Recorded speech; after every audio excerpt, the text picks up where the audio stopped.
Greg, with the big man matchup in this one. Yeah, I love to see skilled bigs dueling down low. Kind of a throwback in some ways, but there's still plenty of physicality in the modern game. Now a look at Philadelphia's starting lineup. Joel Embiid out there with Kelly Oubre. Then there's Maxey.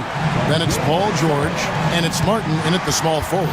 So the Orlando Magic able to put the first points up on the board. Pass to Embiid. Oubre on the wing. Off target with his three. And the Magic with possession. Banchero, a screen on Maxey. To the inside. And there's Banchero on the assist by Caldwell Pope. Oh, love that. Banchero moves so well with and without the ball.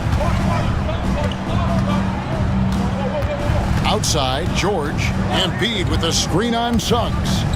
George passes to Embiid. Here in the first, a little over a minute played so far. Persistence pays off as they finally hit a shot. A gifted interior scorer. When Embiid establishes himself down there, he is almost automatic. Wagner, a screen on George. Driving in. Fouled on the shot and picks up 2 points. So one free throw coming. And yep, we thought we might see it. And the coach's challenge has been triggered on the personal foul call. First personal foul. First team foul. At the line for one, Jalen Suggs. Original personal foul. Getting a different angle can sometimes make it a lot easier to determine. Indeed, and the one thing with replay review is that when you see the slow motion replay, you really get a new appreciation for just the immense speed at which these players are moving and how fast the action really is and how hard it can be sometimes, you know, Greg, to make the right call. And so the word is in. They've decided that the call stands as it was made on the floor. And, you know, even if a coach still feels this wasn't the right call, you got to acknowledge the effort being put in to reviewing it. The double checking, and the game continues on.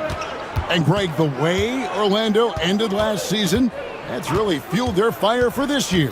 Yeah, I mean, a tough loss to Cleveland in Game 7 of the opening round. But it's hard to win in this league without first incurring some battle scars. And so here's Orlando after the Sixers pick up 2.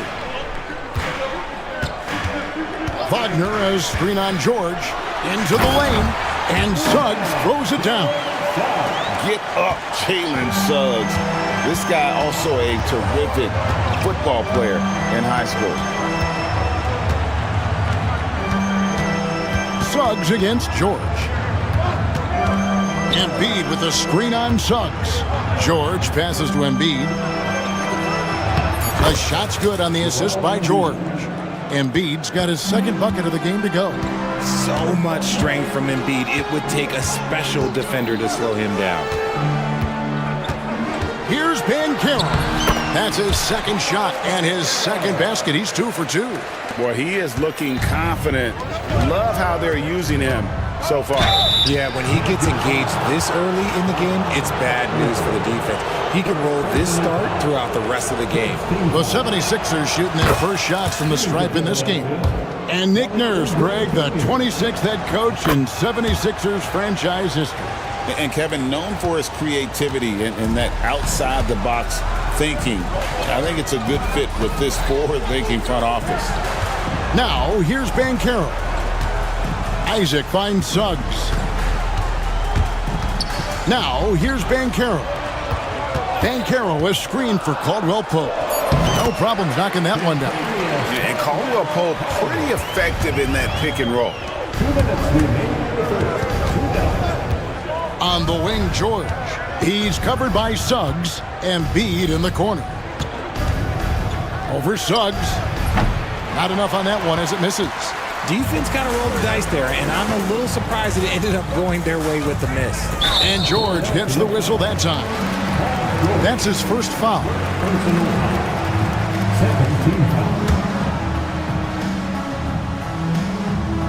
First quarter of action, just under 3.5 minutes played. Here's Suggs, and Suggs throws it down. And this is a guy who is really comfortable with the ball in his hands. Suggs so dangerous in the pick and roll. Embiid with the screen on Caldwell Pope. Fires from 18, and it's good off the back rim and in. Embiid's got 6. Well, you like guys who can work that in-between area, really keeps the defense honest. And when we talk about the numbers, the analytics for great shooters like him, pretty much any shot is a good shot. Suggs kicks to Banchero. Wagner with a screen for Banchero. And there's Wagner on the assist from Banchero. And guys, they continue to put a lot of pressure on the interior defenders with their work down low. Outside for George. There's 37 seconds left in the first. Clock at 6. Oubre passes to Embiid. And they'll turn it over. Could not get off a shot. 24-second violation. Magic leading by 7. Suggs with the ball. He's got 7. Excellent D there from George. And he's usually able to score on that type of defense rather easily. Surprising to see him come away empty.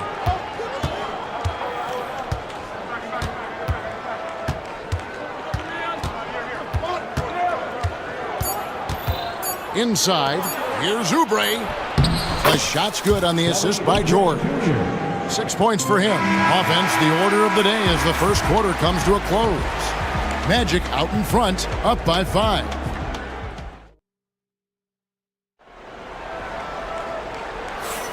And if you're just joining us, we've played through 1 quarter in this one. And a chance to catch up on some numbers here. The scoring breakdown for the Magic. Well, they're off to a good start getting it inside and scoring at close range. Solid fundamentals so far in this one. And they're also hitting that mid-range shot at a high clip. A big key will be to continue that success throughout. In the backcourt form, it'll be Suggs and Caldwell Pope. Isaac in the front court along with Wagner. And it's Banchero in at the pivot spot, manning the middle. That's the group starting the second quarter for the Magic. Here's Wagner. Suggs up top, defended by George. And here is Suggs. Banchero outside. And there's the shot clock violation. Couldn't get the shot off in time.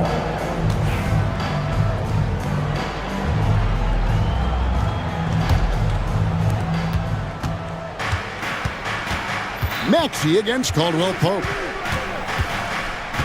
Pass to Embiid. And we've played through the first minute here in the second. Magic leading by 5.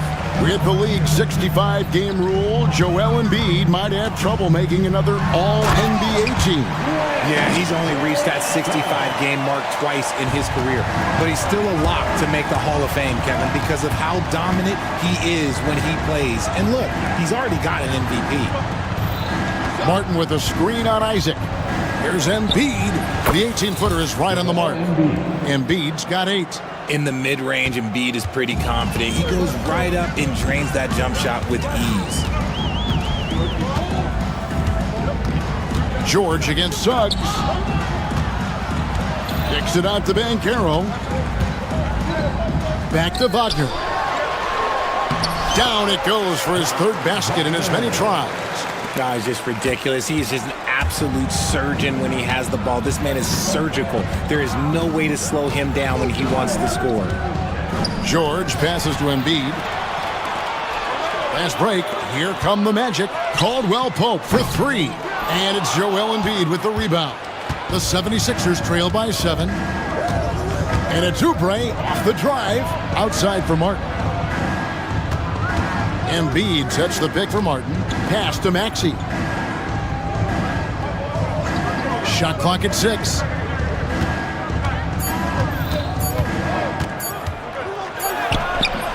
Great defense that time from Banchero.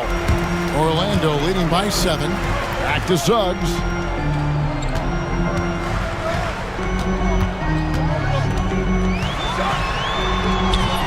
Rebound by Joel Embiid.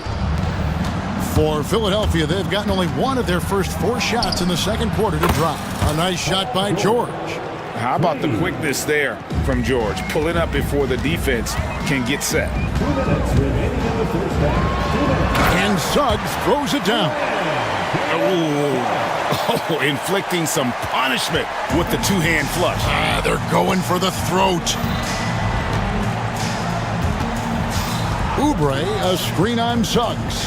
George with the ball. Defended now by Wagner. Count it, and the Orlando lead has been cut down to 4 on the bucket from Paul George. Wagner with a screen for Caldwell Pope. Connects from 3-point range. Caldwell Pope's got 5 now. Yeah, defenses beware. You have to close out hard on KCP and disrupt his rhythm. George dishes to Embiid. Embiid sets the pick for Oubre. Driving to the basket. Out of bounds, Orlando takes possession.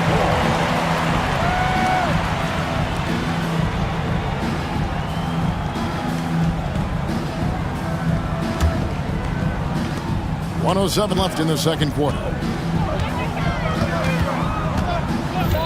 Suggs against George. Embiid with the steal. Now here's Oubre. Tight defense on him. Shooting foul as the whistle blows. He'll shoot 2 free throws. It's on Franz Wagner. The 76ers shooting their 3rd and 4th free throw shots of the night. And one of the highlights last year for this group was the fact that they were so efficient from the charity stripe. That's a huge factor. Suggs against George. To the paint. Here's De Silva. The shot goes in. First shot, first basket. Love to see him inside passing like this, as well as guys being on the same page. Up it goes, and the Magic lead is cut to just 5 points on the basket from Paul George. And with his strength, George is not your average swing player. He can get his in the paint. Caldwell Pope kicks to Banchero. It's not going to fall. He's taken 4 shots and made 2. Suggs against Oubre. Outside, Maxey. Embiid sets the pick for Maxey. That will count. Beats the buzzer! Wow! Yeah, that's just an amazing play to get that ball off in time. Talk about being poised under pressure. Big time shot from him there. And that'll do it for the first half. A competitive game so far. Magic lead by 2. And we'll be back for the second half following the break. Keep it right here on 2K Sports.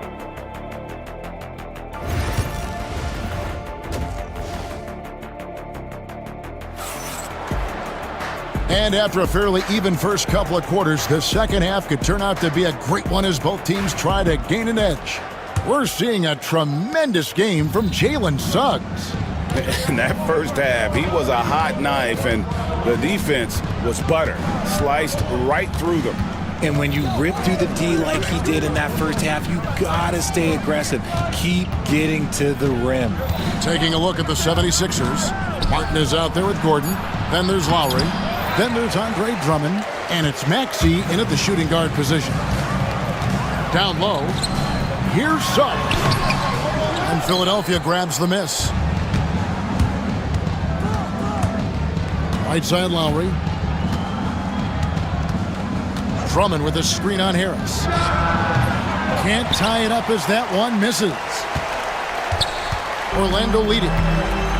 And that's an intentional foul. Well, there's a lot of emphasis on three-point shooting, Greg. What's your opinion of that? Well, Kevin, stretching the D isn't just about how far out they have to defend. It's the distance between that and how far in you have to defend. That's why analytics favors shots at the rim and from distance.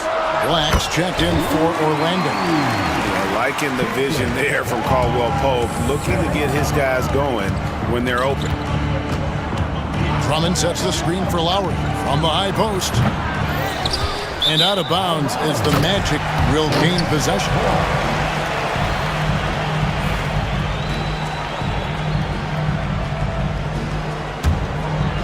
Magic leading by 5. Here's Black. Uses the glass to finish the layup. Black's got his first 2 points. It's a great move, and he catches the defense completely off guard. Yeah, taking it right to the rim. One imagines that might be discussed at halftime. That's going to be on the film. Maxey, and slam dunk by Maxey. You see how creative Maxey is, just dissecting the defense with his handles. Carter with a screen on Lowry. Black the pass to Carter. And then Carter with the jam. He gives up a bit of size in the center position, but his leaping ability, well, let's just say that makes up for it. Drummond sets the screen for Lowry.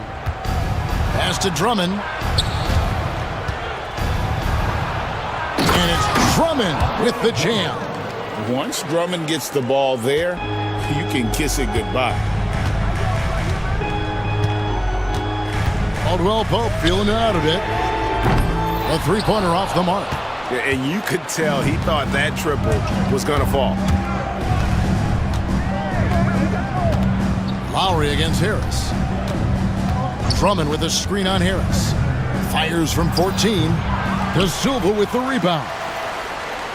Orlando leading by 5. Here's Black. And Carter has it in the corner. They get the rebound. Pass to De Silva. Carter outside. 6 to shoot. 2 minutes remaining. Goes back up. And Caldwell Pope lays it in. Caldwell Pope's got the lead up to 7 now for Orlando. And part of an overall effort for Kentavious going for higher percentage shots. That time working inside. They grab their own miss. And Drummond throws it down. Nothing soft about the putback there. And why chance it, right? Take the dunk if you've got it. And that's his MO. Be physical, get in position for the putback, and throw it down. The defense got to know that's what he's looking to do. Okay, when you let someone with this height get this close, it's going to be nearly impossible to stop, especially when he has that big of an advantage in this category. Maxey finds Drummond. Drummond with a screen on Caldwell Pope. Back to Drummond. And Drummond throws it down. What a read by Maxey. Sees how the play opens up and sends the ball that way. And he drives in. Snatched up. Pass to Black.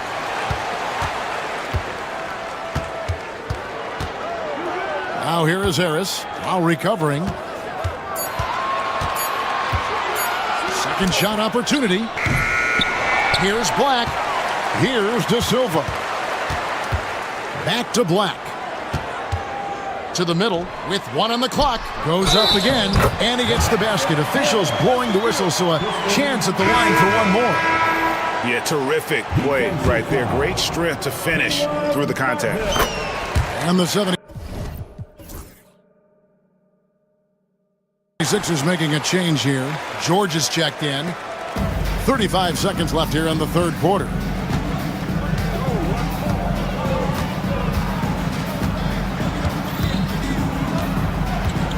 Drummond sets the screen for George. Pass to Drummond. And Drummond throws it down. Drummond, a huge target rolling to the rim. Orlando leading by 6. For Orlando, they have been perfect at the line so far, albeit just 2 for 2. And if we want to take a look back, they converted about 76% from the line. That one is off. And he's good on the second.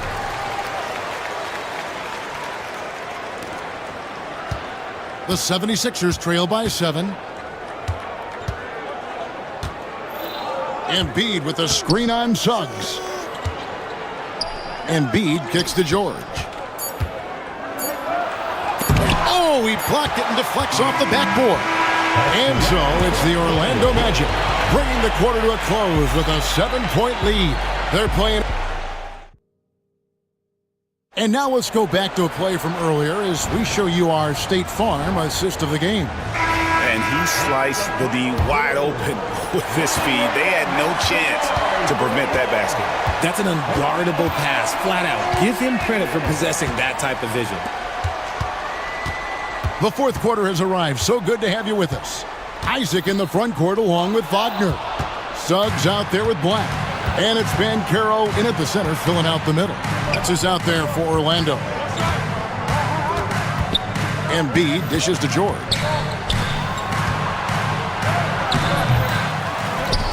Pass to Embiid. Outside Lowry. Embiid the screen. Tries again. That's good, and the Orlando lead is cut to just 5 points on the basket from Lowry. And Lowry does a good job of getting off his shot in that mid-range area. Lets it go. Here's Wagner. Isaac finds Banchero.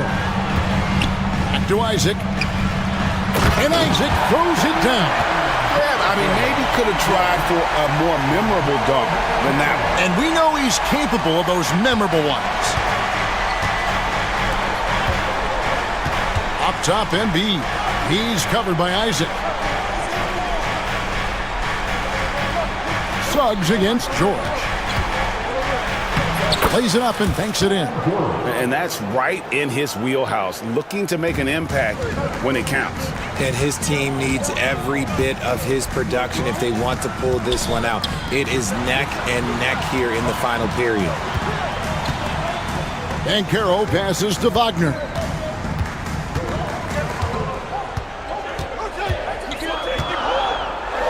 And finished off by Wagner. Now, how about breaking out the Statue of Liberty on that A dunk? nice way to pad that lead a little more. You're right. It's George on the wing. Lowry kicks to George.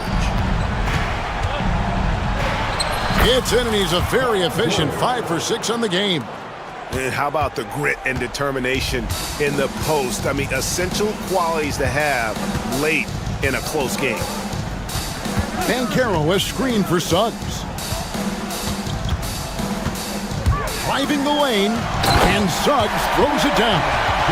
And really good habits paying off for Suggs. He's finding shots and drumming up points for his squad. Here's Embiid. Embiid throws it down. The guy you want to have the ball. Embiid, this man is a superstar. And he makes the bucket, gets the whistle, and now a three-point play chance here for him. And I would not be surprised to see them double him up here. Caldwell Pope, he's checked in for Black. And Philadelphia also making a switch. Maxi's checked in. And so it's Maxi who brings up the ball for Philadelphia. 8-point game. Oubre, a screen on Caldwell Pope. No one near Maxi as he lets it fly.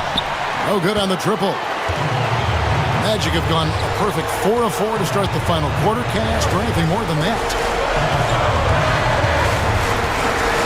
Caldwell Pope against Maxi. Wagner outside.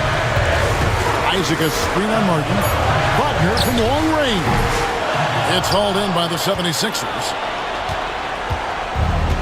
1:30 left in the fourth quarter. George passes to Embiid. The big man Embiid converts inside. The offensive arsenal of Embiid is phenomenal. He's capable of scoring in a multitude of ways. To the paint, here's Banchero. And that's the kind of lead pass we've come to expect from him. The 76ers trail by 8. Outside, Maxi. Embiid with a screen on Caldwell Pope. Basket counts. When it comes down to crunch time, Maxi wants the ball in his hands. Magic have gone 5 of 6 from the field to start the fourth quarter on a roll. Suggs passes to Wagner. And finished off by Wagner. And guys, he's not an easy man to stop when he's got the rim in his sights. Never has been, never will be. He is a determined finisher. Suggs against George.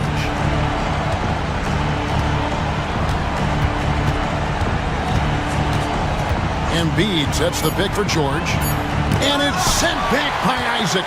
And that long wingspan of Isaac aids him there in turning away shots, but it's also the timing he displays when he attacks the shooter. George looking around.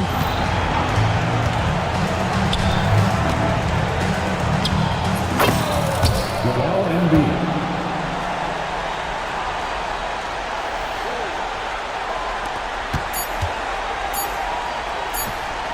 Fires for three, and Embiid with the block. And so it's Orlando winning this one. It was a fantastic ball game, and they did a great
Attention is drawn to the front court matchup. Oh yeah, this should be a battle on the baseline.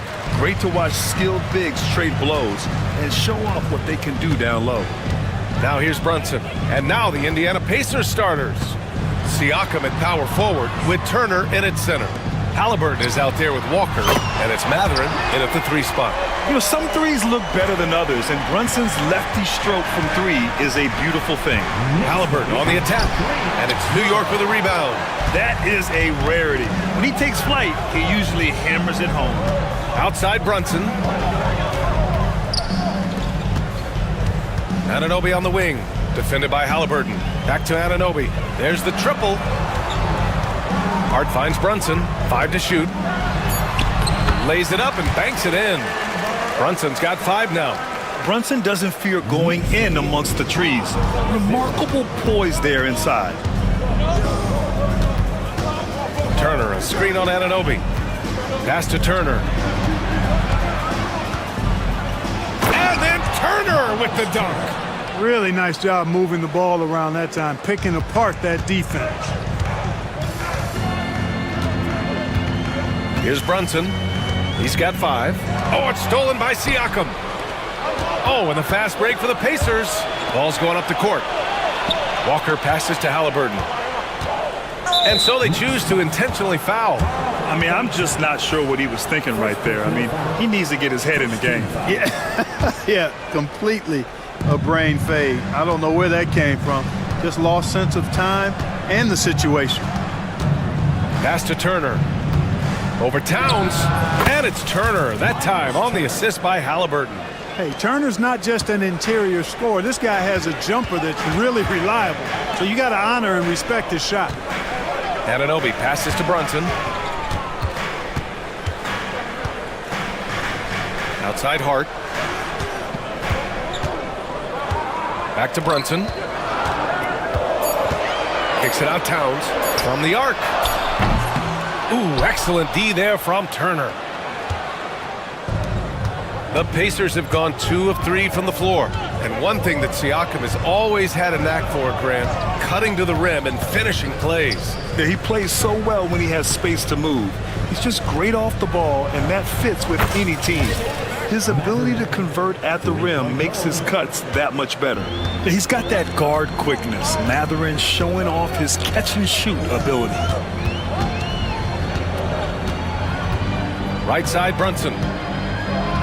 Looking to win the run. The rebound by Turner. That's the shot you hope for. Right at the rim.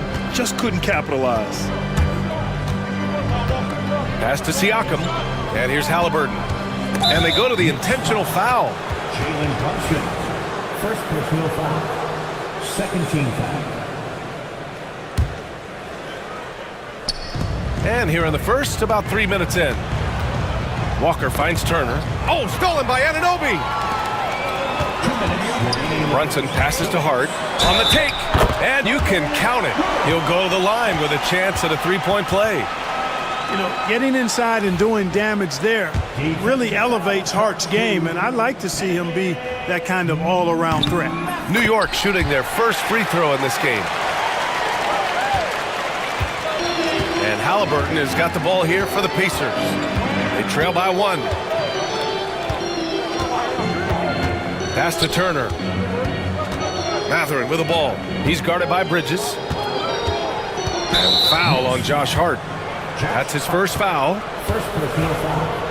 Third team foul. Just under 3.5 minutes elapsed here in the first quarter. Halliburton, the pass to Matherin. Turner, a screen on Bridges. 6 on the shot clock. And count it! The shot is good, and he'll go to the line. And just a tremendous ability to finish. No backing down at all from Matherin. Well, Clark, talking about Benedict Matherin, he's another great young Canadian player. Yeah, they've got a ton of them coming from north of the border, PA. I mean, Matherin, you got R.J. Barrett, SGA, Shai Gilgeous-Alexander. I mean, at this point, you could probably fill a couple of rosters with high-level players that come from Canada. Outside Brunson. Pass to Towns from downtown. And the rebound goes to the Pacers. Given his range, you'd expect him to capitalize on that opening. And the foul on Josh Hart. So that'll be his second foul of the game. We're in the bonus. We'll go to the line to shoot two. Indiana shooting their second and third shots at the line here. Free throw good. Halliburton. Halliburton is just one of those young guys that has a really well-rounded game. Makes shots pretty much from anywhere on the floor, making it look effortless. Send this guy to the stripe, he's going to cash in more than not. Not sure why he committed the intentional foul. No purpose. I think everyone's a little confused, but weird plays happen. First trip to the free throw line for him in this one. Yeah, that's a great asset to have, guys, for any team. Coming down the stretch in close games, you've got a guy who's confident and very good at the line. When he steps up there, you feel good about it. Now here's Walker. Yet to see a basket. And the bucket counts. And he is on his way to the line. He'll try to make it a three. And in a game this close, they're going to challenge the call. Coach does not agree with it, and he wants him to take another look at the monitor.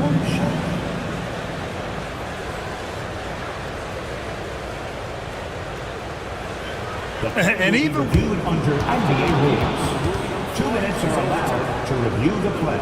still disputed even after the video review. There's no doubt there's going to be a gray area in a lot of these calls.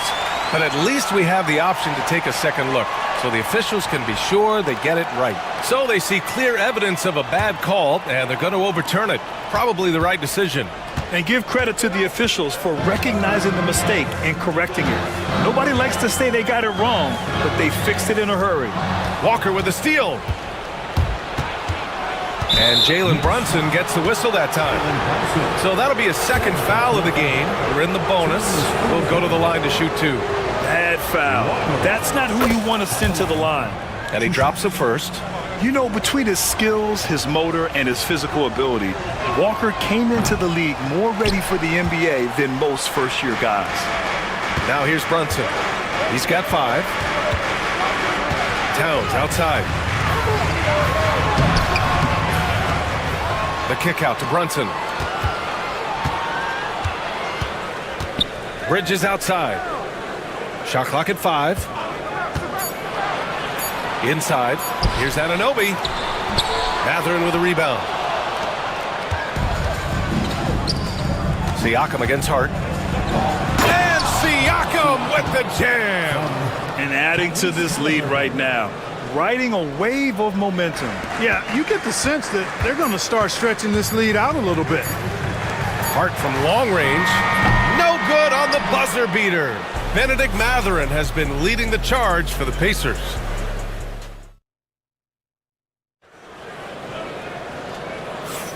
Hope you've enjoyed the broadcast so far. Halfway through the first half in this one.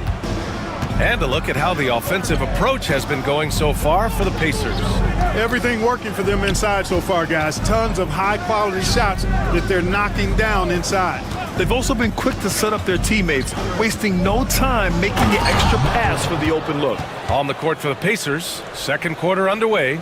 Siakam at power forward with Turner in at center. Walker out there with Tyrese Halliburton. And it's Mathurin in at the 3. Now here's Hart. And he says right back at you with a big dunk of his own. And the find by Brunson, more than capable of running the offense. Mathurin up top. Now Turner. Towns with a rebound. It's a 3-on-3 fast break. Brunson with it, and Walker picks him up defensively. Towns a screen on Walker. Brunson passes to Towns. Bridges outside. And timeout is called by Tom Thibodeau. A moment to rest and confer on the game plan. Well, Clark, we hear coaches often say, trust your teammates. Why is that sometimes a challenge? Well, you know, when you talk about passing the basketball, there's got to be a level of trust and confidence that where you pass it to is going to produce some fruit, and that it might come back to you if that's the best play. And then defensively, you can't be good defensively without communicating and trusting one another to cover for each other in the defensive scheme that you're playing. Brunson. That bucket makes him 3 for 5. Now, you see Brunson with that quick dribble. I mean, that is a nice play. 22-13. Halliburton looking for an opening. Pass to Turner. The three is up. The Knicks pull it in. We know how good a shooter he is. It's frustrating for him when he's not able to knock down that kind of wide open look. Hart passes to Towns. Puts up a three. Mathurin with a rebound. Indiana leading by 9. Siakam outside. Now here's Halliburton. Back to Siakam. And there's the call on Karl Anthony Towns. That'll be a second foul of the game. No foul. First team foul.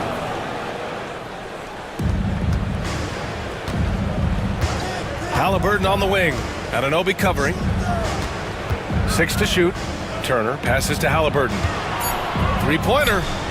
Oh, Halliburton deadly from deep. At the arc, Halliburton, confident, no fear, no hesitation. He sees a good shot, he's letting it fly. And the call will be against Benedict Mathurin.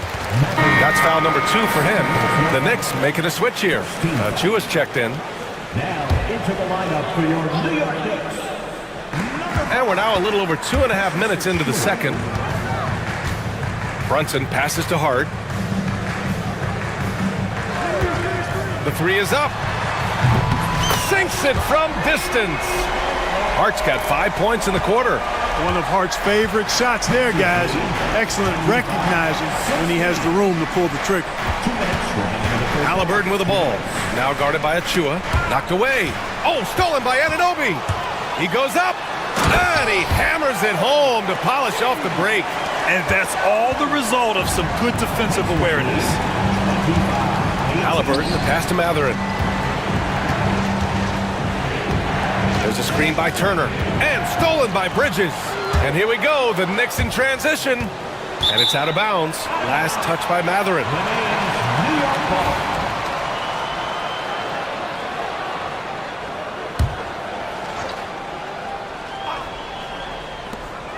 1:33 left in the second quarter. That's a shot he'd like back. He's usually going to make those.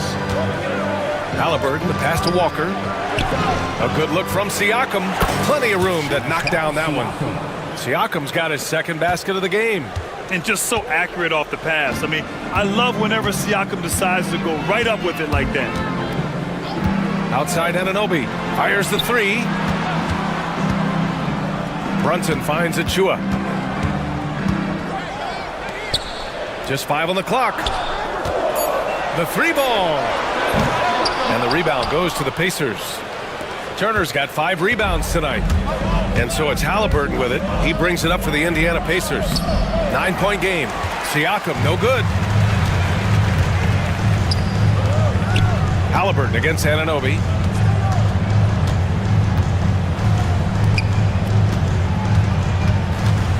Got a piece of it. Stolen by Siakam. Here's the break. 8-second difference between the shot clock and game clock.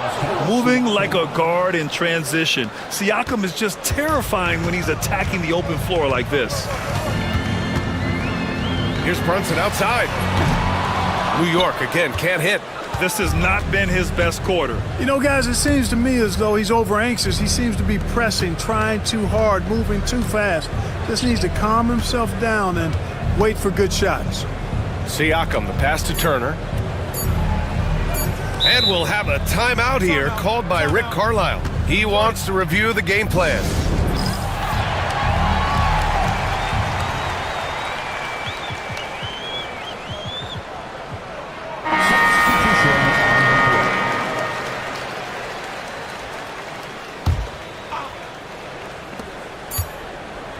And so it's Indiana. They lead by 11 as the quarter comes to a close. And their defense has stood out. Thanks, Allie.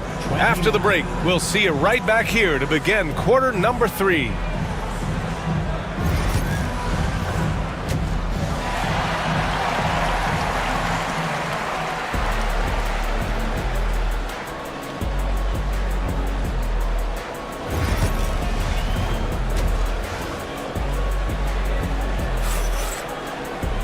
Just about ready for the second half here. A big comeback is needed for this game to be competitive, and it probably has to happen quickly.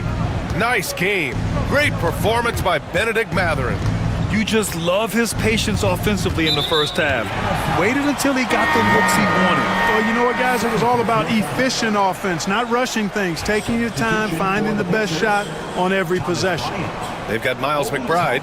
Josh Hart is out there with OG Anunoby. Then there's Precious Achiuwa, and it's Bridges in at the 2-guard spot. So that's who's on the floor for the Knicks. Up top, Anunoby. From outside, off the mark. Indiana leading by 11. Halliburton with the ball. And Bridges picks him up defensively. Halliburton against Bridges. Knocked loose. And they're on the run. Here's Achiuwa. Achiuwa with the dunk. And that's what happens when you don't take care of the ball. Hey, that makes the turnover hurt even more. What? You mean the throwdown at the end? I'll tell you what, fellas. I mean, the highlight shows are going to pain them even more. Kicks it out to Bryant from outside the arc. The Knicks with the rebound. And, you know, the defense to me looked like they were okay to let him prove he could make that shot. Outside Anunoby. Outside Achiuwa. Pass to McBride. Back to Achiuwa. Lets it go from deep. And there's the foul. It'll go on Miles McBride. That's his first foul.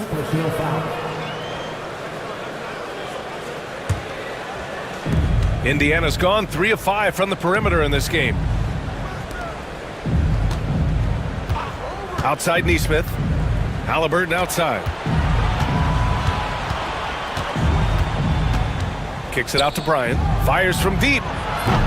Kept alive by Indiana. Another shot. And it's Halliburton.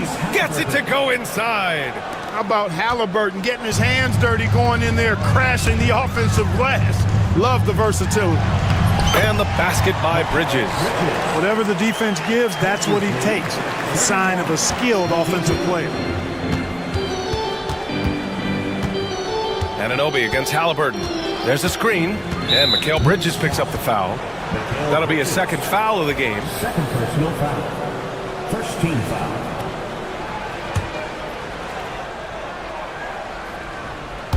Into the third. 2 minutes in now. Outside Nesmith. Pass to Bryant. Down to 5 on the shot clock. And the rebound goes to the Knicks. It's Bridges on the wing. Walker covering. Achiuwa against Bryant. And it's Bridges with the jam. All talent there from Bridges. And Halliburton has got the ball here for the Indiana Pacers. They lead by 7. And he just driving the stake in him there. He's a guy who just never lets up. And that's terribly demoralizing for a defense, guys. I mean, they know he's going to keep coming and coming and coming, and that they may not have an answer for it. Achiuwa for 3. And the three-pointer goes. Achiuwa's got 5 points now in the quarter. Hey, I'm stating the obvious here, but he was very comfortable taking that shot. Not a defender in sight. Here's Halliburton. Kicks it out to Bryant. 2 minutes. And a slam dunk by Toppin. Can you say immediate entry into the highlight reel? Woo, what a dunk, BA. It's showtime now, man. They've built up a lead, and they're starting to rub it in. And why not? A little salt in the wound. The more plays they make like that, the more they'll have these guys reeling and on the ropes. They set the pick. Here's McBride. Off target with the open look. With the defense absent, that was a great opportunity, but no go. Toppin against Anunoby. Now here's Achiuwa. The D's right on him. Laid it in with a nice touch off the window. Achiuwa's got 7. When it's this close, every bucket matters. You need good looks. Halliburton with the ball. And Bridges picks him up defensively. Stolen by Bridges. And timeout is called by Tom Thibodeau. He wants to make sure everybody's on the same page.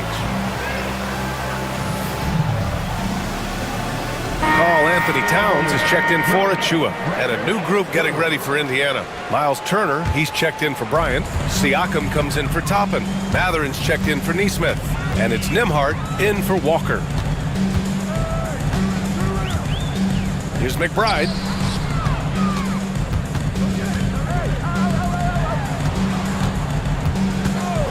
Fades back. The rebound by Turner. Turner's got 6 rebounds here tonight. Pass to Siakam. Boy, that foul looked intentional. Not exactly what you'd expect here. Yeah, I know. It just doesn't make sense given the situation. 26 seconds left to play in the third quarter here. Here's Turner. And then Turner with the dunk. Oh, you can't let Turner get that deep inside. When you do, he's going to abuse you with a throwdown right on top of your head. McBride with it. No points yet. Towns a screen on Halliburton. McBride banked it in off the glass. I like the play call. Very solid, making perfect use of the pick to get a great look. 37-31. Pass to Turner. This one for 3. Down it goes. And a great assist by Halliburton.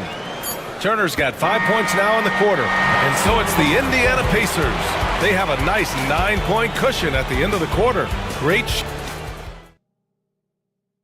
And let's take this opportunity to show you our State Farm assist to the game. You talk about painting a magnificent picture with that, Don. Just a great decision and a perfect delivery. And they'd love to see every possession end this way. True team basketball. Fourth quarter action is upon us. Thanks as always for joining us. And the Pacers looking at who they've got. Nembhard and Matherin, they're the wings. Siakam at power forward with Turner in at center. And it's Halliburton in at the point guard. To the paint. Here's Siakam, the shake. And he takes it up and lays it in. And the Pacers lead by 11. Inside, Siakam gets the better of the defense using his agility, clearing himself a path to a shot. Halliburton with the steal. And he's all alone for the finish. No, stopping him there. Jams it in, and he's fouled. And coach doesn't like the call at all. He's opting to use his challenge. He wants the officials to look at the replay. But with so many close calls in every game, the NBA was smart to adopt this challenge policy in 2019. You know, one thing this does for a coach is let his players know he's got their back. If they're adamant that the call was wrong, he'll back them up and make the refs take another look. And they've made their decision. The call will stand. And as much as it hurts to lose a challenge, I think Coach would challenge that call again if he could. He really disagreed with the foul, and he's still peeved. Let's go now to the sideline and catch up with Allie LaForce. Hey guys, over the last break I listened to Tom Thibodeau address the team. He questioned his team's effort, asking them, should I put in the bench right now? Wake up guys, we can still win this game, but I need you all to play like you believe you can. Not exactly a fun huddle to listen in on, guys. Okay, thanks Allie. Here's Brunson. Oh, look at Jalen Brunson. Don't let that size fool you. Now, he may only be 6'1", but Brunson plays much bigger than that. I mean, he plays with a physicality. Turner, a screen on Anunoby. Halliburton finds Turner. Siakam against Hart. Siakam, the pass to Turner. And then Turner with the dunk. And we talk about Siakam's versatility. Well, there it is. Nice pass. Here's Towns. And he gets it to go off the front iron. We've gone about a minute and a half into this fourth quarter. Pacers lead 47-35. Halliburton outside. Pass to Turner. Anunoby against Halliburton. Driving to the basket. Back to Turner. Now Halliburton. 5 on the clock. Indiana needs to get a shot off. And Matherin gets it to go on the assist by Halliburton. Halliburton's got 7 assists in the game. Knicks trail by 14.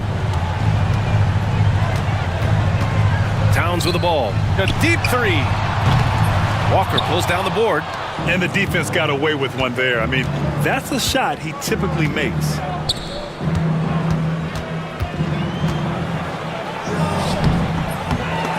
The Knicks with the rebound. Just under 2.5 minutes gone by now in the final quarter. And the officials whistle a foul on the shot. The bucket is good, and he'll go to the line. And I like it. I mean, using the strong frame, Brunson pushes through the foul and sinks the shot. Pacers leading by 11. Here's Halliburton on the take. And the dunk by Halliburton. I tell you, a little extra pressure on D when you're up against a point guard who can elevate. It doesn't make it easy, does it? And you know, guys, showing how dynamic a weapon he is for this offense, they feed off of that energy and ability to make plays. It gets them going. It all started with the pass. That's what coaches love to see, ball movement. Turner, a screen on Anunoby. Halliburton goes. The kick out to Walker. And the jam by Walker. Nice slam by the big man Walker, making his presence felt there inside. Walker. Third personal foul. Second team foul.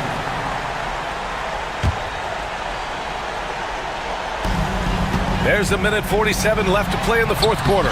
Brunson, so confident at the rim. And no matter how the D's coming at him tonight, Brunson has adapted. And that's what great scorers do. They figure it out. Up top, Turner. Outside for Halliburton. Here's the three. And Anunoby pulls it down. Knicks trail by 10. Halliburton with the steal.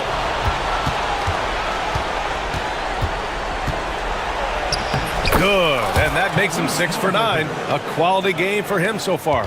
Like the way Halliburton continues to take more responsibility on the offensive end. His game warrants that he does that. And Jalen Brunson gets the whistle that time. That's his third foul of the game. And just a great job of getting there first and absorbing the contact. No question about it. No flop there. That was a direct shot to the chest. And they had an advantage tonight. Came out sharp and did what was needed. Nice win here for the Pacers.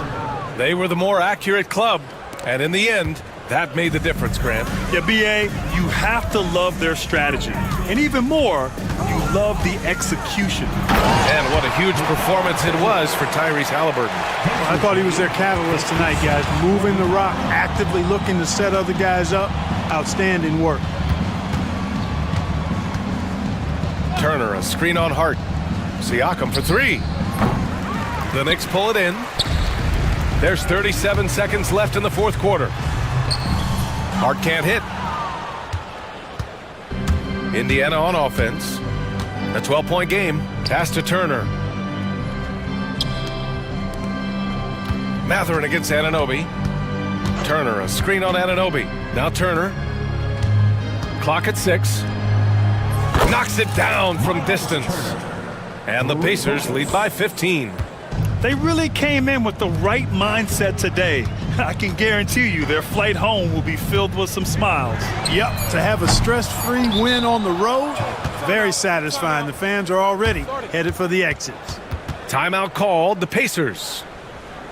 Only 2 seconds left to play in the fourth. All right, guys, what's your take? And they're hoping to wrap this one up. Yeah, you know, I'm not sure they needed this timeout, quite honestly. Perhaps a water break?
this one has been about the impact of the backcourt.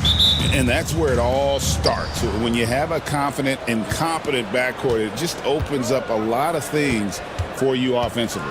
And the starting lineup for the Timberwolves. They've got Reed, Randall out there with McDaniels. Then there's Edwards.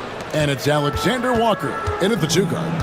And that strength and concentration from Anthony Edwards. Yes, there's contact, doesn't bother him. And so it's the Minnesota Timberwolves getting the first points of the ball game. Oubre dishes to Embiid. Oubre, a screen on Reed. That one is good from Joel Embiid. And Embiid practices these shots all the time, which is why he's so good from this area.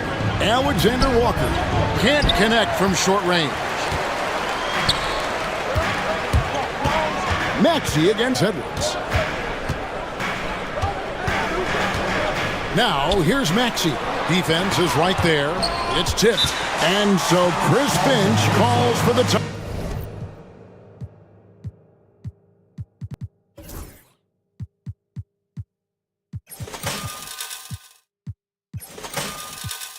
Timeout. He's made the decision. He wants to huddle up with his guy.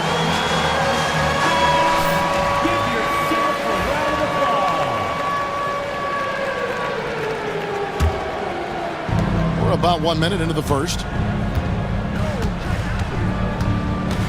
Outside Edwards. Randall, a screen on George. Outside Edwards. Here's Randall, 6 on the shot clock, and it's Philadelphia with the rebound. And this is a shot he can definitely make, and the defense not a factor at all. Here's Embiid, and he uses the glass on the layup. Just knows where to go. Embiid positioning himself perfectly to get the putback. For Minnesota, they've gone 1 of 3 from the field to start this one so far. Now here's Randall. Pass to McDaniels. To the inside. Here's Alexander Walker. Edwards with it. George picks him up. Edwards passes to McDaniels. Excellent D there from George. Never easy to stop this guy at the rim, but that is a beautiful contest right there. Here's Maxey. And the call is going to be, yes, it is, an illegal screen.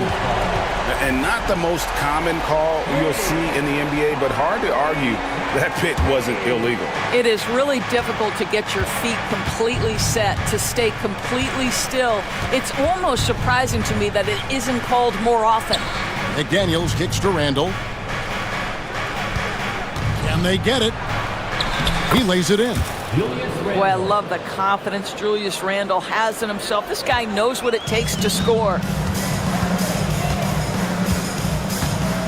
Reed against Embiid. Pass to George. Embiid with the screen on McDaniel. Back to Embiid. George looking over the floor.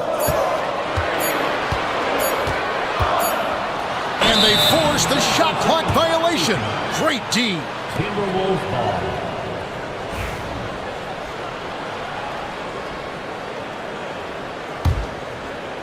And in this first quarter, about 3 minutes played. Edwards passes to Randall. Edwards with the screen for Randall. Pass to McDaniels. Back to Randall. And Randall throws it down. Well, if the basket is within reach, Julius Randle understands how to finish. And so it's Maxey who brings up the ball for the 76ers. Embiid with the screen on Edwards. Maxey finds Embiid. Misses the wing J. For Minnesota, they've gone 50% from the field, hitting 3 of 6 since the opening tip. And Randall throws it down. Well, known for being a terrific passer, he shows you right there. Case in point. Now, here's George. Still without a basket. 1:16 left in the first quarter of the game. Embiid the screen.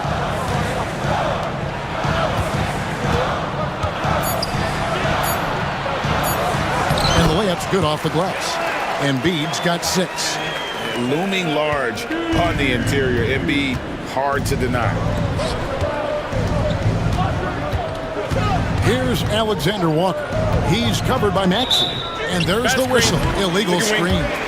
When a pick like that is questionable and creates that much of an advantage for the offense, you have to blow the whistle. I don't think there's any question. There are so many rules that favor the offense these days. You've got to be able to equal things out when an illegal screen is set.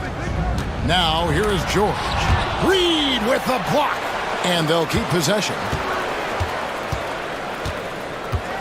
Embiid sets the pick for George. Clock at 4.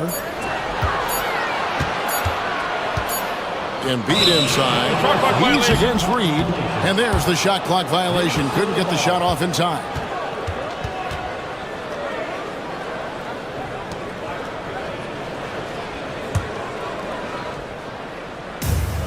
Timberwolves have gone 4 of 7 from the field, shooting over 50%. Just 1 second between the shot clock and game clock.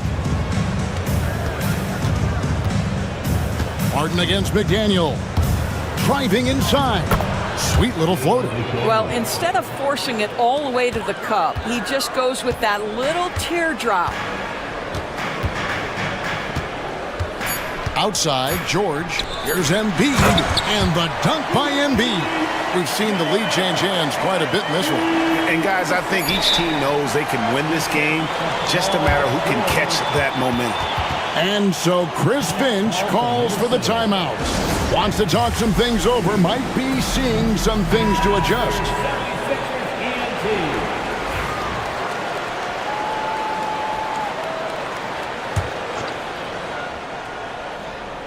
Here's Edwards.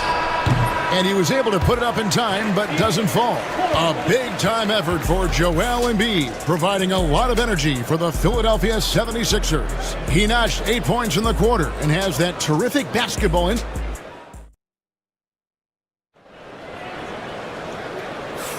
Some good action already in this one, but a fairly even matchup after the first quarter of play.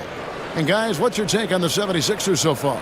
Well, when you control the glass, you control the second chance opportunities on both ends. And that's how they controlled the first quarter. I thought they were the much more physical team. On the court for Minnesota, Nickeil Alexander-Walker out there with Edwards. Then it's Naz Reid. Then it's Jaden McDaniel. And it's Randall in at the 4th. And seeing a guy as big as Embiid being so fluid in terms of his movement, jaw-dropping. Here's McDaniels. Edwards with it. And it's Martin picking him up. Strong move inside by Edwards. Well, Anthony Edwards with that frame on the interior, such a tough check. George against McDaniel. Embiid sets the pick for George.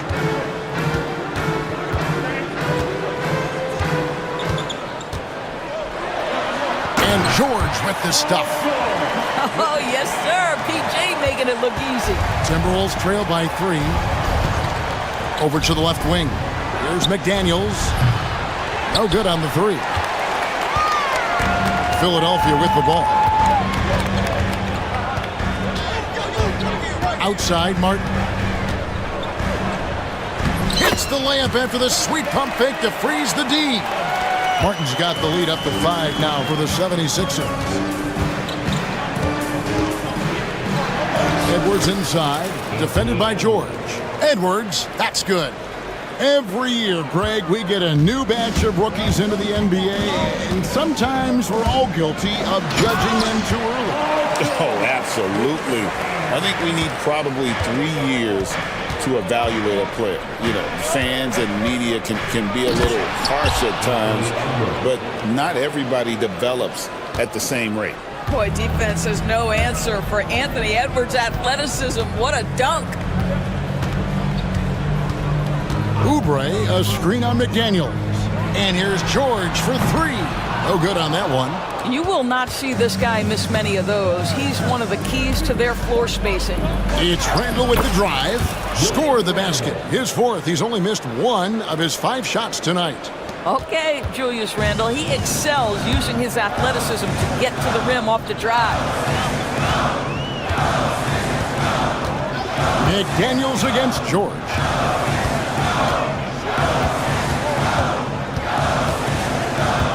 Clock at 6.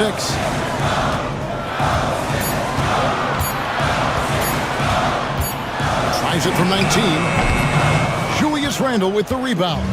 Timberwolves trail. Pass to Reed. Edwards with it. George picks him up. Here's Randle. That one off the back iron and out. And here's Embiid. He'll bring it up for the 76ers. Down low. It's stolen by Edwards. There's a minute 47 left in the first half. 76ers have gone 4 of 6 from the field here in the second. Here's George. Off with the layup. Boy, surprised he missed that. The defense just good enough to prevent that bucket.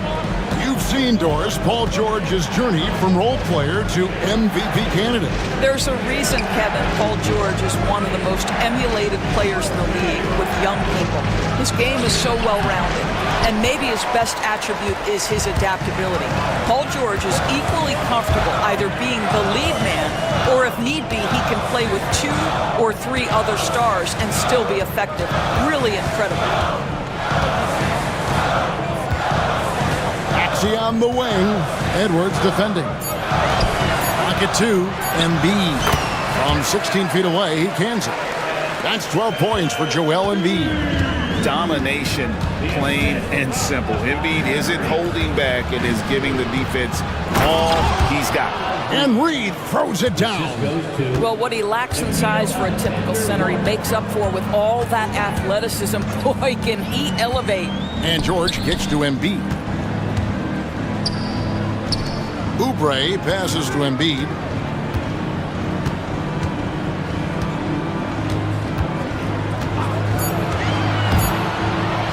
Embiid powers it down. How about the big guy attacking the rim? The throwdowns are loud and emphatic. Here's Edwards. The dunk and the foul. A powerhouse move, and he's got a chance for one more at the line. That one on George. How about the body control from Anthony Edwards? Just so good at using that frame to get through the teeth of the defense. For Philadelphia, they've gone 6 of 9 in the second quarter. Some good work from the field. George against McDaniel. Embiid with a screen on McDaniel. George, that's a two-pointer, and he got that one up in time, but doesn't go in. So a tie game here as we finish the first half. Live from Philadelphia, you're watching 2K Sports. 23.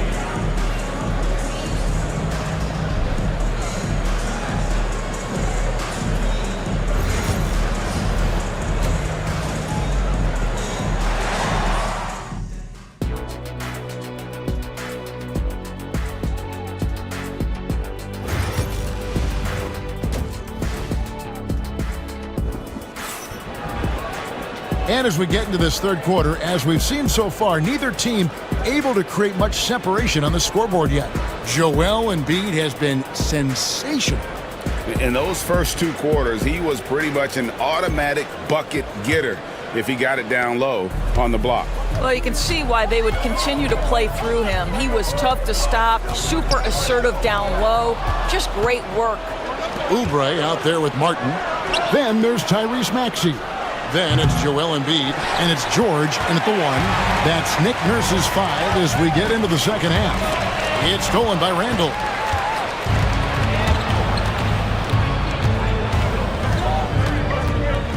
And the foul is called. He intentionally grabbed him there for some reason. I don't know. Kevin, all I can think of is that he's trying to slow the game down a little bit. Right. That's a stretch, though. Definitely a strange move on his part.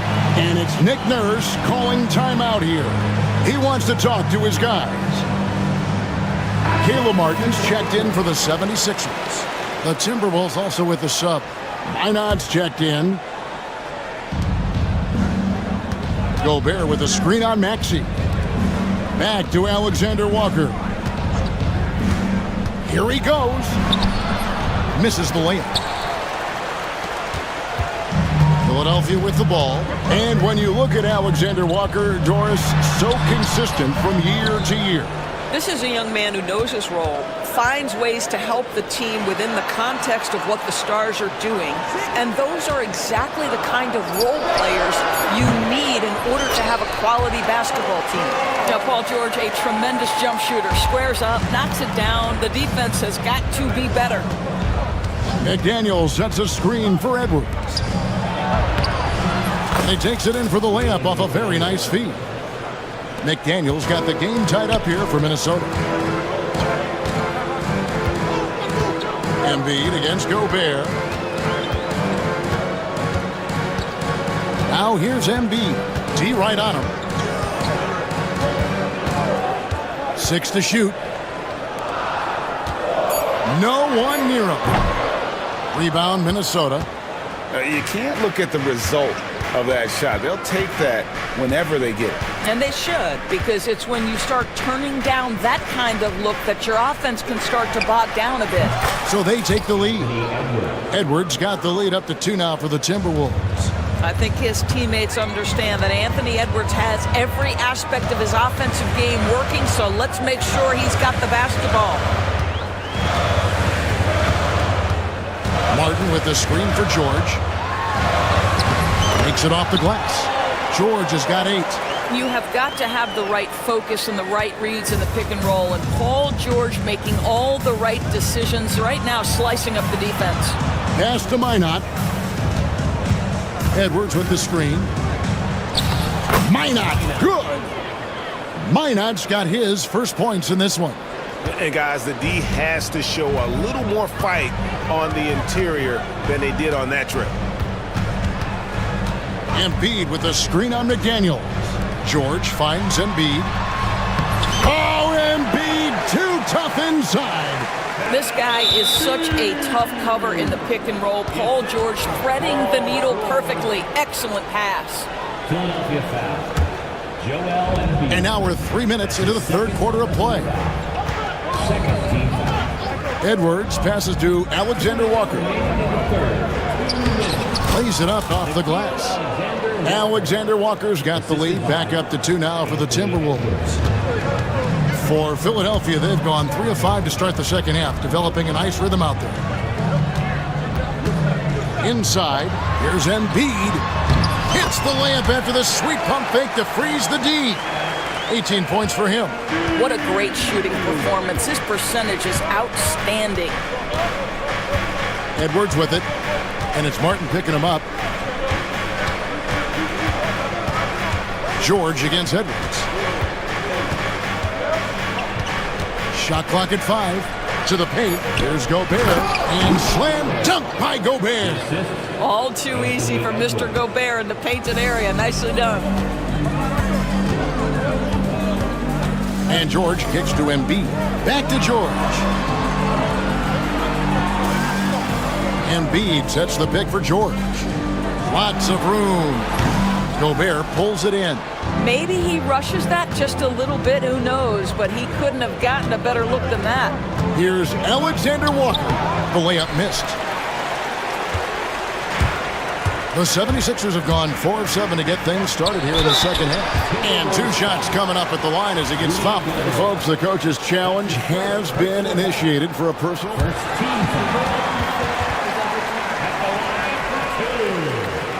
Now where the officials can review in closer detail what constituted the original personal foul. Getting a different angle can sometimes make it a lot easier to determine. Indeed, and the one thing with replay review is that when you see the slow motion replays, you really get a new appreciation for just the immense speed at which these players are moving at, and how fast the action really is, and how hard it can be sometimes, you know, Greg, to make the right call. And the announcement on the review is that the foul was called in error. So they have determined to overrule the original call. And guys, this is what it's all about, getting the call right. And I think in this case, the video review showed that while it was a tough call to make on the floor, they got it right with the review. And we've got a timeout called from Chris Finch. He wants to regroup and go over the strategy.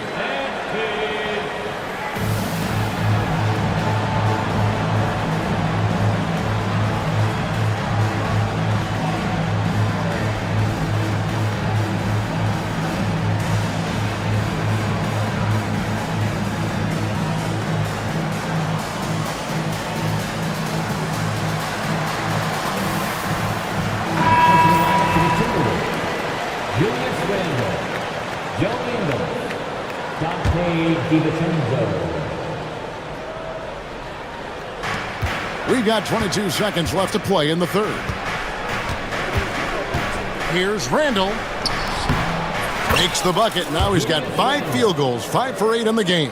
There's no quitting this guy. He just gives you great effort, and he continues to give you great production. And it's Nick Nurse calling timeout here.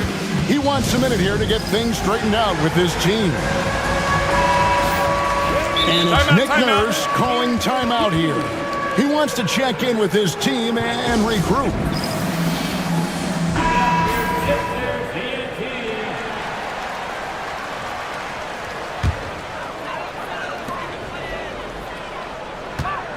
Right side Lowry. Shoots over DiVincenzo. Another miss by Philadelphia. We're at the end of the third, and we've still got a close one. Minnesota on top. They lead by 2. And we're coming right back after this break to get the fourth quarter underway.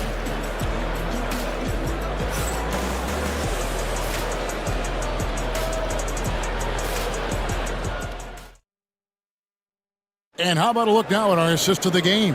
Brought to you by State Farm.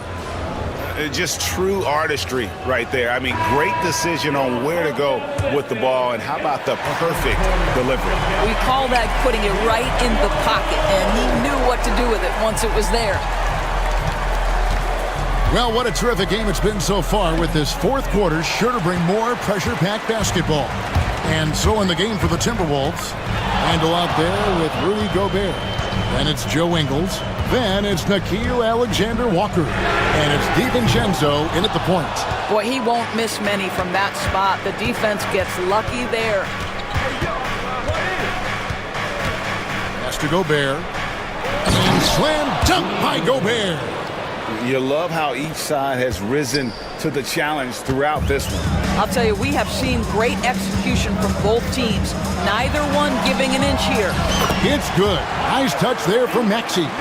Nice read by Maxey. Sees it, hits it, done. Randall down low, working on Martin, and stolen by Gordon. Just over a minute played here in the fourth, and the basket by Embiid. And you want him taking big shots for you in big moments. That one was as easy as it gets. Boy, when it's this close, you try not to give up these kinds of buckets. Boy, you got to do better defensively. Randall against Maxey. 5 on the clock. Fires from 18. That's short off the rim. For Philadelphia, they've gone 2 of 3 from the field to get the fourth quarter started. Doesn't take much for Maxey to find a lane to the rim. And we've got a timeout called from Chris Finch. Wants to make sure everybody's coordinated and intent. And some changes here for the 76ers. Oubre's checked in for Martin. Kenyon Martin Jr. comes in for Gordon. And it's George in for Kyle Lowry. Timberwolves also changing it up. Reed, he's checked in for Rudy Gobert. McDaniels comes in for Joe Ingles. And Anthony Edwards subbed in for Dante DiVincenzo. And now we've got some time to check in from the sidelines. You got for us, GA? Hey guys, I listened in on what Chris Finch was talking about with his players. Coach was really hyping up his guys. He told them, this is what it's all about, fellas. You're in this spot for a reason. Go out and take this win. See if they can follow those instructions, guys. Thank you, David. Well, you love how Paul George finishes on the drive. That is a powerful dunker right there. Edwards, that's good. And that was the right call. When you need a basket, go to the guys you trust the most. Well, you've got to earn trust and equity by making shots. Nice delivery there. And then George with the jam. And guys, George takes pride in hitting big shots. Just get him the ball and let him do his thing. Randall kicks to Reed. Outside Edwards. Fires the 3. Tyrese Maxey grabs the miss. For Philadelphia, they've gone 5 of 6 from the field to start the fourth quarter on a roll. And Embiid in the corner. That 3 off the mark. Timberwolves have gone 3 of 6 from the field so far in the fourth quarter. George against Edwards.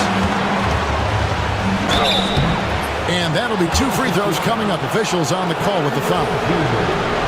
Hard work pays off right there. Anthony Edwards finds himself in the paint and draws contact. So the first one drops, and that narrows the gap to 1. Both good from the line that time. This guy has a reputation for being a great free throw shooter, and you've got to knock him down. He does it here. George passes to Embiid, and the dunk by Embiid. And in the big moment, Embiid is your guy. He's always ready to go on the attack. Edwards with the screen for Randall. And Randall throws it down. Julius Randle under tremendous pressure with the big bucket. Outside, Maxey. Down low. Here's Embiid. Oh, muscling it home, Embiid. And there is no back down in Joel Embiid. He is ready to rise to the occasion in the big moment. It's Edwards on the wing, defended by George. Money! He has tied up this game. Oh, what a shot. So much riding on that shot. What a bucket. I'll tell you, that changes things, doesn't it? Good job, young fella. What a game. Maxey, and he gets the whistle. 2 free throws coming up. The coach's challenge has been issued. This game like this, down to the wire, this is what it's for. At the line for your Sixers,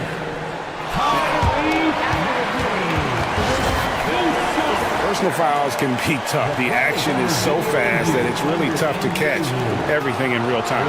The wonders of technology. We've seen replay reviews so effectively, and involving the coaches by being able now to challenge like this is something a lot of people have been hoping for. And the announcement on the review is that the foul was called in error. So they have determined to overrule the original call.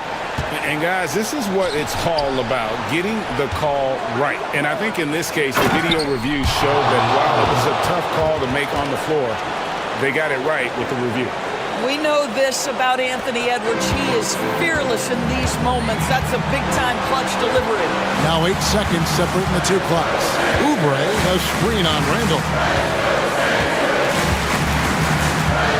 George against Randall.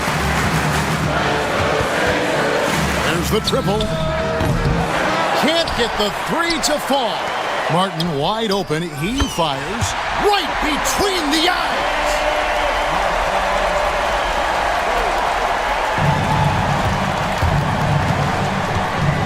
Here's Randall, and so Chris Finch calls for the timeout.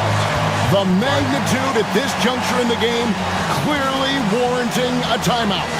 So I'm looking at the clock, and guys, the situation. What do you think we're going to see next? And this is it, guys. Down 1, they've got just enough time to work it around for a good shot, and it better be a good shot because it's the only shot they have. 5 seconds left in the 4th. I tell you what, he earned his money. And here we go. A coach's challenge has been initiated. We have to now review the personal foul in question. And I think when it comes to some of the more difficult calls to make, personal fouls can be tough. The action is... The wonders of technology. We've seen replay reviews so effectively and involving the coaches by being able now. After review, the ruling on the floor is overturned. And the announcement on the review is that the foul was called in error. So they have determined to overrule the original call. And guys, this is what it's all about, getting the call right. And I think in this case, the video review showed that while it was a tough call to make,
At the center position tonight, Grant. Oh, no question, B.A. I mean, these bigs bring the size and skill. Who has more tools in their toolkit? I mean, we're about to find out. So a look at our starters for Orlando. The backcourt is Suggs and Caldwell-Pope. Isaac and Wagner make up the forwards. And it's Ben Carroll in at the 5 spot. Turner, no good. Well, I'm surprised that didn't fall for him. We know that's a shot he can hit, and there wasn't much resistance either. Suggs with it. Halliburton picks him up.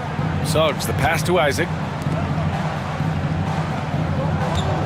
Wagner against Siakam. Just 5 to shoot. Ben Carroll, no good. Oh, this is exactly the kind of opportunity you don't want to waste. Halliburton on the wing, guarded by Ben Carroll. And here's Turner from the arc. That drops, and it comes off an assist from Siakam.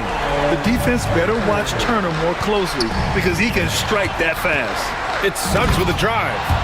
He slams it home and gets some extra camera time chilling on the rim. Yeah, he did spend a little time up there, didn't he? Halliburton looking over the floor. And he lays it up and in. Yeah, nice effort from Halliburton, working to get that point-blank shot. Wagner with a screen on Matherin. Ben Carroll against Siakam. Wagner with a screen. Ben Carroll passes to Isaac. Back to Ben Carroll. Launches it. That one doesn't drop. Yeah, and the defense has really got to tighten up on him. I mean, he's just too dangerous from the three-point line. Halliburton up top. Isaac covering. Siakam for 3. It's hauled in by the Magic. Now here's Suggs. And so they foul intentionally. I mean, I'm just not sure what he was thinking right there. I mean, he needs to get his head in the game. Orlando with the ball. They trail by 3. Suggs, the pass to Ben Carroll. Wagner for 3. Knocks down the triple. Already an excellent passer at his position. Ben Carroll just loves showing off his court vision.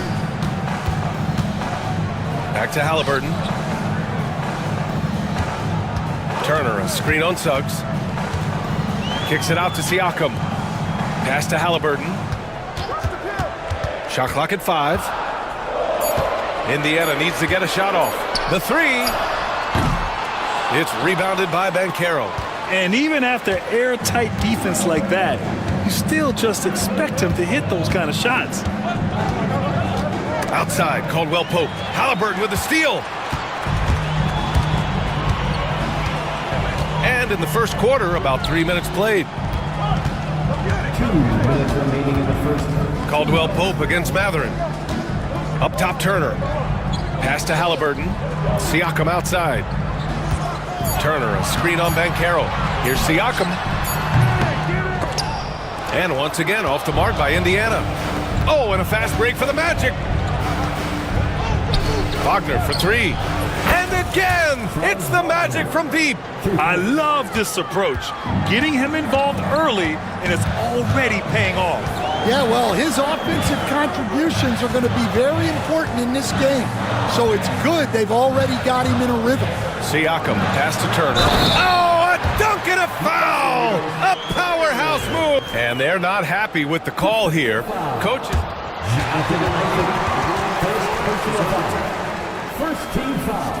And even with the coach's challenge in place, we've seen so many of these personal foul calls still disputed even after the video review. There's no doubt there's going to be a gray area in a lot of these calls. But at least we have the option to take a second look, so the officials can be sure they get it right. So they see clear evidence of a bad call, and they're going to overturn it. Probably the right decision.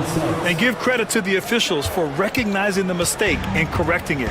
Nobody likes to say they got it wrong, but they fixed it in a hurry. Coach, you look at someone like Jalen Suggs. Man, has he improved his shot. Yeah, Brian, I think you've always loved the effort that he brings at the defensive end of the floor, but now he's a much more efficient shooter, much more decisive, and really understands his role. Leaps for it. Here's Halliburton. the third shot of the possession finally falls for him. Good find there by Turner. He sees an opening and swiftly feeds the ready shooter. For three, Caldwell Pope. Count it. 1 for 1 to start the game. Easy look when the defender isn't fighting over the screen. Yeah, it's certainly worth it to disrupt the offense. Coaches notice that extra effort. Now here's Halliburton. And the dunk by Halliburton. Oh, merciless jam by Halliburton. He's got some serious hops. Wagner with a screen on Matherin. Caldwell Pope finds Suggs. And Carroll with it. And Carroll with a screen on Halliburton. Here's Suggs. That one is off. 1 quarter in the books. And it's been a close one. Magic out in front. We're up by 2.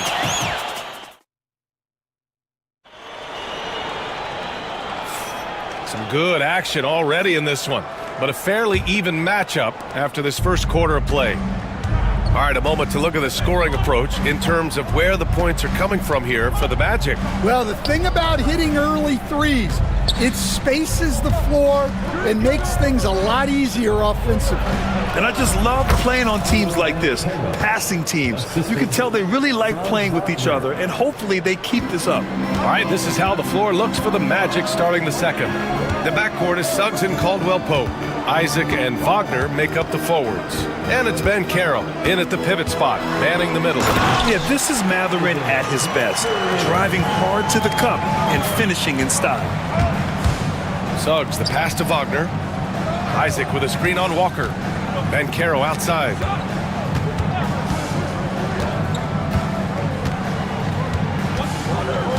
Back to Wagner. Shot clock at 6. Oh, and Turner with a block. A ferocious shot blocker. Turner provides a sense of security to the rest of his teammates. Basket's good. Yeah, so skilled offensively. Getting the ball in his hands is generally a good idea. Here's Suggs. And the shot counts. He's fouled, and it's a chance for a three-point play. Coach, when you look at the best defensive teams, what's the balance between IQ, the smarts for the game, versus effort? Well, Brian, it's both. You know, I mean, the effort is a given. You're not going to get anything done in the game without effort. But to be a good defensive team, you have to be smart. You have to understand your opponents, their tendencies, both as a team and as individuals. And if you do that, you can cover up for a lot in terms of just raw athleticism. Siakam looking it over. Down low. Here's Turner. And then Turner with the dunk. The agility of Turner is huge in these pick and rolls. He's hard to prevent from scoring in these situations. Suggs, the pass to Wagner. The kick out to Banchero. Wagner with a screen. Suggs outside. Goes back up. And he lays it in. Suggs has got 9. And I like the shot selection. Suggs recognizes when to look to score inside. Halliburton against Suggs. Halliburton attacks. And the dunk by Halliburton. I just love the aggressive finish. I'm thinking he's sending a strong message with that jam. And Carroll with a screen on Halliburton. Suggs, the pass to Ben Carroll. Here's Caldwell Pope. He's covered by Matherin. Kicks it out to Wagner. Ben Carroll with a screen on Walker. Back to Ben Carroll. Ooh, Ben Carroll getting it done and tight. He can play big and tough. I mean, Ben Carroll bangs his way in. Halliburton, the pass to Walker. 2 minutes. Matherin against Caldwell Pope. The kick out to Walker. Ooh, poked away.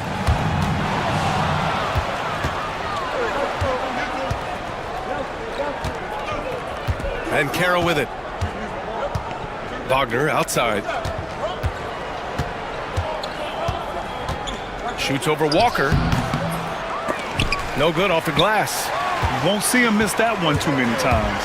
Yeah, it was a great look. Sometimes they don't fall. You've just got to keep taking great shots. And this is exactly who you want taking that shot. He just missed it. Suggs finds Bankero. And another basket for Orlando. His ability to shoot off the catch is a big plus. Bankero has quick reactions, a really versatile scorer. Outside for Halliburton. Siakam with a screen on Suggs. And then Siakam with the jam. Well, he can play the 4 because he gets off the ground so well. Sinks the tray. And Bankero has some range already. I mean, I want to see him continue to drain these shots. And then Siakam with the jam. He put some rage into that one, B.A. You're telling me. Wagner with a screen on Matherin. Caldwell Pope with it. Halliburton picks him up. Suggs, the pass to Caldwell Pope. Matherin against Suggs. 6 to shoot. Wagner outside. Here's Caldwell Pope. And it's Orlando with another. Unselfish basketball. That's what coaches love to see. Halliburton against Suggs. Turner, a screen on Suggs. 4-3. And it's Turner, that time on the assist by Halliburton. Turner's got 10. And when given a chance, Turner drains that shot. The defense has to know this and defend them better. Bankero the screen. That'll count. Oh, no good on the last second attempt there.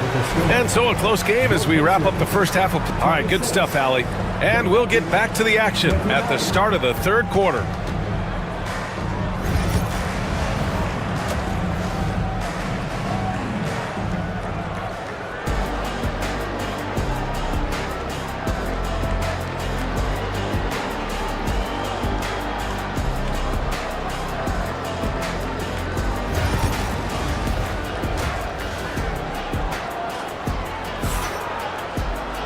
And after a fairly even first couple of quarters, this second half could turn out to be a great one as both teams trying to gain an edge. Miles Turner really making a difference here. The numbers say it all. He spent the first half playing efficient ball. Yeah, it's not like he's getting everything at the rim. He's playing smart and just taking what the defense gives him. Siakam at power forward with Turner in at center. Walker out there with Halliburton, and it's Matherin in at the 3 spot. That's the group for Rick Carlisle, getting going here in the second half. How about Paolo Bankero, coach? What a special talent. The first overall pick back in 2022, and then the Rookie of the Year. Well, Brian, he's not just a scorer. He's a 6'10" playmaker, and getting that out of someone who plays on the front line and can also play as a small ball 5, Bankero's versatility makes him very valuable. Well, some great scorers in the NBA right now, Stan. Anyone you think doesn't get enough credit for their offensive talents? Wow, Brian, that is a tough question. So many guys putting up such big numbers right now. Devin Booker maybe still a little overshadowed by Kevin Durant. De'Aaron Fox maybe overshadowed by Sabonis. And Tyrese Maxey certainly is overshadowed playing with Embiid. Here's Siakam. Oh, rejected by Isaac. Yeah, great length from Isaac. He gets the hand up, gets a piece using that big wingspan. Here's Walker. Blocked again! And he recovers it. Shot's good by Matherin. That's a terrific kick-out pass. When the defense collapses like that on the inside, you've got open people outside. Wagner with a screen on Halliburton. Suggs, the pass to Wagner. Got it. Wagner's gotten 4 this quarter. And he did that so well in college. Suggs sharing it well in the league, too. Here's Matherin. Orlando with the rebound. Third quarter of basketball. We're about a minute and a half in. Bankero outside. Three-pointer off the mark. And Halliburton has got the ball here for the Indiana Pacers. It's a 5-point game. And he has taken over this game. Halliburton looks like he's on cruise control at this point. Caldwell Pope against Matherin. The three from Banchero. Walker pulls down the board. The Pacers have gone 2 of 5 in this third quarter. Three-pointer Matherin. They grab their own miss. Nice shot by Walker. And such a strong guy. Walker could live in the paint. And Carroll with a screen on Halliburton. Suggs finds Caldwell Pope. A little under 2.5 minutes gone by in the third quarter. Back to Banchero. The Magic need to put one up here. And now we have an intentional foul. I'm not sure why. Yeah, bizarre play, B.A. Not sure what got into him. And we've got a timeout from Jamal Mosley. He's going to talk it over with his guys.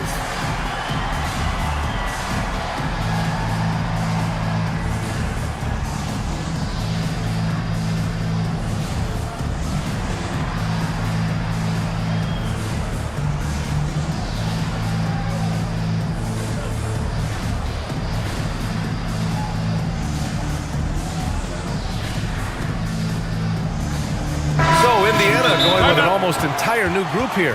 Toppin, he's checked in for Siakam. Neesmith comes in for Matherin. Nimhart, he's checked in for Walker. And T.J. McConnell subbed in for Tyrese Halliburton. And we've got a timeout from Jamal Mosley. He's going to gather the troops and talk it over. Anthony's checked in for Suggs. A little over 2.5 minutes off the clock in this final half of play. Pass to Black. Down to 5 on the shot clock. Outside Carter takes a three. On target from range. And the Magic lead by 4. Easy look when the defender isn't fighting over the screen. Yeah, it's certainly worth it to disrupt the offense. Coaches notice that extra effort. And a slam dunk by Toppin. Great job on the back end of the play. Yep, finished with both hands, making sure of it. It's Anthony on the take. Carter on the wing. Back to Anthony. Here's Black. He's guarded by Nimhart. Pass to De Silva. The three. Nails it from 3. De Silva's gotten himself on the board with a 3 there. That right there, that's the kind of look this system is designed to create. Toppin's shot is off.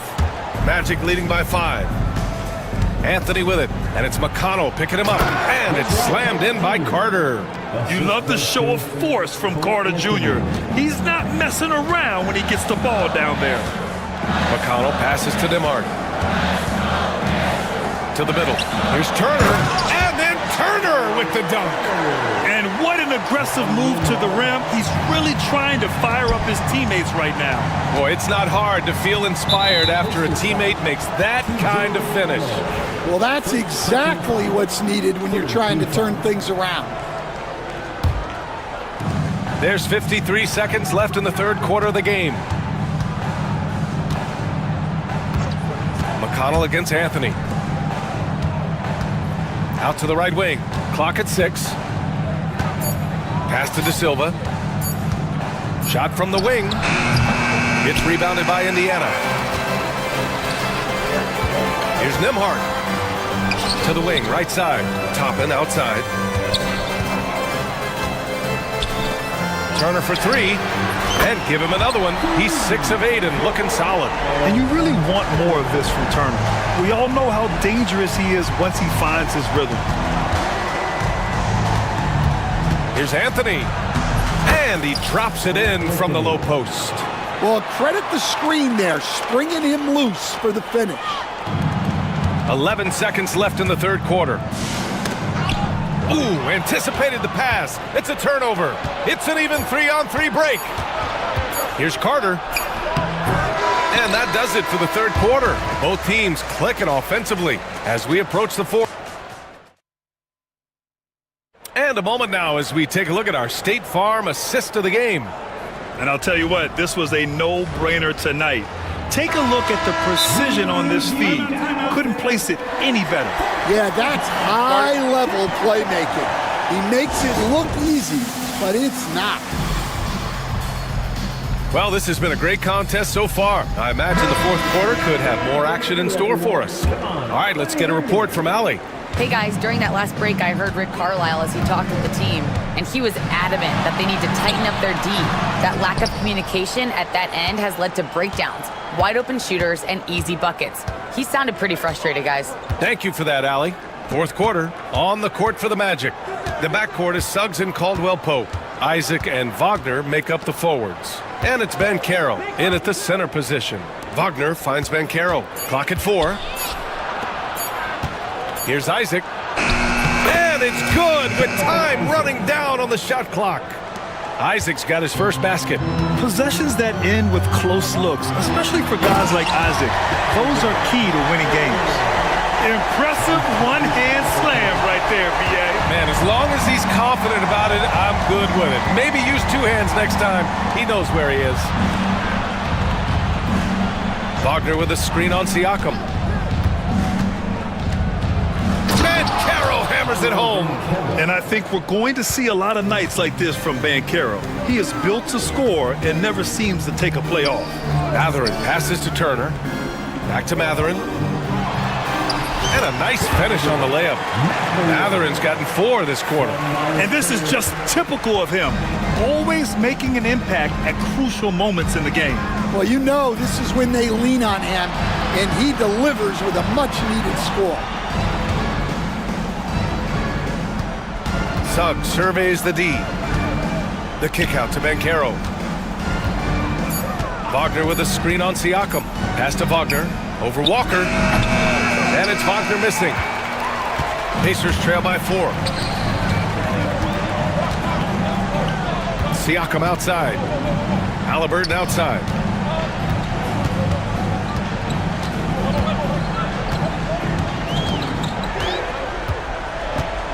The floater. Ooh, 2 physical points for Halliburton. Yeah, intelligent shot selection by Halliburton, opting for the floater in that situation.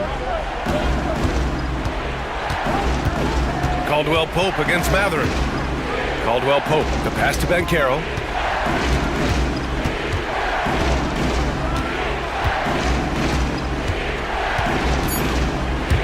Banchero takes it. Oh, and makes it with the kiss. And the Magic lead by 4. He will muscle his way down the lane. Watch out when Banchero comes tumbling by. Halliburton finds Turner. Here's Mathurin. The kick out to Walker. Wagner with a steal. We're in the final quarter play here. 3 minutes in. Wagner with a screen on Walker.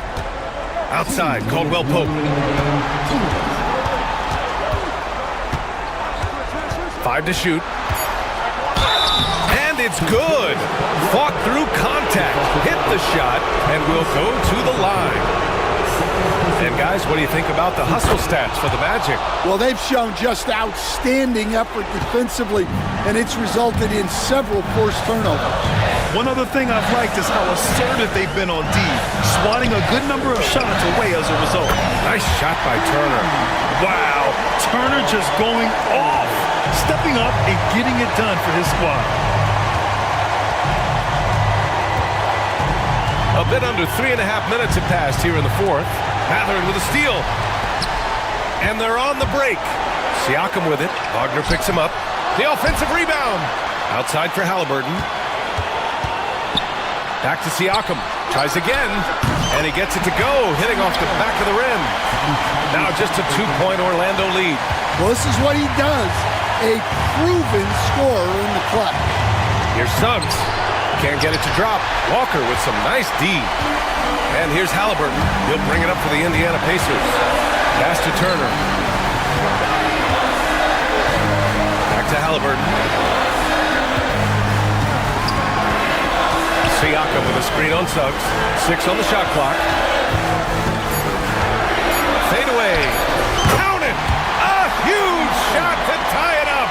There is absolutely no fear in his eyes. He loves the moment. Yeah, and I can say from experience, his coach just breathed a huge sigh of relief. Suggs with it. Halliburton picks him up. Yes! Putting this team on his back. I love seeing Suggs take charge like this. 6 seconds separating the shot and game clocks. Walker finds Halliburton. Back to Walker. Siakam with a screen on Wagner. Pass to Halliburton. Here's Siakam, and it's Rick Carlisle calling timeout here. And coach didn't want to take any chances in this situation, which is why he called the TO. All right, thoughts on what coach is going to do here? More than enough time to get a bucket. No doubt, but they might have to draw up something that the defense isn't expecting. 2 on the clock. Matherin. Oh, offline! Yeah, and that was a smart move. I mean, you have to foul right there. You just don't want them to run out the clock. He drops the first one, and that makes it a 3-point lead. So he gets them both, and it's a 4-point ball game. No doubt, that just about seals it. Time called here. Indiana decides to talk it over. Just 4 seconds left in the fourth. Let's hear from our analyst. Give us your take on the strategy being discussed right now. They're going to have to get up a quick shot and then foul immediately. For 3, Matherin. No good there.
closely. Well, the thing that jumps out at me, Kevin, is the guard matchup. I mean, both teams have tremendous backcourts, and I really think whoever is able to win or control that battle is going to win the game. And now the New York Knicks starters. Mikal Bridges out there with Jalen Brunson. Then it's OG Anunoby. Then it's Josh Hart. And it's Towns in at the center, locking down the middle. Now here's Brunson. Rudy Gobert missing his last shot. Brunson kicks to Hart. Back to Brunson. That shot misses. Randall with some nice D. Gobert the pass to Alexander Walker. Back to Gobert. It's rebounded by New York. It does not get much easier than that, but somehow he came up empty there. Bridges outside. Gets it to go from 18 feet away. A legitimate threat to burn you from that mid-range. Bridges recognizes when he should take that shot. And Clark, the debate around Karl Anthony Towns. Is he the greatest shooting big of all time? Well, look, if you just want to go numbers, it's an emphatic yes. No 7-footer has ever shot it like Cat. Around 40% from three over his career. That's not just a 1 or 2 season deal. That's a multi-year career. So I say yes. Now Towns. After Anthony Edwards missed from long range. Length, size, touch. That's how Towns just dominates you inside. And that's out of bounds. Minnesota will retain possession. And now the latest from our reporter, David Aldridge. I had a chance to catch up with Chris Finch. Now, we both had the same topic, Mikal Bridges, and the impact he can have on a game. Coach told me he's someone we've talked about for sure. We can't let him out-hustle us. That's when he does the most damage. We'll see if they can match Bridges' energy. Guys? Thanks, David. Yeah, not sure what that was about. I mean, talk about a brain cramp. Yeah, yeah, completely a brain fade. I don't know where that came from. Just lost sense of time and the situation. He had a nice open look right there. Getting the ball to somebody ready to stroke it. Selfless play by Edwards there. Brunson surveying the D. Towns kicks to Brunson. The offensive rebound. And that one's good. Towns. Well, I love the way he goes after it there. I mean, you've got to respect that. He's rewarded for his efforts of pursuing the ball. Outside Edwards. To the inside. And Reed throws it down. And he might be small for a center, but boy, can he jump out of the building. Brunson outside. Shoots over McDaniel. Bridges passes to Brunson. Shot clock at 6. Towns for 3. The shot, no good. And close to making the defense pay for the lax coverage that time. Here's Edwards. Outside for Randall. And foul on the shot. He'll shoot 2 at the free throw line. That's on Jalen Brunson. The Timberwolves shooting their first free throws of the game. First free throw is good. First personal foul. Second team foul. And it's tied up with that one. It's been a really good day for him at the line. Some other bigs have well-documented problems on their free throws. He's not one of them. Now here's Brunson. He has yet to score. Towns kicks to Brunson. Back to Towns.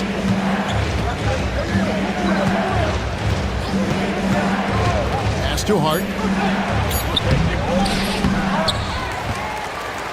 We've got 1:23 left to play in the first quarter. Bridges misses. Well, you know he wants that one back. I mean, more often than not, he'll sink that mid-range jumper. An intentional foul committed, but for what purpose, Greg? I'm not sure. A scene of confusion right there. I can't imagine why he thought it was a good idea to foul there. Now the free throw is good, now leading by 1. He hits both from the stripe. And here's Brunson. He'll bring it up for New York. Pass to Towns. And Towns throws it down. Leaving no doubt on that one. The explosiveness of Towns, really powerful. Edwards looking it over. That's in, and he found his range with that one. Now 1 for 2. And his presence as a scorer, it just has a calming effect for the rest of the team. He's a fallback option whenever they need him. And Towns throws it down. Now flying high and throwing it down with the one hand. One of his favorite moves right there, guys. Does it as well as anybody, fellas. Tremendous skill while in the air. For 3, Edwards. That one falls. His second basket of the game. He's now 2 for 3. Nice smooth three-point shot by Edwards there. Boy, he's got confidence from behind the arc. On the wing, Bridges. And it's slammed in by Bridges. I love the ball movement there. He put that on a silver platter. Just served him up. Edwards against Anunoby. Randall outside. McDaniel sets a screen for Randall. Beats the buzzer! Wow! Yeah, that's just an amazing way to get that. At the end of one, a closely contested game so far. But Timberwolves on top. They're up by 3. From Target Center, back in a moment. And if you're just tuning in, it's been a pretty even game through the first quarter. And guys, what's your take so far in the Timberwolves? Attacking, drawing fouls. They won that first quarter at the line. Boy, I like the aggressive nature they're playing with here. Not playing soft at all. They're going right at them. They've got McDaniels. Nickeil Alexander-Walker out there with Anthony Edwards. Then there's Reed. And it's Randall in at the 4 spot. So that's the Timberwolves 5. Edwards against Anunoby. And foul on the shot, so he'll get a chance. And here we go with the coach's challenge. Not surprised in a competitive game like this. And he's disputing the personal foul call. Taking 2 shots. A player is under the review of the NBA rules. 2 minutes are allowed to review the play. The original personal foul. Getting a different angle can sometimes make it a lot easier to determine. Indeed, and the one thing with replay review is that when you see the slow motion replays, you really get a new appreciation for just the immense speed at which these players are moving and how fast the action really is and how hard it can be sometimes, you know, Greg, to make the right call. And the announcement on the review is that the foul was called in error. So they have determined to overrule the original call. And guys, this is what it's all about, getting the call right. And I think in this case, the video review showed that while it was a tough call to make on the floor, they got it right with the review. Reed with a screen on Anunoby. And the foul called on OG Anunoby. That's his first foul. Off the inbound pass. Kept alive. And contact on the shot, so he'll be shooting free throws here. And you don't ever want to get into the habit of letting the offense get to the rim. Yeah, I couldn't agree with you more. I mean, that's the message they were sending with that foul. Nothing easy inside. And that's good as he hits both of his shots. And the league giving a bit more leeway, GA, to defenders. As a hard-nosed defender yourself, I'm sure you like that change. Oh, I do. I mean, we all love the intensity of playoff basketball. So why not bring a certain level of physicality to the regular season? Randall outside. Buries it down low. Randall's got the lead up to 5 now for Minnesota. Randall's got an unorthodox game, but he's got a good, strong upper body, which makes him a very consistent scorer inside. Here's Towns. And the dunk by Towns.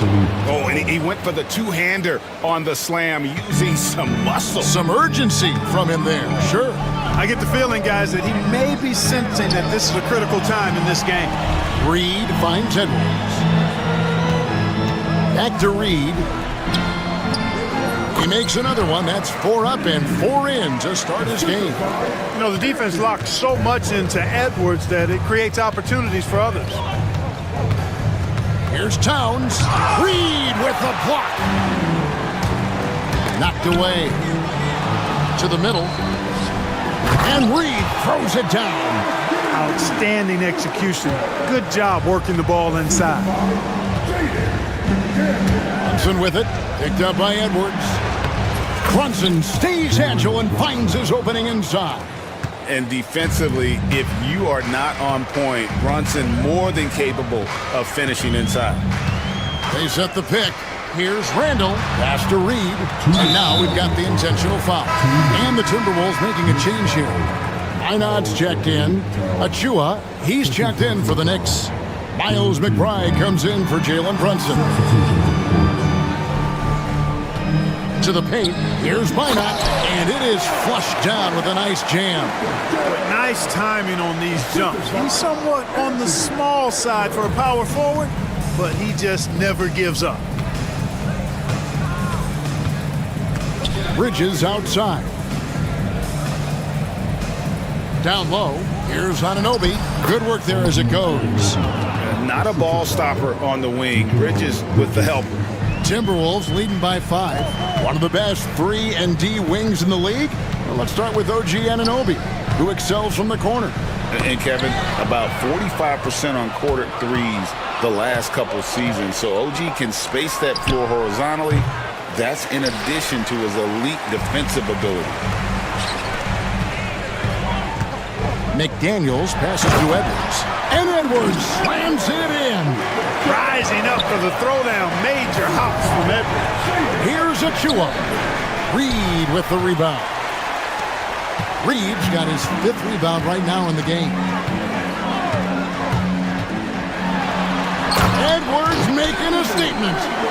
And not only does he get all the way to the rim in traffic, but how about he goes to the reverse? You got to be kidding me. That was awesome. No, that was outstanding, guys. No hesitation from Bridges. He gets the ball and is primed to take that shot. Here's Alexander Walker, defended by McBride. Inside. Pass to Alexander Walker. 5 to shoot. He's now 1 for 2 with that bucket. Give them credit. Offensively, they've been the more efficient team. Well, you know, it's been all high percentage shots for them so far. I mean, just the kind of execution you want in the first half. Achua finds Hart. Back to Achua. This one for 3. Hits the 3-point bomb. Achua's got himself on the board with 3 there. And so we conclude the first half. Timberwolves lead by 6. Got a chance now to send it over. Thanks, David. And we'll be back shortly following halftime to get the 3rd quarter underway.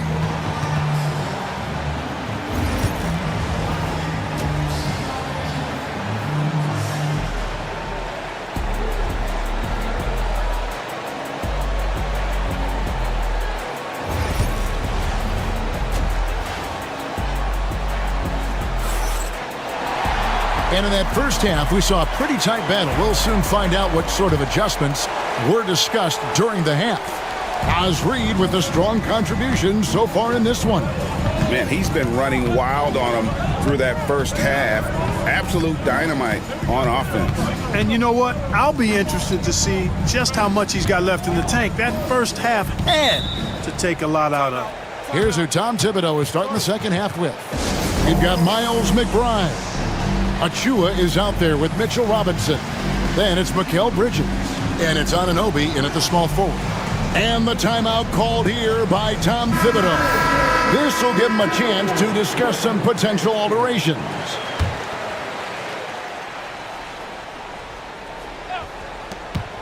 Six to shoot. Achua inside. Gobert on him. And now the Timberwolves on the break. Anunoby against Edwards. Down low, Gobert. And Gobert throws it down. Frenchman doesn't mess around down there. Gobert, what a vicious throwdown. Here's McBride. McDaniels defending. McBride passes to Achua. Bridges outside. Pass to Dadier. His three-pointers off the mark. And so Edwards will bring it up for Minnesota. They haven't given up any points here in the second half. Minot can't get it to go. Knicks trail by 8. McBride passes to Achua. Oh, tried to dunk it home, but and it looks like, yep, it's a coach's challenge on the personal. And this is the time now where the officials can review in closer detail what constituted the original personal foul. Getting a different angle can sometimes make it a lot easier to determine.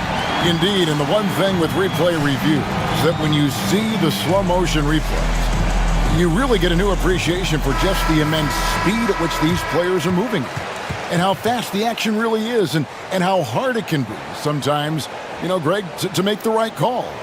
And so the word is in. They've decided that the call stands as it was made on the floor. And, you know, even if a coach still feels this wasn't the right call, you got to acknowledge the effort being put in to reviewing it. You're double-checking, and the game continues on. And he misses the second one as well, so he is 0 for 2 that time. Minnesota leading by 8. Here's Edwards. Anthony Edwards. How do you like that? Edwards is a load to stop on the bounce simply because he's got a football player's build.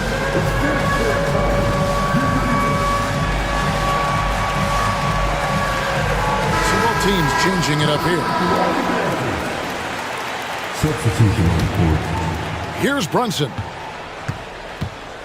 And we're just about a minute and a half into the third quarter of basketball. Hart kicks to Towns.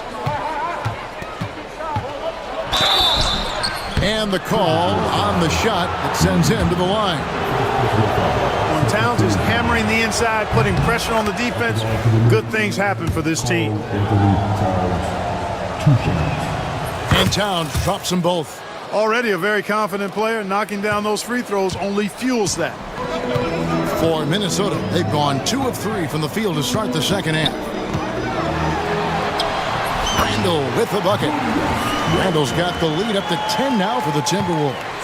And with the lead, I like the strategy here. Continue to get the ball to guys who can do something with it. If it's working, keep working it. That's what I say. Keep the pressure on.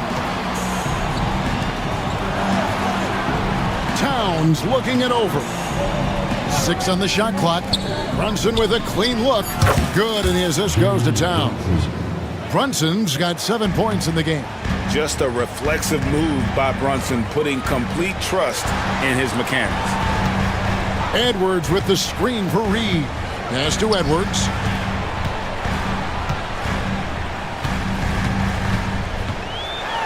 Really important for this team to get production from Edwards. When he's aggressive in scoring the ball, they go to another level. This is his first free throw of the game. At the line for your Timberwolves. And the first one at the line is good. And team-wide, they've been terrific from the line here. Just one of those nights when the confidence has spread from one player to the next. Knicks trail by 9. Right now, let's send it over to the sidelines and get a report from David Aldridge. Kevin, thanks. A move that likely helped the league's parity has been shortening max contract lengths. Commissioner Silver says we used to refer to it as dead money, a star player toward those end years sitting on the bench. We've reduced max contracts to 5 years, and in some cases 6. This way, it moves to more pay for performance. Kevin? I think, DA, that's a pretty good business decision. It's going to have nice ramifications. Timberwolves on defense. Here's Brunson. The kick out to Towns. And he commits the intentional foul. The Knicks shooting their 5th and 6th free throws of the game. He's off on the first. And you can make a case and argue that Cat is perhaps one of the greatest, if not the greatest, shooting big man of all time. And he's still got a lot of runway in front of him for his career. And New York making a change here. Achua's checked in. Outside Edwards. And stolen by Anunoby. Towns down low. Defended by Alexander Walker. And the dunk by Towns. Fighting hard there. Impressive move by Towns. Will go to the line for one more. Dante DiVincenzo. He's checked in for Edwards. The free throw drops for Towns. Timberwolves leading by 5. 1:25 left in the third quarter. That's a 2 from Randall. And once again off the mark by Minnesota. New York has gone 1 of 2 from beyond the arc since coming out of the break. Brunson against McDaniel. Towns sets the pick for Brunson. Achua in the corner. That falls. Nice speed that time from Brunson. Brunson's got his 4th assist in this one. Alexander Walker on the wing.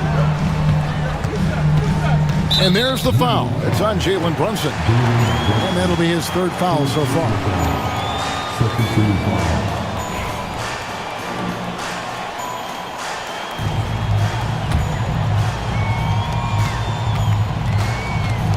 Here's Alexander Walker. Brunson covering. And you can see he just didn't get squared up with his feet. Those are always tough to judge, but I think the official got that one right.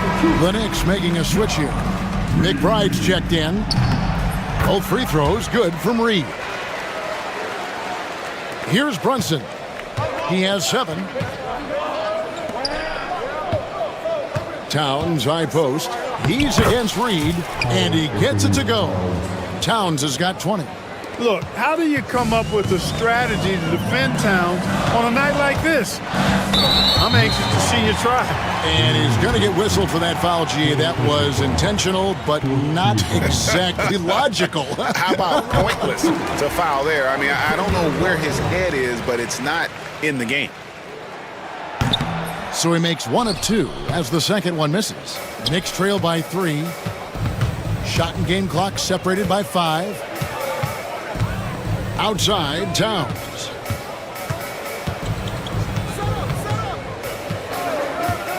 There's the drive. Just 5 to shoot. It drops. That's his 9th field goal of the contest. A blistering hot 9 for 11. You know, there's very little the defense can do to slow Towns down when he has momentum like that on the drive. And it's blocked. And the timeout called here by Tom Thibodeau. Looking for a breather and maybe just 1 or 2 things to talk about.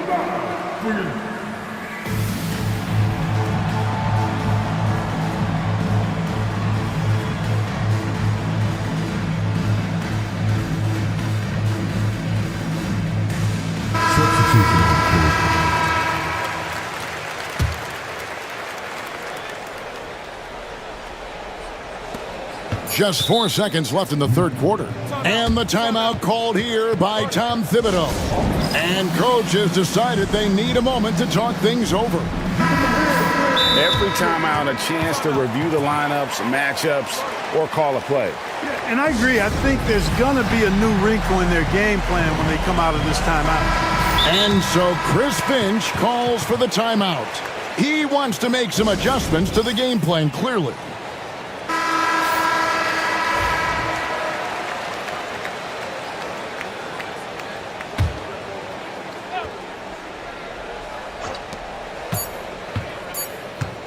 Now Brunson, and the last second attempt doesn't fall. And as we finish the third quarter, it's still close. Both teams here now a chance to show you our assist of the game, and it's presented as always by State Farm. Yeah, an easy choice tonight. Look at the precision on this pass. Put it on a platter for him. Served him up a tasty room service dime right there, boy. And it's been a very competitive game so far as we get rolling here in quarter number 4. Dante DiVincenzo, he's out there with Nickeil Alexander-Walker. And it's Rudy Gobert. Then there's McDaniels. And it's Minot in at the four-man position. So that's the lineup for... And folks, the coach's challenge has been initiated for a personal foul. Close game like this, and he thought it wasn't a good call.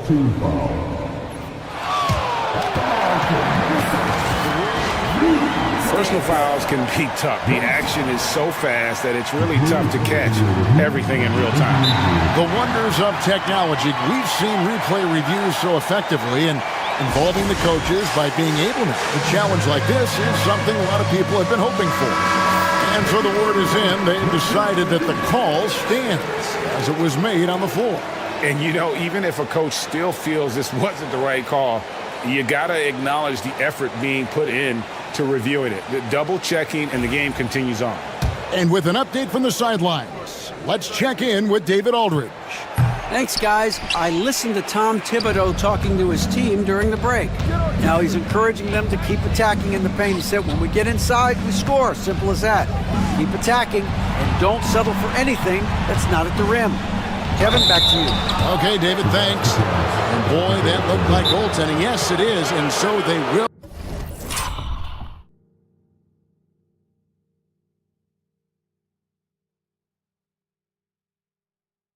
Award the basket there.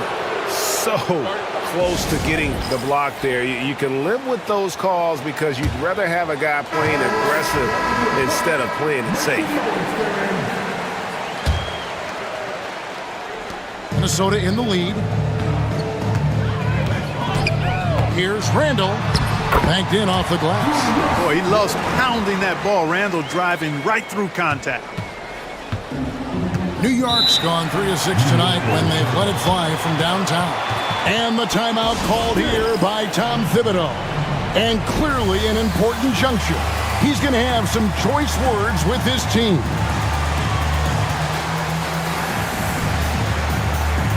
Achua, he's checked in for Jalen Brunson. Precious Achua.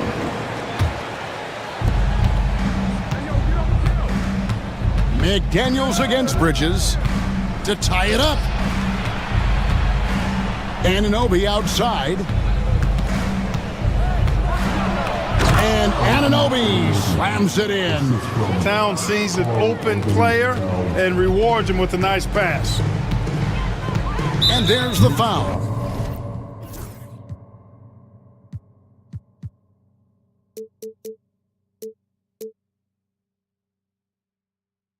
It'll go on Josh Hart. That'll be his second foul of the game. Second team foul. Fourth quarter still young, just over a minute play. Edwards at full speed. Yep, that one goes in there. And the Timberwolves lead by 3. Boy, how about the strength of Edwards? Confident in taking on defenders and finishing. Bridges passes to Anunoby. It's Hart on the wing. Bridges sets the screen for Hart.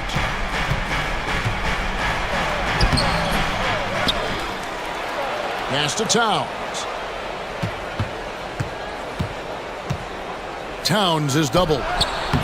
Got him with the pump fake, but couldn't finish. Minnesota leading by 3.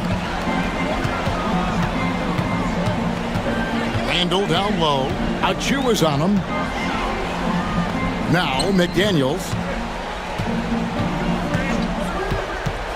Now here's Edwards. Down to 5 on the shot clock. Minnesota needs to get off a shot here. A shot by Alexander Walker, no good. Knicks trail by 3. And an intentional foul right there. Anthony Edwards. First personal foul. First team foul. Fourth quarter of play, and we're about 2.5 minutes through it right now. Anunoby finds Bridges.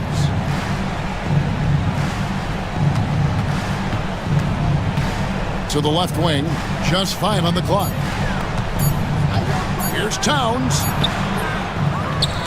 The kick out to Anunoby. Pass to Achua. To tie it up. Minnesota with the rebound. They've led by as much as 10. To the wing on the left. McDaniels gets a wide open look. Knocks down the 3 ball. And now a 6-point Minnesota lead. Attacking right away. And Daniels wasting no time there. Bridges misses. The Timberwolves have gone an outstanding 4 of 5 from the field in the fourth quarter so far. Knicks have gone 2 of 7 from the field in what's been a cold start to the fourth quarter for them. And there's the foul. It's on Towns. That's his 5th foul.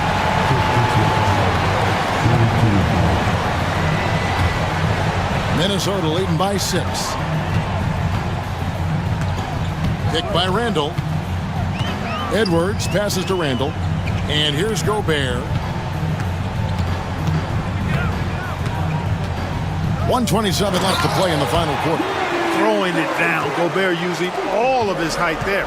Knicks trail by 8. Now here's Hart. Pass to Towns. Throws it down as the official calls the foul. It may be a 3-point play. It's going to be on Rudy Gobert. You love how each side has risen to the challenge throughout this one. Hey, defense is taking a back burner. Secondary on the marquee, but who doesn't love a game like this? Let's go. I like offense. Edwards with the screen for Randall. Edwards inside. Randall no good. That is some tough defense there against one of the better finishers. Unbelievable. You think of Bridges as understated, not that flashy, and then he does that. McDaniels finds Gobert. Outside for Randall. Offensive rebound. Beyond the arc. Down through the hoop it goes. That's his 5th make on 9 shots from the floor. For Randall, another bucket. He continues to expand his offensive game. Back to Achua. New York moving the ball around. Towns sets the pick for Hart. Pass to Towns. Good! And now they trail by just 4. Feeling it. No doubt about it. He's definitely feeling it right now. Shooting a terrific percentage from the field. And Edwards slams it in. Late in the game, up big, they continue to attack. I don't think you want to get loose and sloppy or ease up, but it is time for them to start using that clock a bit. The 3-ball. And so the Timberwolves take the win. It was up for grabs, right? All right, David, thanks so much. And that'll do it, folks.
Guys are lethal one-on-one, but I think the key is to keep their teammates involved, playing unselfish basketball.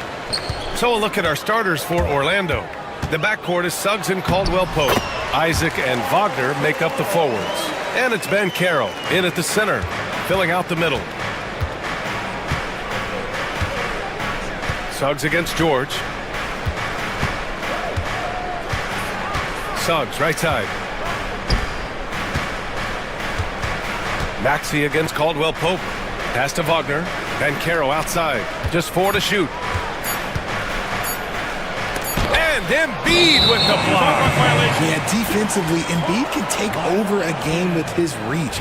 Big block from him there.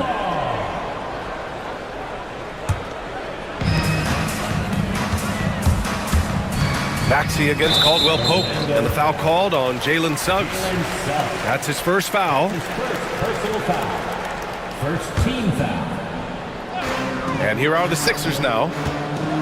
Here's George. Yeah, the length of Isaac is such a tool on defense. It is so tough to get around that wingspan. Suggs, the pass to Ben Carroll. Fires in the triple. Don't want to let him get into a rhythm from out there. The 76ers have gone 1 for 3 so far. For 3, Maxey drops in the 3. Are you serious? I mean, he made the defender look silly right there. Just an epic move.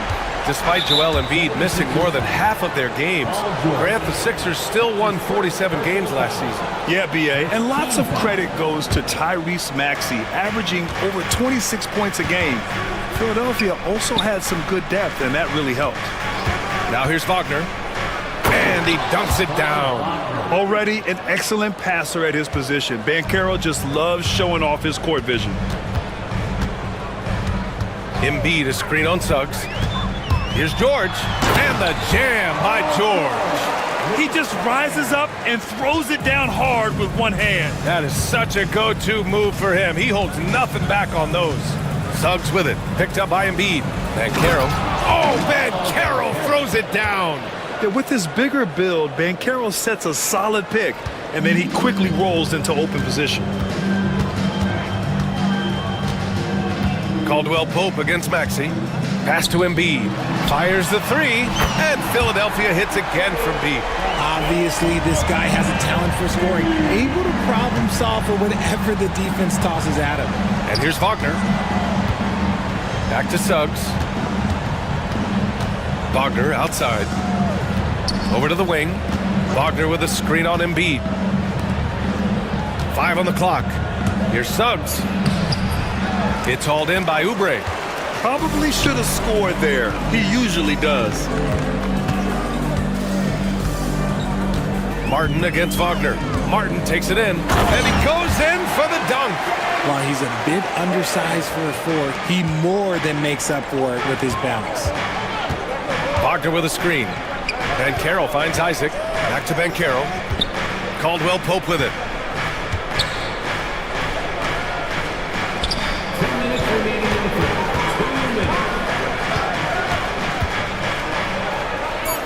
2 minutes. Uses the glass to finish the layup. Attacking in the painted area. Clearly that was their game plan coming in. And Maxey, here we go. Boom! He jams it straight down. And Maxey is just terrific on the drive. His speed and ability to finish is different in so many ways. And Ben Carroll gets it to go. Ben Carroll's got 7 points in the game. Starting to find his rhythm. He's cooking, and he knows it. Yeah, when he gets engaged this early in the game, it's bad news for the defense. He can roll this start throughout the rest of the game. Now here's Embiid. For 3, George. Good. And the assist to Embiid. He has 7. And the defense has to be more aware of Paul George. You got to know how fast his trigger is. Pass to Ben Carroll. Picked by Isaac. Goes up on the wing. Ben Carroll no good. All alone from mid-range. You got to think he's kicking himself. And the basket is good. He got it to go, and he took the bump. So a free throw coming up. An opportunity at a 3-point play. He's getting his first free throw attempt of the game here. The free throw is off from George. And you got to give Paul George credit for his mental toughness. There's always lots of chatter out there, but he tunes it out and just focuses on his game. Oh yeah, that'll do it. Wow, an emphatic two-handed slam. Embiid, a screen on Suggs. Inside. It's stolen by Isaac. And here's the fast break. Suggs with it. Guarded now by George. And it's good. 2 points. Yeah, nice initiative from Suggs.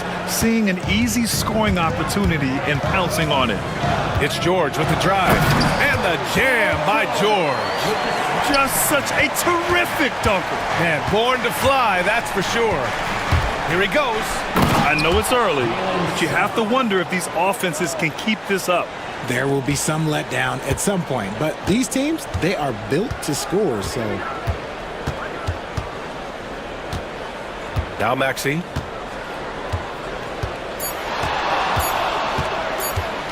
Got it up, and some nice defense there to end the quarter.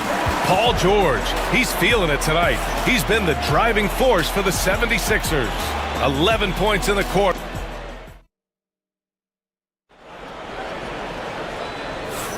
If you're just joining us, we played through one quarter in this one. And let's take a moment to get your take, guys, on the scoring so far for the 76ers. They've really been dialed in from deep. This is a team that has a ton of confidence in their outside shooting ability. Another thing they're doing well early on is passing the ball, spreading it around the floor and feeding guys who are well set up to score. So for Orlando right now, the backcourt is Suggs and Caldwell-Pope. Isaac and Wagner make up the forwards. And it's Ben Carroll in at the 5. And at the offensive end, George persistent and consistent. Magic trail by 4.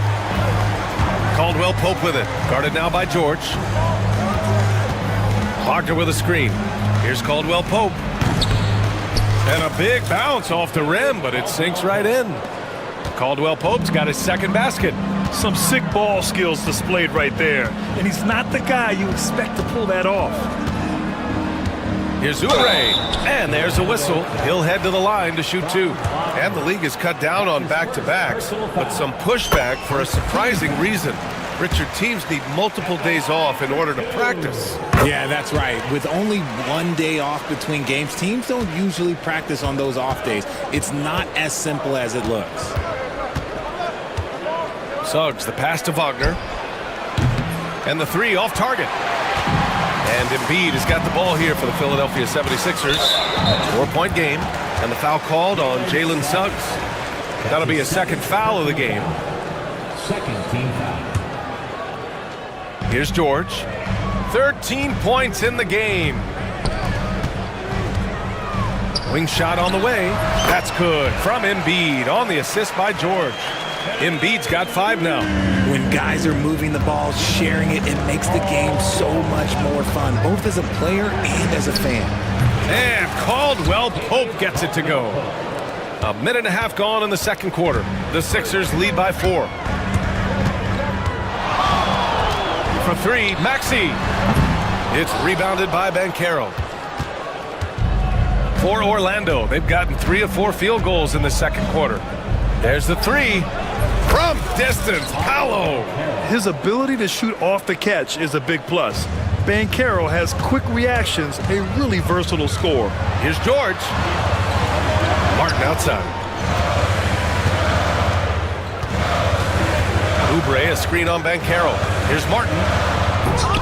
Oh, misses the dunk. Come on. If you're going to go for the crazy dunk, you better finish it. Wagner with it. Oubre picks him up. And the go-ahead bucket, no good. Philadelphia's gone 3 of 4 from distance in this game. For 3, Maxey. Orlando with the rebound. And just terrible defense. I don't know how he missed that shot. And we're just over 2.5 minutes into the second. Suggs. He can't hit that time. Ooh, nice D from George. That's tipped. Oh, and a fast break for the Magic. Isaac outside. Pass to Caldwell-Pope. To the middle. And here they go on a free run to the bucket. Here's Oubre. Rips down the breakaway slam. Oh, that's impactful defense right there. Finding a steal and instantly turning it into offense. Suggs against George. Ooh, and they immediately answer back with a dunk on the other end. Big but quick. Suggs so powerful off the drive. Here's Embiid. Oh, rejected by Isaac. And that's out of bounds. It was last touched by Isaac. And stolen by Banchero. Suggs against George. Banchero the screen. Here's Suggs. And that one falls. His 5th basket in 7 tries. And an important part of every team's game. A look at the hustle stats for the Magic. From the very start of this game, they have been giving the ball handlers trouble, using good pressure to force turnovers and get steals. Yeah, we got to talk about how pestering they've been on defense, forcing turnovers and finding ways to score off them. And the basket by Embiid. Well, and it's just clear how comfortable Embiid is shooting the ball, especially from mid-range. Banchero with a screen on George. It's Suggs with a drive. Banchero right side. Banchero the screen. Shot clock at 6. Caldwell Pope with it. Picked up by Embiid. And Banchero gets it to go. Banchero's got 14 points. Yeah, look at Banchero, reminding you he can shoot too. Here's George. And George with the jam. Oh, another lead change. 6 total in the first half. And this is the battle we were hoping to see. And the foul called on Paul George. That'll be a 2nd foul of the game. There's 25 seconds left in the 2nd period. Suggs, the pass to Wagner. He takes it in, and he slams it in one-handed. Trading the lead back and forth, neither side is willing to back down. I've been on the edge of my seat courtside. Man, this has been a barn burner. Here's George. Here's Embiid. Oh, Embiid punishing the basket. And when the game is this close, you have to go all out.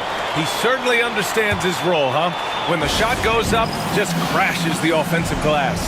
He's just giving them everything he has. It's why his teammates appreciate and enjoy playing with him.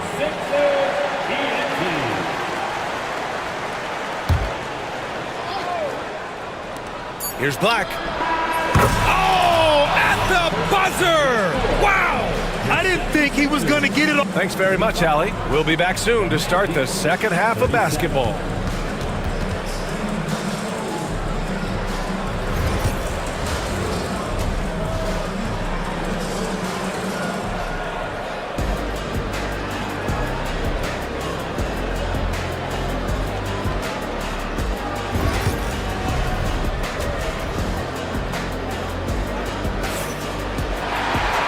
We're halfway through this one. Plenty of basketball left in a game that's been a fairly even one. Paul George has been sensational. Yeah, tonight he's done a great job of slashing through the lane and finishing. And you love that mindset he has going at the rim. He hasn't settled for anything, and he's been the aggressor all game long. Andre Drummond is out there with Caleb Martin. Then there's Eric Gordon. Then it's Kyle Lowry, and it's McCain in at the 2. That's the group for Nick Nurse getting going here in the 2nd half. Just 5 on the clock. To the paint. De Silva. Oh, nice finish from the low block. That one's good. A great move. I mean, the defense has no response. Yeah, taking it right to the rim. One imagines that might be discussed at halftime. That's going to be on the film. Martin a screen. Lowry, the pass to Martin. Back to Lowry. Launches a 3. It's hauled in by Black. Orlando leading by 4. Pass to Caldwell Pope. They set a pick. And again, it's Orlando converting. And with a little over a minute gone by, the 2nd half is underway. Lowry, the pass to Martin. No good on the triple. Orlando has gone 3 of 4 from distance in this game. Up top, Carter. Pass to Black. Throws it down, and the official calls a foul. It may be a three-point play. That'll belong to Kyle Lowry. Orlando shooting their first foul shot of the game. And here are the Sixers now. They trail by 9. Third quarter of play with just over 1.5 minutes gone by. To stop the run, and the layup is good by Drummond. No settling for an outside shot there. They went right to the hoop. Here's Carter, and it's slammed in by Carter. You love the show of force from Carter Jr. He's not messing around when he gets the ball down there. Time now to hear from our reporter, Allie LaForce. The NBA wants to ensure that every team has a shot. Commissioner Adam Silver said, we want parity of opportunity. People aren't interested in seeing teams buy championships, and we've made progress. In the long term, we're better off with more competitive fairness among all of the teams. That's true. It keeps everything interesting. Thanks, Allie. Carter from outside. Rebound by the 76ers. Second half of play here with just under 2.5 minutes passed.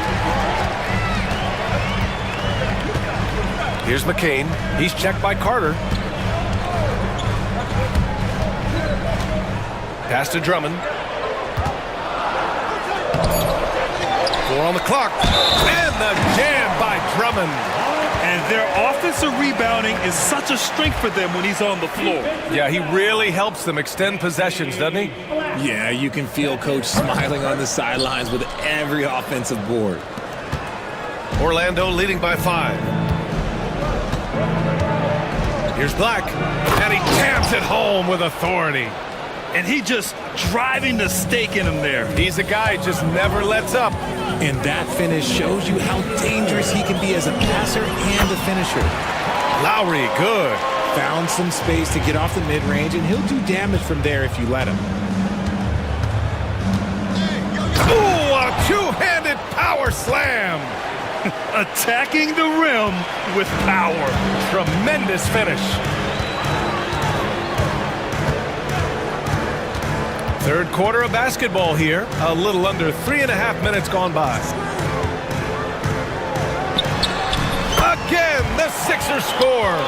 Pick works well there, but the defense left a lot to be desired. Yeah, that just comes down to a lack of effort. The defender has to do a better job fighting through the screen. Pass to De Silva. Here's Black, defended by Gordon.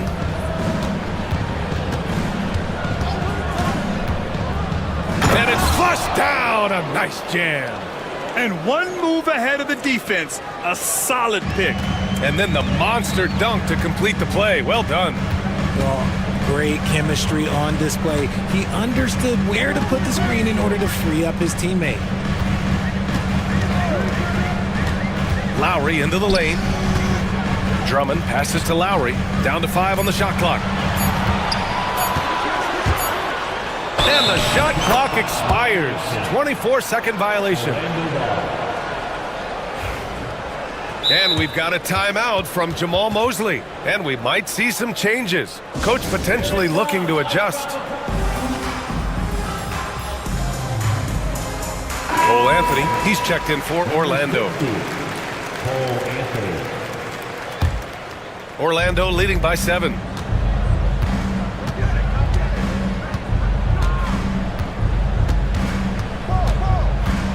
"27 seconds left in the third quarter. Oh, and they want a second opinion on that call. The signal for the Second team foul. At the line for the Magic. Calls in every game. The NBA was smart to adopt this challenge policy in 2019. You know, one thing this does for a coach is let his players know he's got their back. If they're adamant that the call was wrong, he'll back them up and make the refs take another look. And they've made their decision. The call will stand. And as much as it hurts to lose a challenge, I think Coach would challenge that call again if he could. He really disagreed with the foul, and he's still peeved. The first one falls. No good on the second free throw. 76ers trail by 8. Just 2 seconds between the shot clock and the game clock. Drummond with the screen. And the jam by Drummond. Showing off some mobility there. When Drummond rolls like this, he's hard to stop in pick and rolls. Here's Anthony. And Anthony slams it in. And he just driving the stake in him there. He's a guy who just never lets up. And that finish shows you how dangerous he can be as a passer and a finisher. And so it's the Orlando Magic, up by a healthy 8 points at the end of the period, getting lots of great looks. All right, let's take a look at our assist of the game, presented by State Farm. And I'll tell you what, this was a no-brainer tonight. Take a look at the precision on this feed. Couldn't place it any better. You've got to admire the vision just as much as the accuracy. Not many players can even spot that pass. The fourth quarter has arrived. So good to have you with us. And let's send it over to Allie LaForce. Thanks, guys. I got a chance to hear what Jamal Mosley was saying to the team. He said, keep it going, guys. Ride this wave of momentum. We're playing great right now, but we can't let up. Guys, back to you. Allie, thank you. Fourth quarter, on the court for the Magic. The backcourt is Suggs and Caldwell-Pope. Isaac and Wagner make up the forwards. And it's Ben Carroll in at the center position, locking down the middle. Down low. Embiid passes to George. Embiid, a screen on Wagner. Here's George. It's hauled in by Isaac. Isaac's got his fourth rebound in this one. Maxey against Caldwell-Pope. Pass to Suggs. And Carroll with a screen on Oubre. 6 to shoot. Caldwell-Pope against Maxey. Pulls it from the top of the key. And it's good. Off the back rim and in. And now it's a 10-point Magic lead. This has been the story of the game. A battle fought on offense. Yeah, but I think it's going to come down to who can get the stops down the stretch, because that's who's going to come away with this one. Suggs outside. And we've made our way through just over a minute and a half of this fourth quarter. That's basket number 6 in 8 tries. And I like the shot selection. Suggs recognizes when to look to score inside. Oubre, a screen on Caldwell-Pope. Out to Oubre. Pass to George.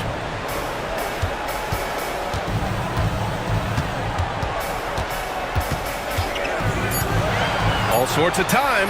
And he gets the jumper to drop. And you see the creativity George has. Just comfortable operating in screen and rolls and taking what he sees. A monster finish with authority. And he hangs on the rim for a little extra spice. 76ers trail by 12. For 3, George. It's hauled in by Isaac. And he probably thought he was going to bury that one. Pass to Caldwell-Pope. Just over 2.5 minutes played now. Final quarter of regulation. Doesn't go that time. Maxey surveys.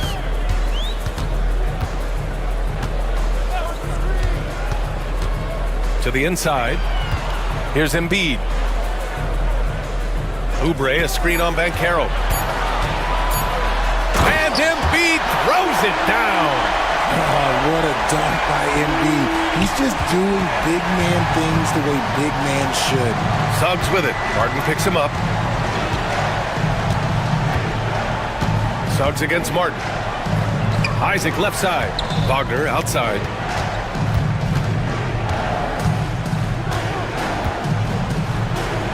That one drops for him. And the Magic lead by 12. Even with the score as it is, he just keeps coming at you. George against Suggs. Oubre, a screen on Suggs. Here's George. Oh, and the dunk by George! You gotta like the momentum on George's drive, cutting into the defense and clearing himself a path. Suggs, the pass to Caldwell-Pope. 1:14 left in the final quarter. Oh, he finds himself wide open and drills it. Barring a miracle comeback, this one is wrapped up. They were able to control the tempo and flow of the game, and it will end in a victory for the Magic. Well, Grant, I don't know if there was one deciding factor in this game, but I'd say shooting accuracy if I had to choose. Agreed, B.A. They really went after quality looks and shot the ball. That is powerful. Oh, yes! Oh, the electric Tyrese Maxey. And Suggs has got the ball here for the Magic. 41 seconds left in the game. No good with a layup. And so here is Philadelphia. It's a 10-point game. George passes to Embiid. Over Wagner. Had a chance there to cut it to single digits, but it's off target. Pass to Ben Carroll. Driving in. Oh, Ben Carroll throws it down. They really came in with the right mindset today. I can guarantee you their flight home will be filled with some smiles. And as it should be, to be this dominant on another team's floor, look, when you go home, you're going to go home feeling good.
Front court Greg. Here we go. Yeah, each of these teams are anchored by their big men. I think it's going to be physical and highly intensified.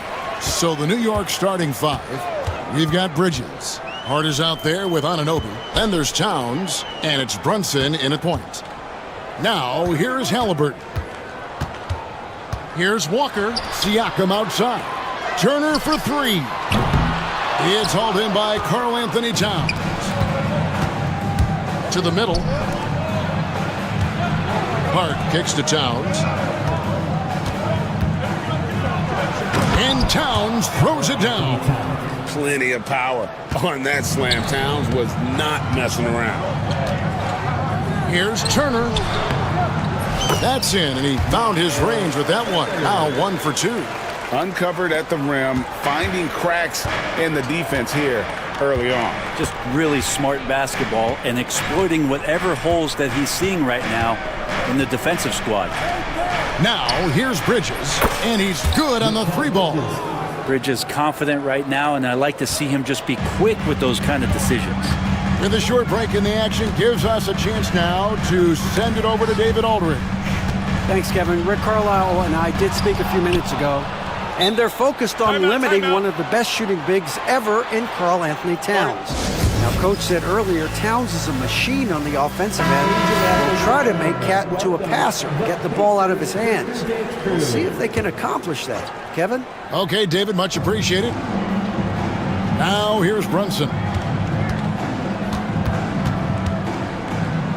First 1:30 gone here in the first quarter. Pass to Towns. Now, here's Hart. And it's off from three-point range. You know, Brent, Josh Hart has been a contributor at the many stops in his NBA career. Sometimes you have to wait to find your home, Kevin. That's been the case for Josh, but he has always contributed to winning, and now he's locked into this role where he is flourishing. This guy has all the tools to go out there and do little things every night that help your team be in a position to win games.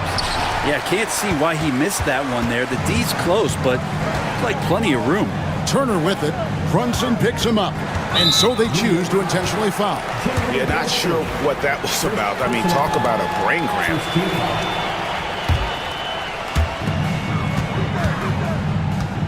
Halliburton against Anunoby. Turner dishes to Walker. Back to Turner. And it's Turner finishing it off. Hard to stop Turner in close. As soon as he has prime positioning, he is going for the slam. Towns sets the pick for Brunson. Fires from 14. And off the front iron, and in it goes. And hitting the mid-range jumper here early gives the defense just another thing to think about. Yeah, he's got to be a little bit more on their radar after knocking down something like that. And can you always depend on him or what to lead you to the right place with that pass? Money. Brunson the pass to Towns. Pacers with the rebound. Outside Mathurin. 2 minutes. Siakam finds Mathurin. Siakam inside. He's against Bridges. And Siakam gets it to go on the assist from Mathurin. Brunson against Walker. Now here's Brunson. Defense right on him. Indiana leading by 3. Greg, I'm sure their coach is very pleased with their offensive flow right now. I mean, it's harder than it looks to get it going like this. Now they just have to maintain it. Now here's Brunson. Following the miss by Tyrese Halliburton. And yes, it's good. And mixing it up down low, Brunson, not the tallest guy on the floor, but he can finish around the basket. Halliburton against Anunoby. Turner with a screen for Halliburton. He takes it in. Shot's good by Turner. You can't just stop when there's a pick set up. Gotta fight over it as a defender. That's one that the coaches will watch tomorrow with that player. You hate to see him give up in that situation. And the dunk by Towns. And that's not nearly the kind of defense that's going to prevent a player of his ability from scoring.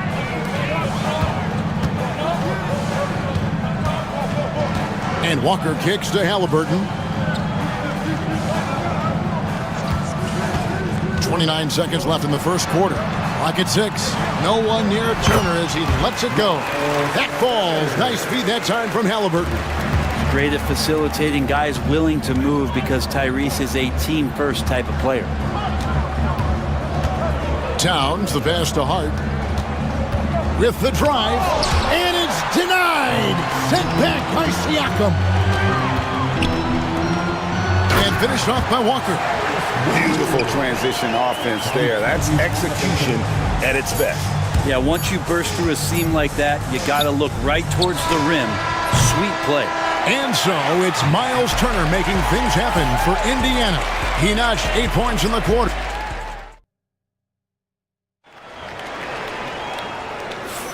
And hope you've enjoyed the broadcast so far. Halfway through the first half in this one. And a chance to catch up on some numbers here. The scoring breakdown for Indiana. So far, they've moved the ball well, leading to open, high-percentage looks.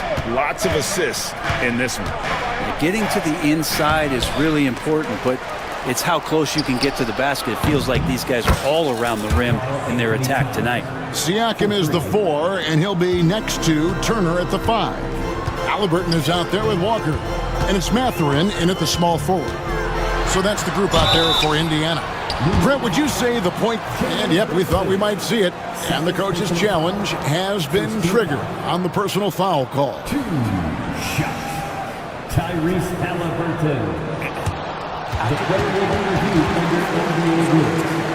2 minutes are allowed to review the original personal foul. Getting a different angle can sometimes make it a lot easier to determine.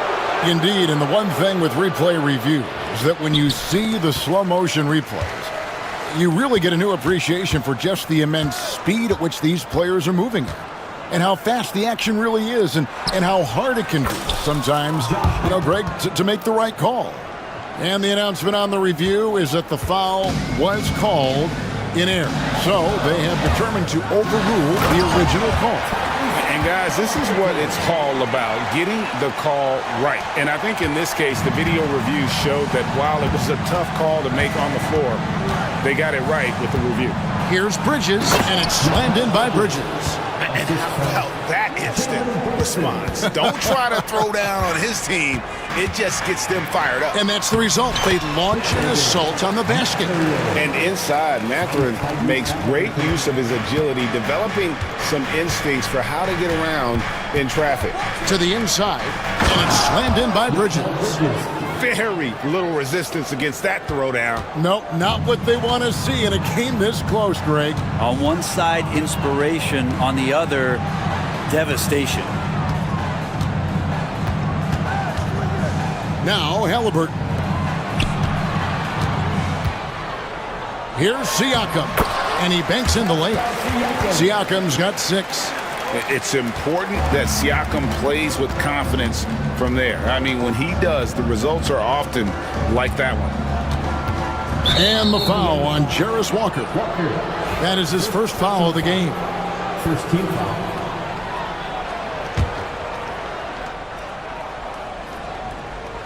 Second quarter of play with around 2 minutes gone so far.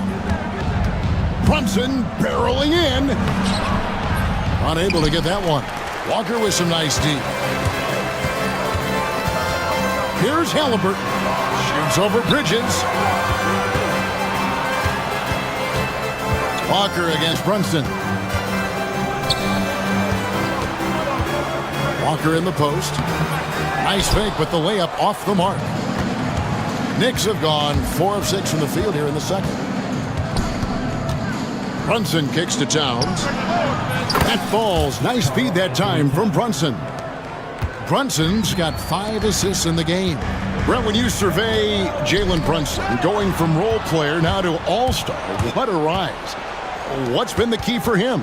I just think it's confidence, Kevin. I mean, simple confidence. I don't think there's one point where Jalen Brunson didn't believe that, not that he was the best player on the court, but that he was going to be the best leader. And that has translated into him producing some massive scoring and assist nights for any team that he's played on. This guy is a winner. And there's the foul. It's on Jalen Brunson. That'll be his second foul of the game. First team foul. New York on D. Only giving up 6 here in this quarter. Anunoby against Halliburton.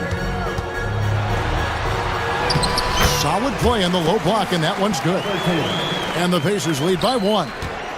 Defense doing their best to put Halliburton off balance, but he stays flexible, kind of warps around the defense and adjusts to the contact. Anunoby is screen on Siakam. And it's hard penetrating. And it's going to be out of bounds. The Pacers will take it. A different look for New York. Achua, he's checked in for Karl Anthony Towns. And Miles McBride subbed in for Jalen Brunson. Here's Halliburton. And they call the foul, so a chance at the line for one more coming up. And folks, the coach's challenge has been initiated. Good call. And I think when it comes to some of the more difficult calls to make, personal fouls can be tough. The action is so fast that it's really tough to catch everything in real time. The wonders of technology. We've seen replay reviews so effectively and involving the coaches by being able now. A challenge like this is something a lot of people have been hoping for. And the announcement on the review is that the foul was called in error. So they have determined to overrule the original call. And guys, this is what it's all about, getting the call right. And I think in this case, the video review showed that while it was a tough call to make on the floor, they got it right with the review. Second team foul.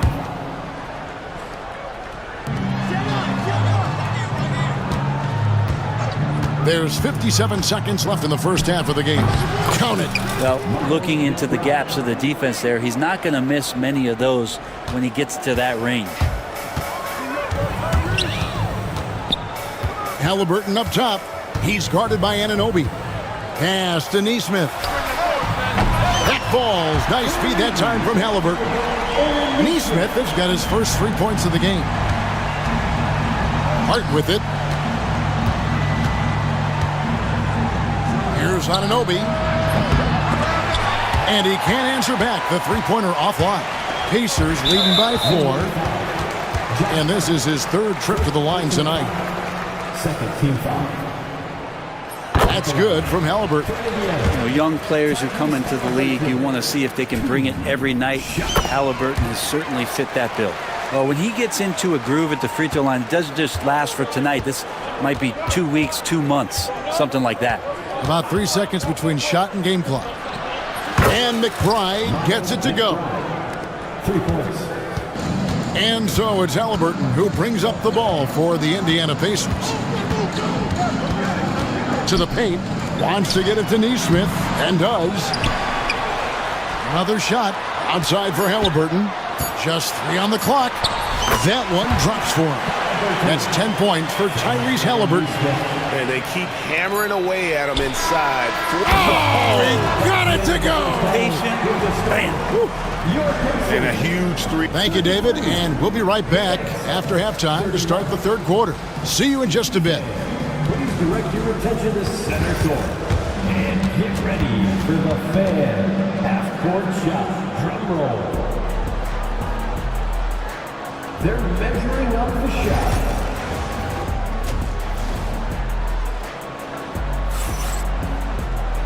We've got second half action for you, and if the next couple quarters are similar to the first, this one could go down to the last possession.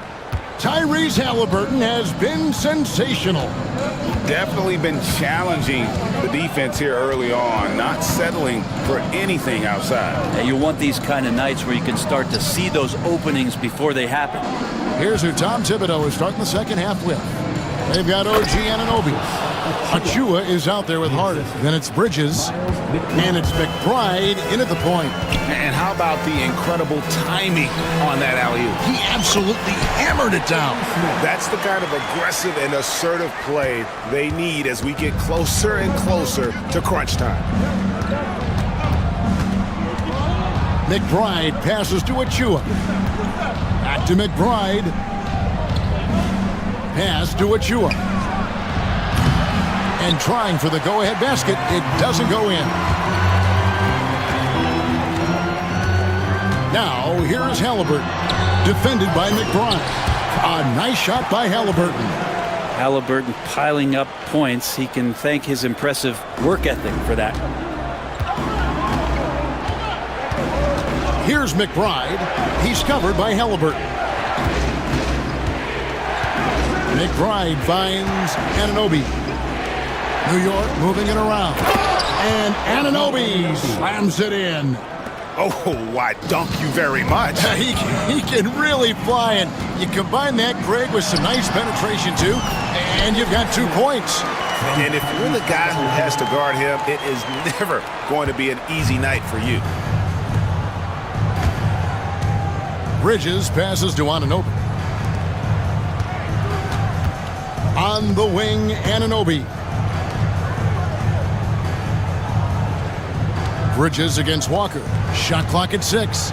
Bridges kicks to Hart. And Tom Thibodeau decides to call timeout. He's ready to talk things through with the team.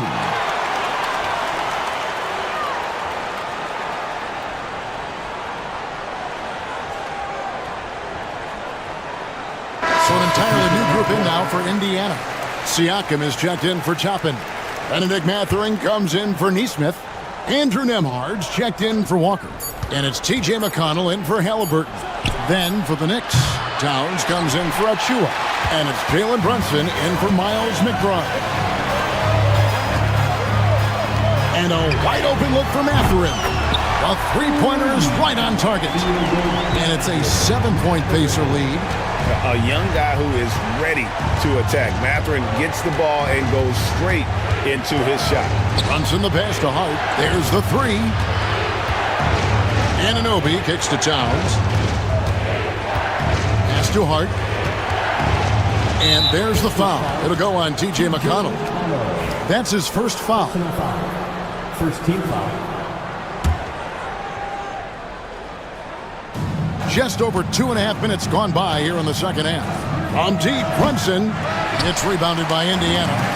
Turner's got rebound number 5 here tonight. McConnell against Brunson. McConnell scanning the floor. Out to Turner. Fires from 18. Again, Indiana. And everything is dropping for them. Terrific second half run. Well, with the confidence growing, that's one thing, but they seem to be getting more intense, and that's helping the quality of their play here. Towns finds Brunson. And there's the foul. It'll go on T.J. McConnell. That'll be his second foul of the game. Second team foul. Here's Brunson. And that one comes up a bit short. You almost have to assume he's going to knock those down when he is that open. Mathurin for 3. Nailed from three-point land. Mathurin's got 6 here in this quarter. And Brunson, here we go. The kick out to Towns. A floater. The shot's good on the assist by Brunson. Assisted by. Brunson's got 6 assists now in the game. And here are the Pacers now. They're on a 14-4 run right now. Bridges against Mathurin. Pass to Turner. Towns with the defensive effort. Knicks trail by 10. Brunson up top. He's covered by McConnell. New York shooting their first free throws. First trip to the line in this one. And at the line last season, about 78% as a team. Pretty solid numbers. Well, the lefty listed at 6'1", Jalen Brunson, is a bit of a different matchup. He's just so physical, and he can play on and off the ball. Dare I call it funky? Looking at who's out there now for the Pacers. Walker's checked in for Andrew Nembhard. Halliburton subbed in for T.J. McConnell. The shot by Turner no good. And here's Bridges. He'll bring it up for the New York Knicks. Trailing here by 8. The kick out to Anunoby. Gets an open look and hits. Anunoby's got 7 points. And what an assured player.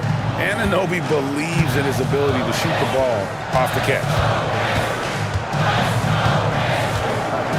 Halliburton against Anunoby. Halliburton outside. Down low. Here's Walker. No stopping him there. Jams it in as he's fouled. Chance now for a three-point play. That's on Jalen Brunson. Indiana shooting their third free throw attempt of the game.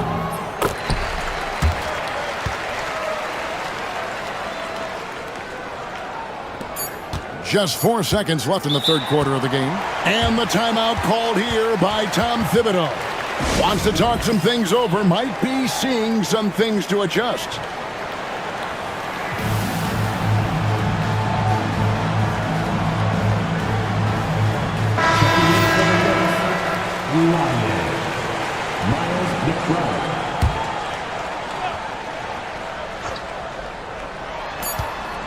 He got it up. Brunson. And that would have counted, but his shot was off the mark this time. And so it's Indiana ahead by 9 as the quarter cup. And a worthy candidate tonight as we take a look at our State Farm assist of the game. Yeah, an easy choice tonight. Look at the precision on this pass. Put it on a platter for him. Well, there's a way to break down the defense with the handle, but you can do it with the pass. Prime example of that right there. And with 3 quarters behind us, let's see what this fourth period holds in store for us. Siakam is the 4, and he'll be next to Turner at the 5. Walker out there with Tyrese Halliburton, and it's Mathurin in at the 3.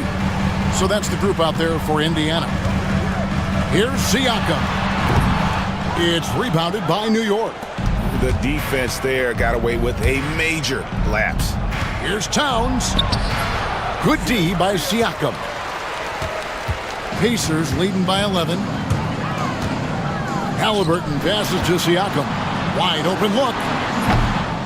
No good. Shot missing. He's going to be shaking his head on that one. Knows he missed an easy one. Yeah, you can't make them all, and you for sure you'll want him taking that kind of shot. Towns in the corner. 3-pointer, and the 3-ball is good. And drifting to the corner and finding some space, Towns can exploit any gap in a defense. 2 free throws coming up, and they call the shooting foul. And really the defense fouling there to prevent the layup, but that's exactly what you need to do. OG Anunoby's checked in for the Knicks. Bridges comes in for Miles McBride. Halliburton hits them both. Knicks trail by 10. Brunson scanning the floor. And the foul on Jarris Walker. That's foul number 2 for him.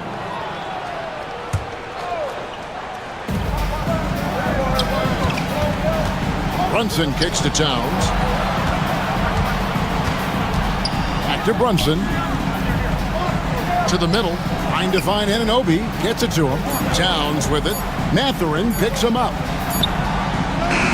He trains it as the shot clock ticks down. And how about the game from Towns? The combination of that height and shooting, probably unmatched in the NBA. Turner with a screen on Anunoby. And a wide open look for Halliburton. And once again off the mark by Indiana. Knicks trail by 8. Pass to Brunson. Bridges outside. And it's slammed in by Bridges. And that's just too easy. Bridges in there slamming it down. Walker with a screen for Halliburton. Shoots over Brunson. The Knicks pull it in. Bridges attacking. And the ball goes out of bounds. Last touch by Siakam. Great energy on the deflection and a good job disrupting their offense. Yeah, appreciate the work right now on the defensive end. A little over 2.5 minutes have passed here in the fourth quarter. Well, on defense, Halliburton relies on his lateral quickness and that long, lanky body. That's how he got in front of the shooter. That one goes. Count it. And the Pacers lead by 8. I love the unselfishness, and you know coaches do as well. Well, not just coach, but you can see it in the teammates, the way that they look at him. They appreciate it when he shares the ball like that. Bridges a screen on Turner. Towns. That shot is good. He has made 8 while missing only 4. That's 67% shooting. And we just saw Cat at his best, pounding the paint, finishing near the rim. Walker is screen on Anunoby. And Walker kicks to Turner. No good with the triple. And so it's Hart who brings up the ball for New York. So far in the fourth quarter, they've allowed just 6 points. And this is why he's a go-to option. Towns enjoys getting a chance to come up big for his team. And the foul called on OG Anunoby. That is his first foul of the game. Over 3.5 minutes through the final quarter now. He gets that one. And won't find many more games as entertaining as this one. No, this is about as high octane a game as you're going to find. Here's Walker. Takes it inside. And the dunk by Walker. For his size, Walker has great burst off the bounce. Brunson the pass to Towns. Anunoby outside.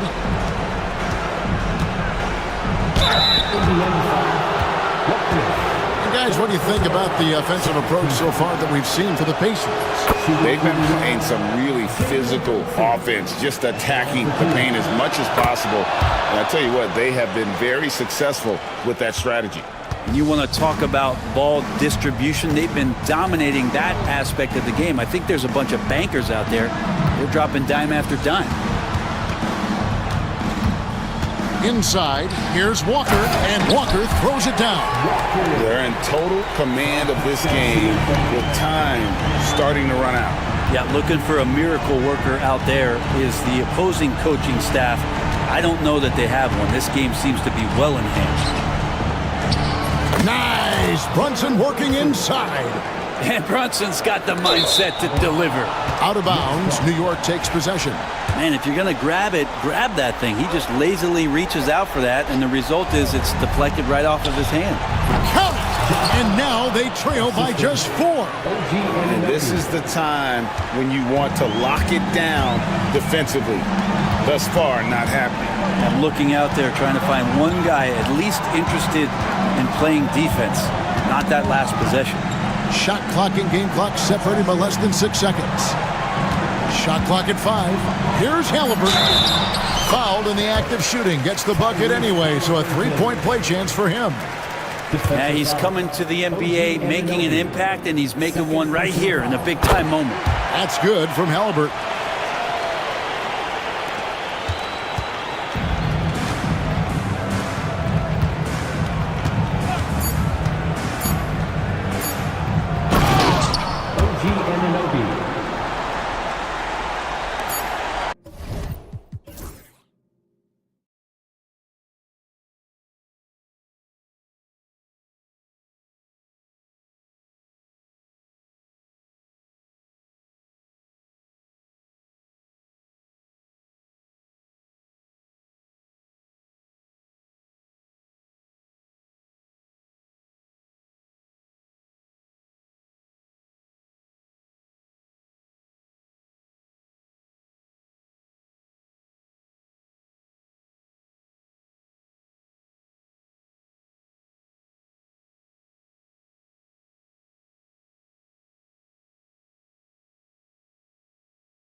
And cream of the crop. Well, a lot of people would say that this is a guard-oriented league. I think it's a league of all the positions, but tonight, certainly, whoever can win that guard battle will probably go home with the W. Certainly the headliner tonight. Here are the 5 for Philadelphia. Kelly Oubre out there with Joel Embiid. Then there's George. Then there's Kenyon Martin. And it's Maxey in at the shooting guard position. Striking as fast as he can. Randall catches the defense unprepared with the pull-up. Pass to Embiid. Reed with the rebound. I mean, come on, that's a shot you expect him to make. Here's Randall, and he makes the 8-footer. Randall's got 5 now. Letting Randall get inside with the ball was a bad mistake. His finishing ability got him to the bucket. McDaniels against George. To the middle. Here's Embiid, and Embiid throws it down. Well, he led him with the pass there, almost like a quarterback timing a route. That was impressive. Grant, you often hear about how smooth Paul George's game is. Yeah, I'll tell you this. Young players can learn a lot by watching his footwork. His timing, his ability to find the space he needs, it's just tremendous.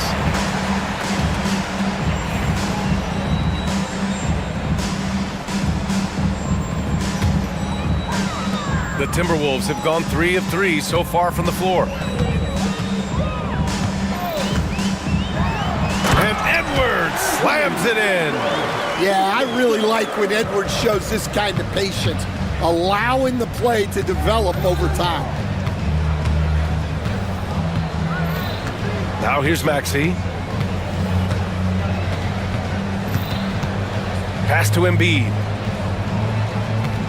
5 to shoot. Lets it go. The rebound by the Timberwolves. Well, if you give him that shot again, I'm willing to bet he nails it, especially with that lack of defensive effort. And taking a look at this first half, they've just shown better shot selection. Yeah, they've done a better job executing offensively, moving the ball and creating high percentage looks. So it's Philadelphia now, following the score by Minnesota. Martin outside. Pass to George. The 17-footer. That one goes in. And late in that shot clock, George bailing this possession out. The drive by Randall. And he comes up with a bucket. Randall's got 7 points in the game. They're simply not missing. Unreal. Well, as a coach, this is when you enjoy what you're watching. Your team playing well and everything just flowing. George's shot is good. And that's what they want to do. Get him open looks early. The Timberwolves lead by 6. Here's Randall. And he banks in the layup. He's got 9. Just taking it right to the rim, and no one was there to greet him. Once he gets in deep on the defense, there is no way he's missing a layup like that. And George with the jam. He's not going to take it easy when he gets to the bucket. George will hammer it home. Randall a screen on George. Here's Edwards. And Edwards slams it in. Hey, when in doubt, run the defender off the screen. And you know, with a result like that, we'll see them run it again. Yeah, defensive breakdown there. Gotta communicate and switch that screen. A dynamic finish, then decides to hang out a little for good measure. Yep, that's the exclamation point right there. Nice one-handed jam. Simple and effective, B.A. Hey, with the lead, I'm surprised he didn't come up with something a little more creative. Let's check in with our reporter, Allie LaForce. Well, the Timberwolves, no doubt, a team to be reckoned with. Coach Chris Finch said, we come in every single night and compete. No matter what the circumstances are, we expect to win. We root for each other, so I feel like we have all the makings of a tough team. And they have reason to be confident, Allie. Thank you. Here's Oubre, following the score by Minnesota. There's 39 seconds left to play in the first. 6 on the shot clock. George passes to Embiid. Whoop, there's the shot clock violation. So they'll turn it over.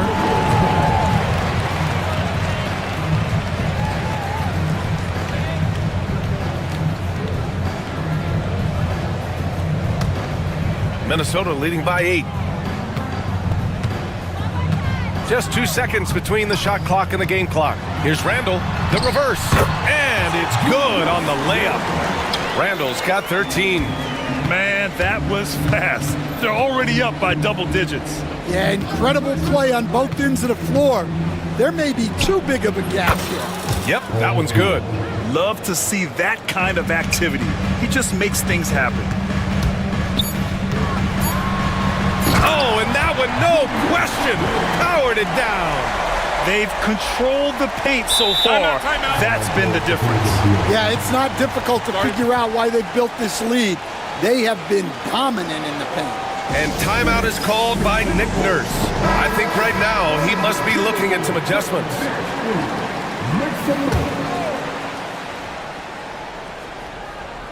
Here's Embiid.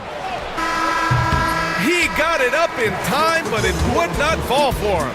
And so it's the Minnesota Timberwolves earning this break in the action, up 10.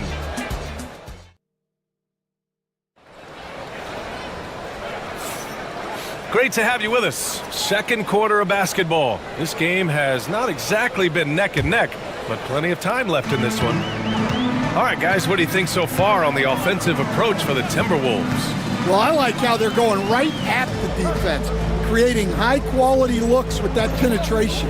Another area they've excelled in is the points in the paint. They've been able to gouge the interior defense so far in this one. Taking a look at the 76ers.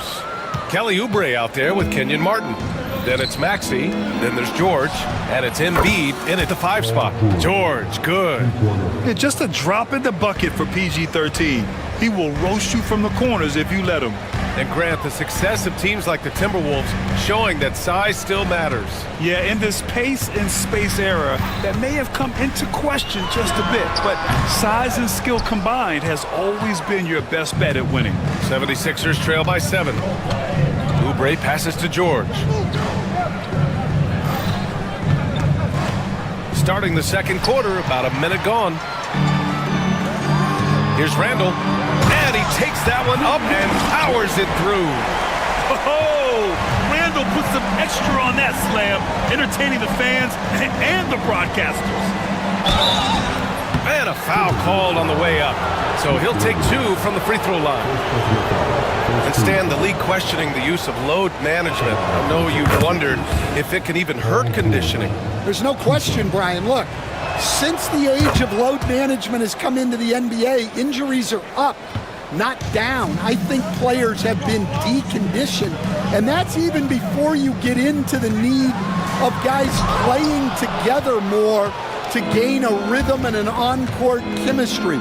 You know, like actually playing basketball together. A novel idea.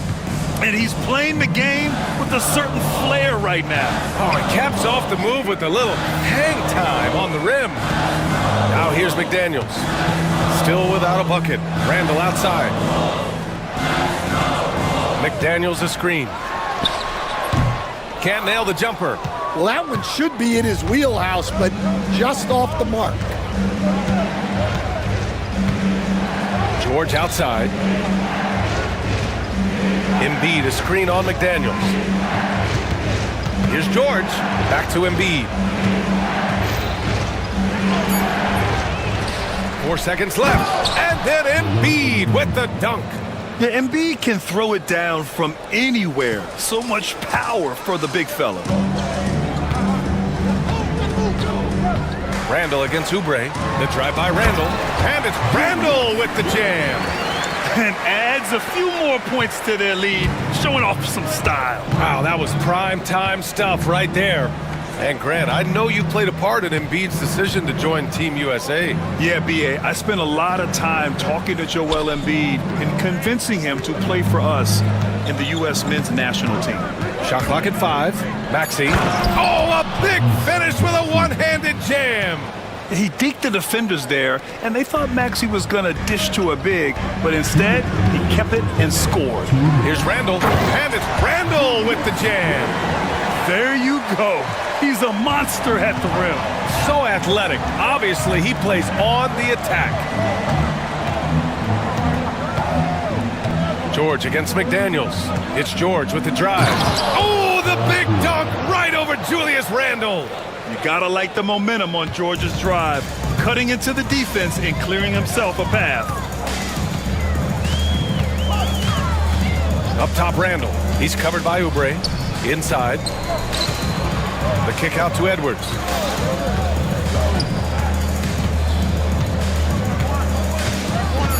Pass to Randle. Lets it go from the wing. Ooh, lands soft on the front of the rim. It drops in. Randle's got 23. I love how Randle doesn't panic, even when the clock is running low. For three, Maxey. Rebound, Minnesota. They've led by as much as 10. And Tyrese Maxey gets the whistle that time. That's his first foul of the game. And Minnesota making a change here. Minot's checked in.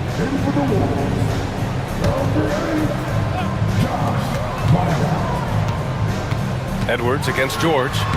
Oh, a strong take by Edwards. Hey, good luck stopping Edwards when he puts his head down and attacks the basket. 40 seconds left to play in the first half. And Embiid throws it down. Tossing a pass to the interior. That's what you want to do. Get into the paint. Edwards looking for an opening.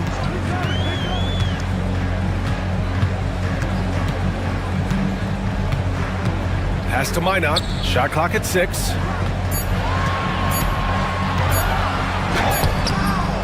Rebound by Philadelphia. Embiid's got 5 rebounds tonight. Now George. Screen by Embiid. Nice move. And the play by George as he finishes it off for 2. Now just a 3-point Minnesota lead. And Edwards puts up a deep 3. What a performance for Julius Randle. He has been the story for Minnesota. Continued to rack up points in that quarter. His total for the night to 23. All right, stick around. We'll be right back after this.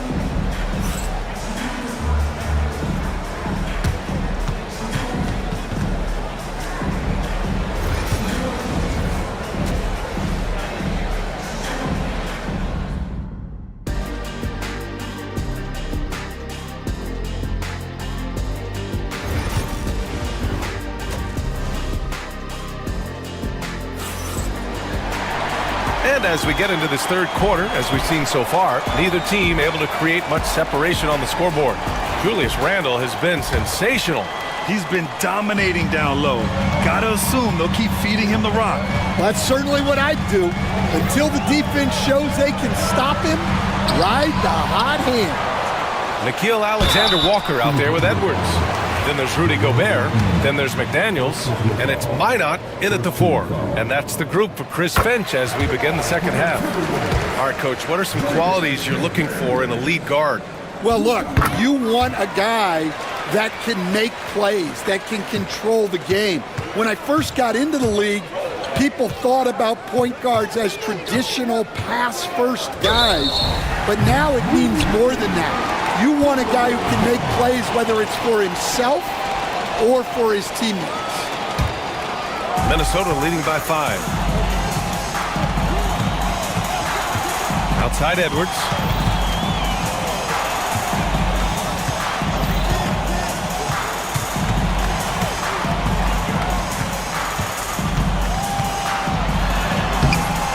Here's Gobert.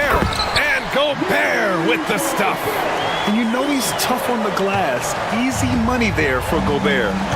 And timeout is called by Nick Nurse.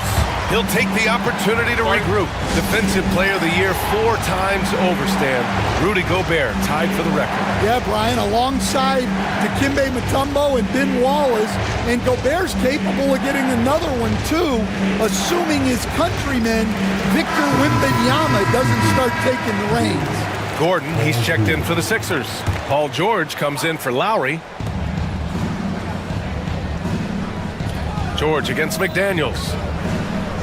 It's George. Oh! Wow!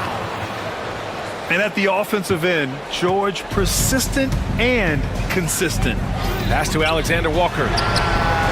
sends it home from three-point land. Alexander Walker's got his first 3 points of the game. George against McDaniels. And George with the jam.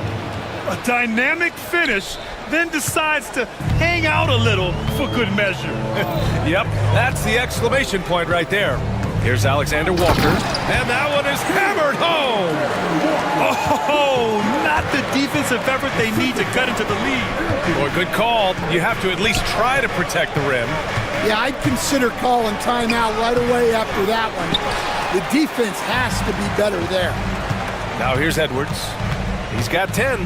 Pass to Minot. To the paint. Oh, George with a steal.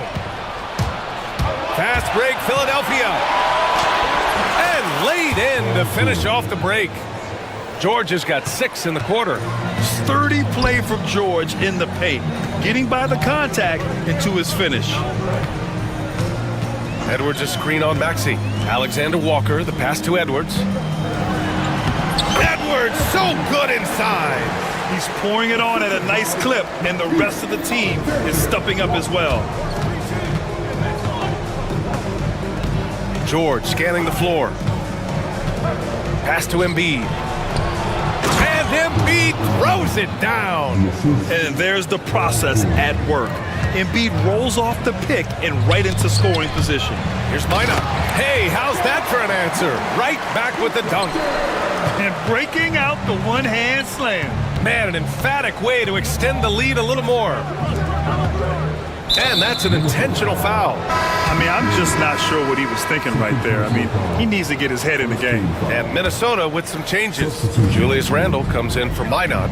And it's DiVincenzo in for Anthony Edwards. And Philadelphia also making a switch. Lowry, he's checked in for Paul George. Hey, you gotta love Lowry's work ethic on offense. Looking for any chance to make some points. DiVincenzo with it. Picked up by Lowry. Here's Randle. The basket drops, and he gets fouled on the shot. One free throw coming his way. You just can't give up looks that close to the rim. Reed's checked in for Rudy Gobert. Minnesota shooting their third free throw.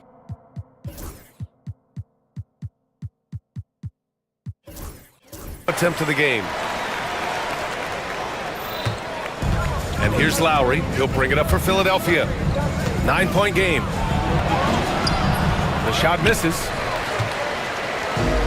For Minnesota, they've gotten 6 of 8 shots to go and looking good since the break. Wow. Julius Randle. We could feel the floor shaking on that one.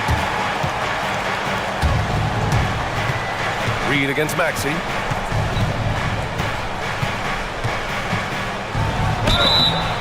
And he was fouled while in the act of shooting, so he'll take, and they've stopped the action here. They're using their coach's challenge to...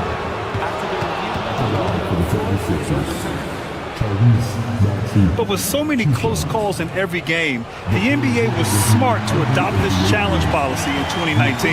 You know, one thing this does for a coach is let his players know he's got their back. If they're adamant that the call was wrong, he'll back them up and make the refs take another look. So they see clear evidence of a bad call, and they're going to overturn it. Probably the right decision. And give credit to the officials for recognizing the mistake and correcting it. Nobody likes to say they got it wrong, but they fixed it in a hurry. You know, a reliable veteran like Julius Randle is so valuable. He provides a foundation for everyone else to play off of, because they know he'll be there to score and help out. He makes it easier for other players to succeed around him. Drummond's checked in for Philadelphia. Oubre comes in for Martin. Well, you have to appreciate a big man who can step up to the line and knock it down with confidence. And the shot goes. Lowry's gotten his second bucket. Well, he's been around for so long. Lowry has seen everything. Knew where to go off the pick for the bucket. And Chris Finch calls timeout here. We might see him looking to make some tweaks to the strategy here.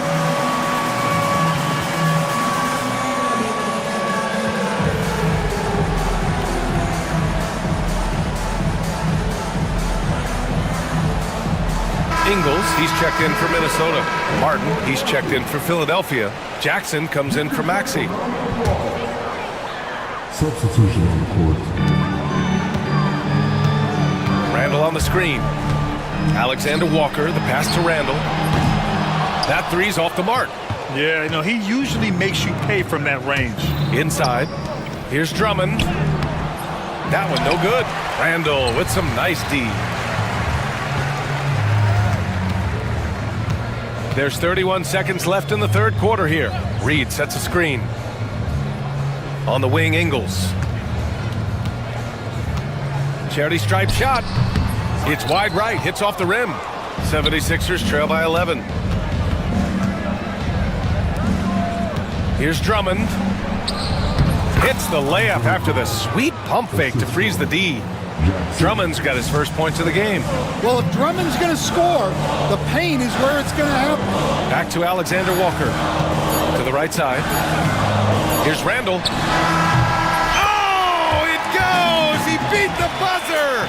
The NBA never ceases to. And so it's Minnesota. They lead by 11 as the quarter comes to a close. Their key to consistency has been their dominance in the paint. They've been the more physical team. We'll be back in a moment. And it's time now to bring you our State Farm assist to the game. Just a selfless decision from your two-guard, showing his ability to get his teammates good looks. Yeah, that's great decision-making, and one that embodies a team-first mindset.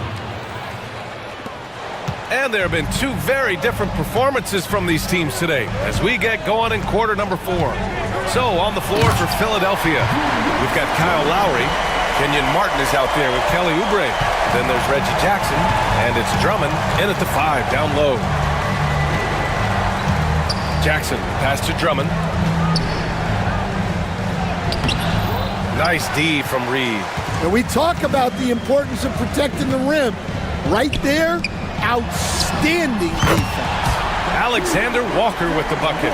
You were there, Stan, in Miami at the inception of Heat culture. Give us a taste of it. Well, it's a little bit overblown in one way, in that everyone basically wants people who work hard and get in shape and compete. The difference maybe with the Heat is they just have a lower tolerance for players who don't meet their standards. A slam dunk by Reed. Yeah, an underrated passer. Randall has a nice feel for the game and is willing to keep his teammates involved. Lowry, the pass to Jackson. And just about a minute and a half gone by in the fourth. And he drives in. And he makes it.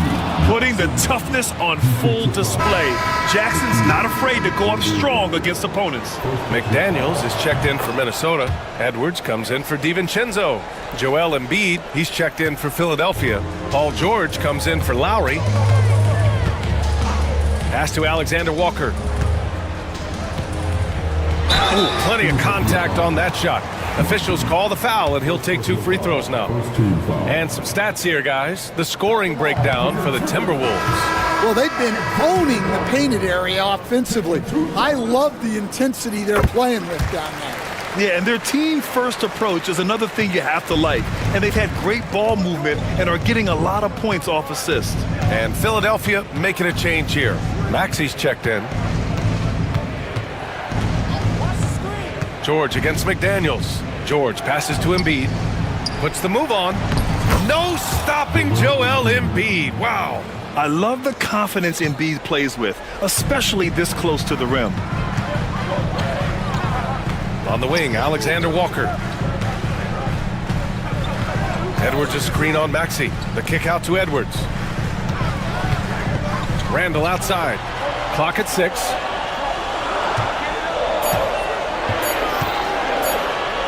Shoots over George. Randall can't hit. 76ers trail by 10. Maxey surveys with the drive and a two-handed jam. You know, you have to love how strong Maxey takes it inside. It feels like he can beat everyone to the cup. To the inside, and he dunks it. What a pass to set him up. Well, if you came here looking for a scoring battle, I think you made the right choice. Yeah, and how great have these offenses been for these teams tonight? Just fantastic execution. Maxey passes to Embiid.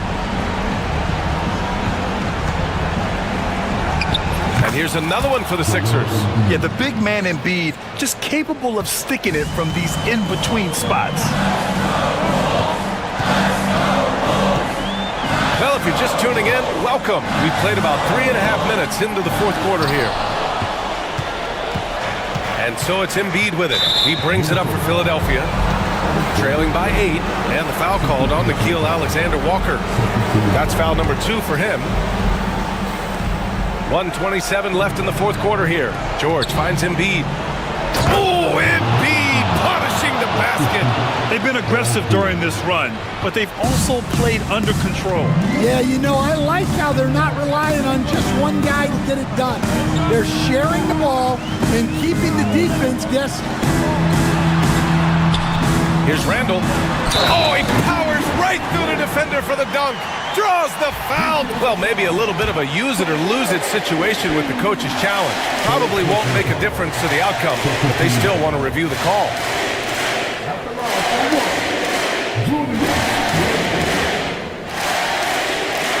And even with the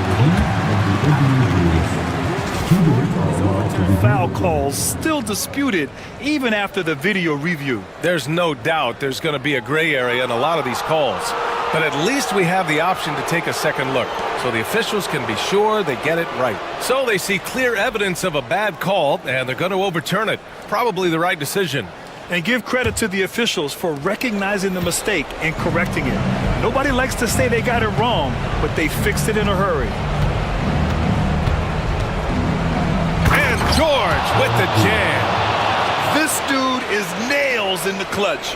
You want your best shot at winning at the end, give the ball to PG. Randall outside. The kick out to Edwards. 6 to shoot.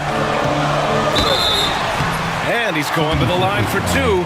The official saw contact while he was going up. Well, look, Edwards doesn't back down from anyone.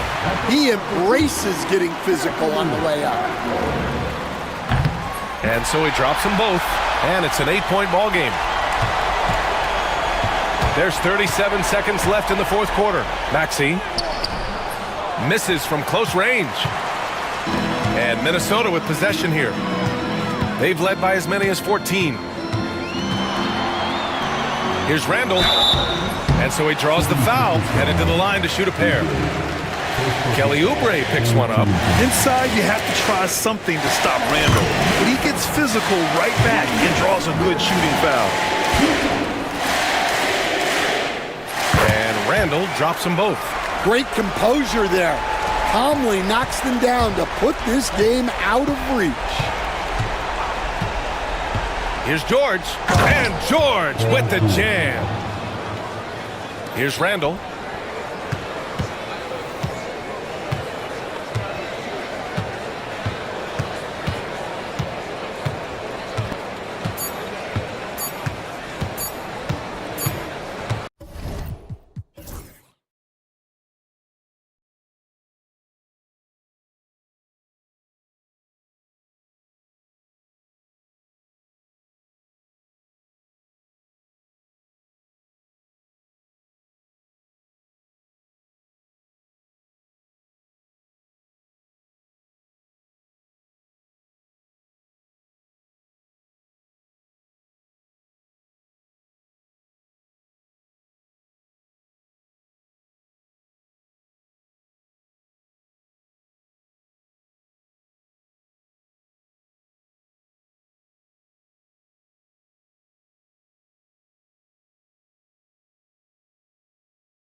The luxury of a very deep bench.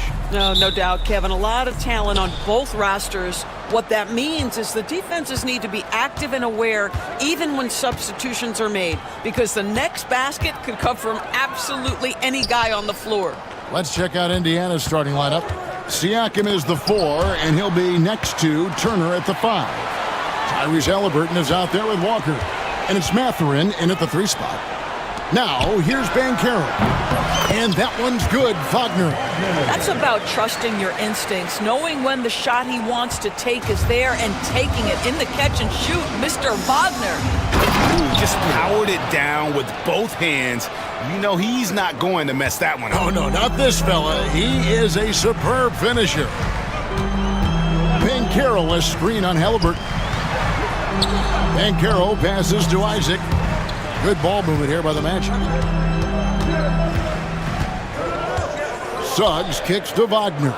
Just 4 to shoot. Pass to Banchero. Whoops, there's the 24-second shot clock violation, so they'll turn it over.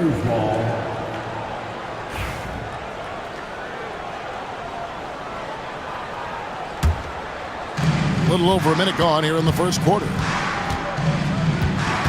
Here's Halliburton. The kick out to Walker. On the wing, Mathurin.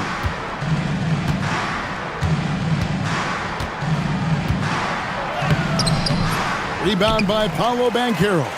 Well, we didn't see the same kind of control we're used to seeing from him. This guy is usually a tremendous finisher.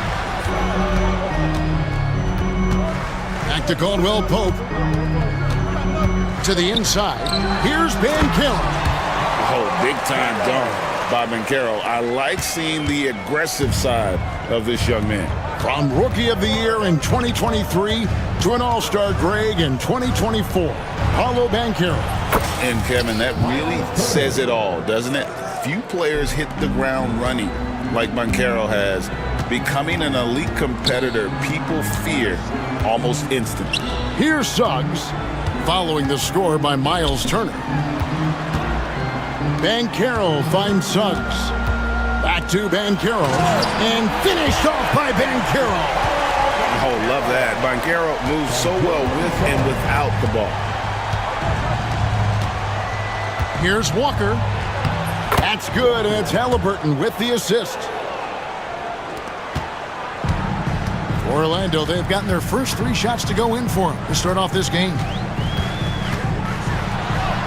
And that one's good. Suggs. Displaying some solid body strength and balance. Jalen Suggs to the cup. Mathurin against Caldwell Pope. And Turner kicks to Walker. Back to Turner. And it's Orlando with the rebound. A moment now to hear from our sideline reporter, Hall of Famer David Aldridge. David. I had a chance to catch up with Jamal Mosley. Now, in talking about Tyrese Halliburton, I wanted to know about the strategy for him out there. Coach said Halliburton is so quick and such a deft ball handler, I think it just comes down to keeping up with him, matching his pace, not letting him get one step ahead. So, that's the game plan. Back to you. Thank you, David. It's not going to go for him. The Magic have gone 4 or 5 from the field so far. Suggs with the ball. He's picked up by Walker. Wagner passes to Suggs. Wagner with a screen for Suggs. 6 to shoot. Banchero kicks to Caldwell Pope. Pulls it from 20, and it's good. 2 points. Solid elevation there. A consistent point of release, and KCP with excellent shot mechanics. Siakam sets a screen for Halliburton. Siakam passes to Halliburton. 51 seconds left to play in the first. And it's in there. That's showing you that Siakam understands in pick and roll. If I can get myself to open space, I'll get an open shot. Suggs looking around. And he drops in the layup off the glass. And their post play has been really solid right off the bat. And so it's Halliburton who brings up the ball for Indiana. Trailing by 4. And finished off by Walker. When Jarris Walker stuffs it we feel those pucks over here. 3-second difference between shot clock and game clock. Banchero up top. And it's Mathurin with the rebound. You're not going to see that very often. Plenty of space, but he just, let's face it, he whiffs on that one. Three-pointer. That falls. Nice feed that time from Halliburton. Halliburton's got 4 assists in the game. Suggs kicks to Banchero. So at the end of 1 quarter of play, still a close game. Pacers lead.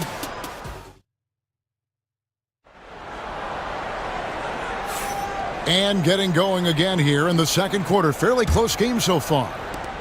In a moment now to quickly take a look at the offensive approach for the Pacers. How about the ball movement so far? I mean, the unselfishness, everyone here just playing for one another, and that can be infectious. I think the other thing they've done a great job of is making their presence felt inside, converting tons of paint opportunities. In the backcourt form, it'll be Suggs and Caldwell Pope. Isaac in the front court along with Wagner. And it's Banchero in at the center, filling out the middle. That's who's out there for Orlando. Walker the pass to Turner. Indiana moving it around. The ball goes out of bounds. Last touch by Siakam. GA, when you look at the development of Franz Wagner, what now is the next step for him? Kevin, for me, it's the three-point shooting, specifically becoming more efficient out there. And I also think he's going to have to become a better passer, ball mover. I got total confidence he'll get there because the rest of his game is complete. Get up, Jalen Suggs. This guy also a terrific football player in high school. Suggs against Halliburton. Turner with the screen for Halliburton. He's looking for Isaac and finds him. Isaac with the steal. Caldwell Pope outside. Pass to Wagner. Caldwell Pope kicks to Suggs. Back to Caldwell Pope. Now Isaac. Over in the corner, Banchero. Good D by Siakam. Halliburton drives in. Out to Turner. It's hauled in by the Magic. Banchero outside. Over in the corner, Caldwell Pope. Halliburton finds Turner. And it's Orlando with the rebound. Banchero's got 4 rebounds in this game. Here's Caldwell Pope. Gets it to go from 18 feet away. Caldwell Pope's got the lead up to 5 now for the Magic. And the Pacers shooting at 50% in a decent groove. Here's Mathurin. Another miss, and they've really hit a rough patch here. The Magic have gone 3 of 4 from the floor here in the second quarter. Wagner with a screen for Suggs. Caldwell Pope against Halliburton. Shooting foul as the... And here we go with the coach's challenge. Not surprised in a competitive game like this. And he's disputing the personal foul call. At the line for Orlando, taking 2 shots. The action is so fast that it's really tough to catch everything in real time. The wonders of technology. We've seen replay reviews so effectively, and involving the coaches by being able to challenge like this is something a lot of people have been hoping for. And so the word is in. They've decided that the call stands as it was made on the floor. And, you know, even if a coach still feels this wasn't the right call, you got to acknowledge the effort being put in to reviewing it. The double checking, and the game continues on. That free throw good from Caldwell Pope. And when you think back to that Sabonis-Halliburton trade, Doris, it really worked out for both teams. It's rare, Kevin, that you can talk about a, quote, win-win for both sides. Most trades are a little bit harder to evaluate because they involve more moving pieces. This was a straight-up one-to-one swap of young stars and positional fits for each side. Pass to Banchero. There it is, his third basket. He's taken 7 shots to get those 3. Oh, the defense puts contact on Banchero inside, but he just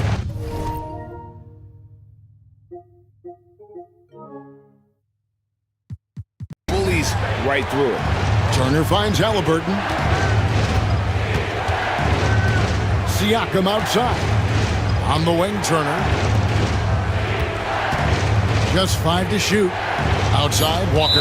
And it's Rick Carlisle here calling timeout. And coach has decided they need a moment to talk things over.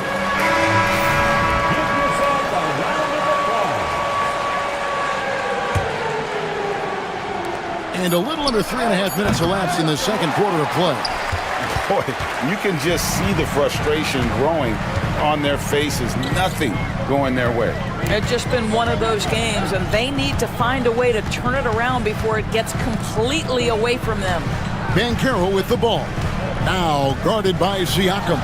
5 on the clock, and it's Banchero missing. Pacers trail by 9. Here's Halliburton. Hasn't made one yet. Pass to Mathurin. Halliburton a screen on Caldwell Pope. And once again off the mark by Indiana.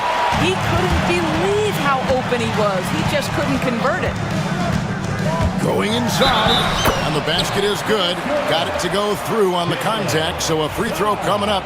A great opportunity for a three-point play. The Magic shooting their third free throw shot of the game. Despite his young age, we know Jalen Suggs has proven to be a tremendous leader. His teammates love playing with this guy. Halliburton passes to Siakam. Mathurin against Suggs. At the top of the key, Turner. Hits it from three-point range. Turner's got 5 now.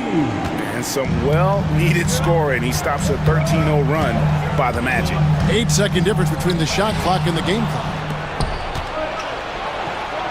From deep, Walker. And again, it's the Pacers from deep. Well, yet another selfless play from Miles Turner. Pretty pass to his teammate. Wagner, a screen on Halliburton. No one near Suggs as he lets it go. And a miss there on the triple. Halliburton finds Turner. Back to Halliburton. And so it's Rick Carlisle here calling timeout. He's going to have a discussion here on the sideline.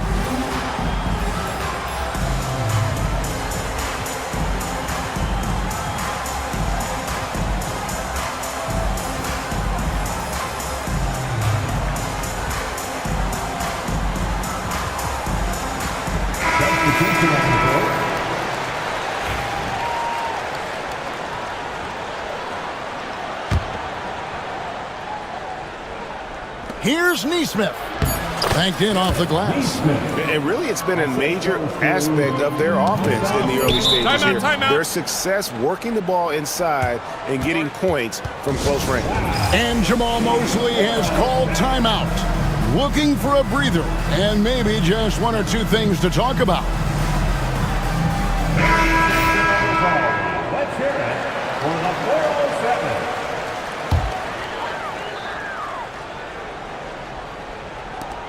Here's Suggs. And the last shot before the buzzer is off. And a close game so far through the first 2 quarters as we... Thanks so much, Dave, for the great interview. Don't go away, folks. We'll be back for the second half of basketball right after this. Please direct your attention to center court. And get ready for the fan half-court shot.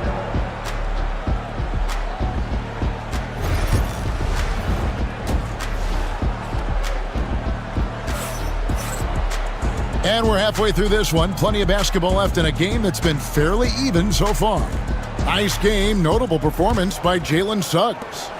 And you know he's going to put up points every time out, but boy, he made it look so easy in that first half. And let's see if he continues that trend the rest of the way. He certainly has the talent and the endurance to do just that. Here's who Rick Carlisle is starting the second half with. Siakam is the 4, and he'll be next to Turner at the 5. Walker out there with Halliburton. And it's Mathurin in at the 3 slot. And here's Halliburton. He'll bring it up for the Pacers. 6-point game. And there's the drive. A special move before the shot.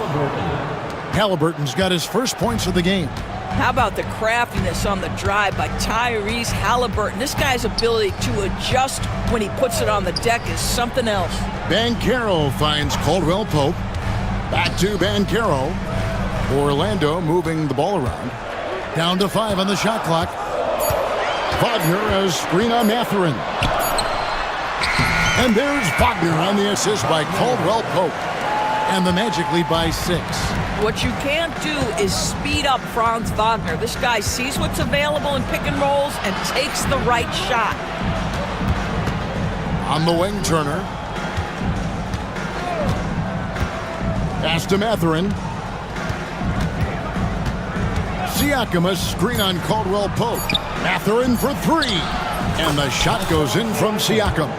Boy, as that shot clock starts to dwindle, you cannot get rushed. Pascal Siakam so comfortable. Well, Doris, before he started playing basketball, Siakam was on the path to priesthood. And there are a lot of GMs in the NBA saying, amen, that he chose basketball.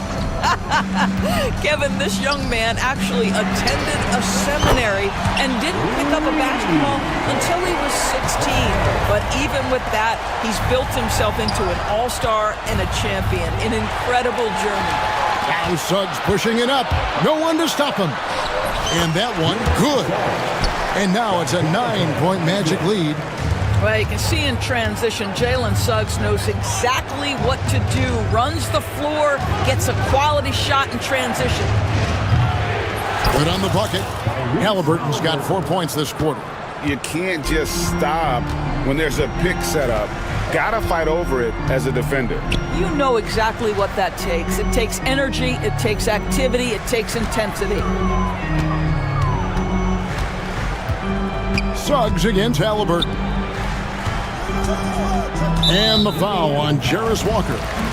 That'll be his second foul of the game.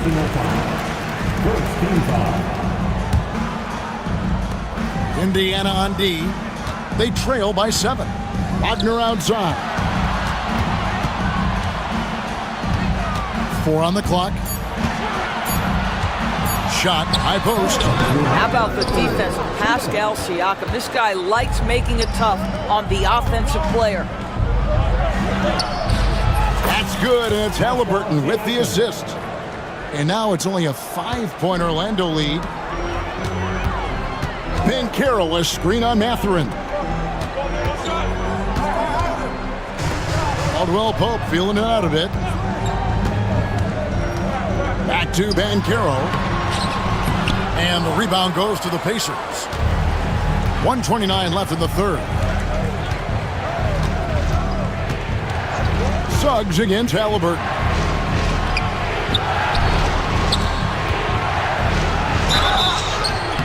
And foul on the shot. He'll shoot 2 at the free throw line.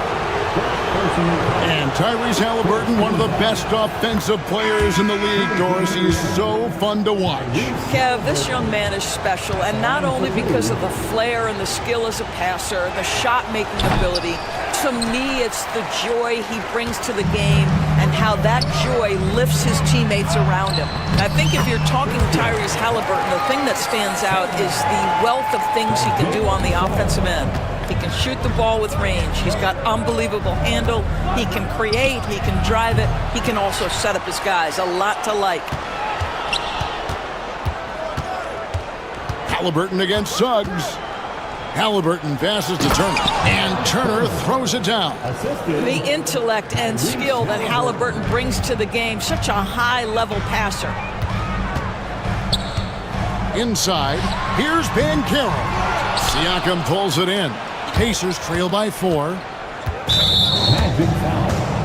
Now, certainly with one of the more unique shots in the NBA, Halliburton gets it done. You know, Kevin, credit to Halliburton and the organizations he's played for, because a lot of them would have changed or tried to rebuild their shot. Halliburton and his organizations knew the shot worked, and he stuck with it, and now he's one of the best shooters at his position. Wendell Carter, he's checked in for Orlando. Gary Harris comes in for Jonathan Isaac. And Caldwell Pope gets the basket. Yeah, defenses beware. You have to close out hard on KCP and disrupt his rhythm. Toppin, pass to Halliburton. 2-second difference between shot clock and game clock. Now, Toppin. Ryan sets the screen for Toppin. Now, Bryant. Toppin passes to Bryant. And the call on the shot that sends him to the line. The Pacers shooting their 5th and 6 free throws of the game. And at the line last season, about 78% as a team. Pretty solid numbers. Both free throws good from Bryant. Boy, a really soft touch on display. It is a luxury to have a big man who can hit from the line at a consistent rate. And we've got a timeout called by Jamal Mosley. This will give him a chance to discuss some potential alterations. And Rick Carlisle decides to call timeout. He's made the decision. He wants to huddle up with his guys.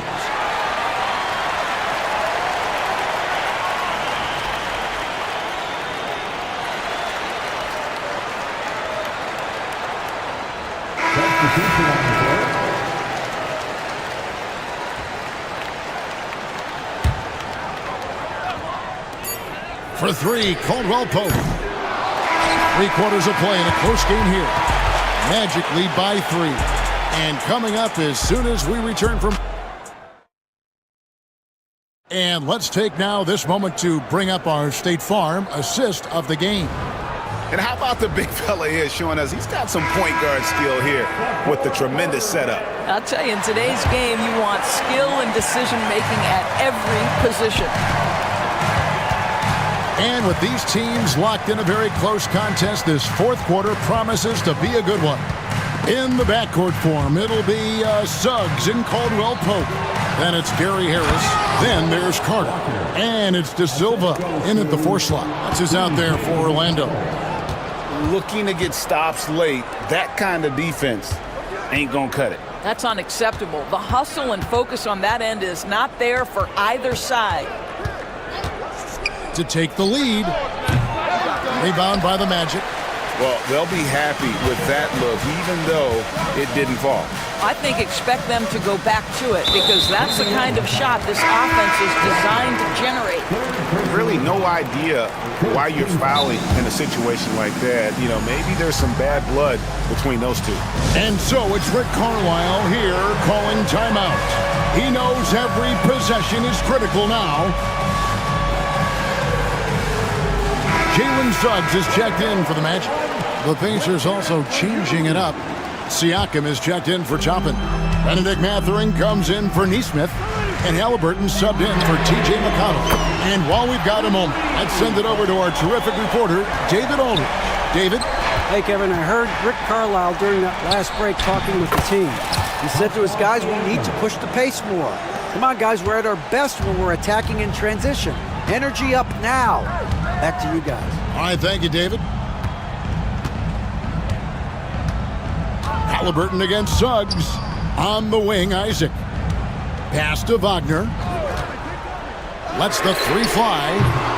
The rebound by Turner. The Pacers have gone 2 of 3 from the field to get the 4th quarter started. Halliburton kicks to Turner. Halliburton deciding where to go with it. Siakam for 3. Rebound by the Magic. Wagner's got 4 rebounds now tonight. And so they foul intentionally. Halliburton. Second personal foul. Second team foul. Caldwell Pope against Mathurin. Down low. Here's Wagner. Slammed home and he draws the foul. A chance for another point at the free throw line. Hands on Benedict Mathurin. That shows you the combination of size, strength from Franz Wagner. Like, seriously, well done right there. And so it's Rick Carlisle here calling timeout. He has decided it's the right time to talk.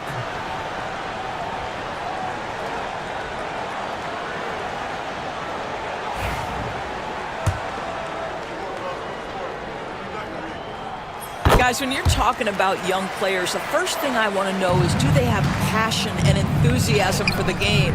Franz Wagner, he's got every bit of that. Mathurin against Caldwell Pope. Now Mathurin, and the layup's good off the glass. And that's right in his wheelhouse, looking to make an impact when it counts. This is a player who understands when the game is hanging in the balance. He knows it's winning time. To the middle. Siakam passes to Halliburton. Back to Siakam. And Siakam throws it down. Siakam relishes the opportunity to deliver. That's a big-time basket. Banchero, a screen on Halliburton. A three. That's good from Banchero on the assist from Suggs. Banchero's got 6 here in this quarter. Turner with the screen for Halliburton.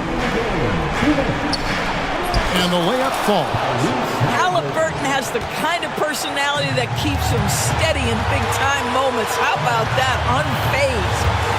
Caldwell-Pope passes to Banchero. And he floats in for the easy 2. Credit the assist on that one. You love that a guy so young like Paolo Banchero is ready in the big moment to step up and deliver. Out to Turner. Isaac against Siakam. Back to Turner. And it's Turner finishing it off. Wow, Miles Turner understanding it's my time because it's big time. Fourth quarter of play, and over 3.5 minutes have gone by. Wagner against Walker. It's in, and he's a very efficient 5 for 6 on the game. Don't you love that a young player like Franz Wagner is so willing to deliver in the clutch? Wow. Turner with a screen on Suggs. Halliburton kicks to Siakam. On its way from Turner for 2. It's in! And he has brought them to within 2 points. Oh, you just love seeing a player with absolutely no fear. To me, more often than not, when you attack, good things happen. Well, Jalen Suggs, despite his youth, proving he's willing to step up when his team needs him. Suggs against Halliburton. Pass to Siakam. And finished off by Siakam. We call that patience, veteran play. That's a big-time delivery by Pascal Siakam. Pressure, what pressure? Nice to the hoop. Halliburton with it. Can't afford any wasted possessions down the stretch. I'll tell you, they'd better come up with some points on every possession from now on. Halliburton with the steal. Siakam outside. Left side, Mathurin. And Rick Carlisle decides to call timeout. And he knows there's no room for mistakes and wants everyone on the same page. What do you think we're going to see here? And with a couple seconds still on the clock, I try to get the ball in as close to the basket as possible. That way, if you miss a quick one, you may have time for a putback to tie it at the buzzer. Long range from the inbound.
and runs through the front court. You're exactly right, B.A., and I think that's where the game's going to ultimately be decided. I mean, we have to see which set of these bigs is going to impose their will, not just offensively, but defensively, too. So the opening lineup for the Timberwolves.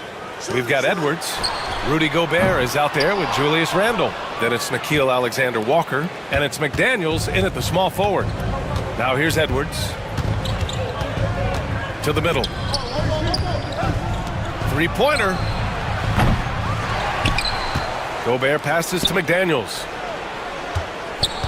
Not sure why he committed the intentional foul.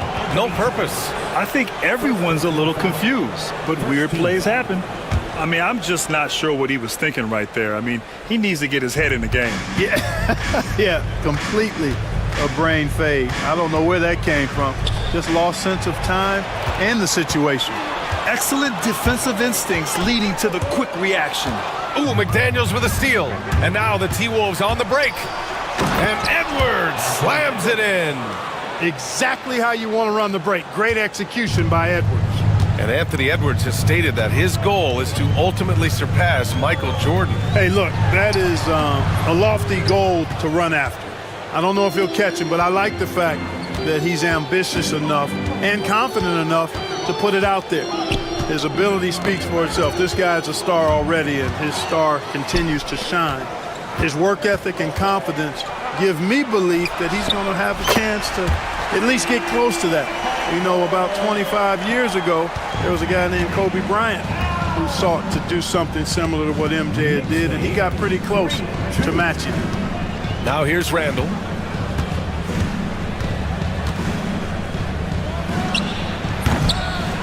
The ball's knocked loose. And unlike some other guys, missing a wide-open look won't hurt his confidence at all. And, you know, we can't measure heart. I mean, he's not as big as the other power forwards, but his jumping ability and mindset is incredible. Oh, and Gobert powers it home. Stay clear of Gobert on the dunk now. The force he goes to the rim with is mighty. Randle against Brunson. Randle, good. Pounding it inside early and often, setting a physical tone. For New York, they've gone just 2 for 4 from the floor. Brunson looks it over. Anunoby on the wing. Bridges outside. 5 on the clock. Outside Brunson. Over McDaniels. And it's Brunson missing. Hey, sometimes the best looks don't equate to points. McDaniels against Bridges. McDaniels passes to Gobert. Good on the shot. Gobert's gotten his second bucket of the game. This is Gobert's comfort zone, using his size to capitalize down there.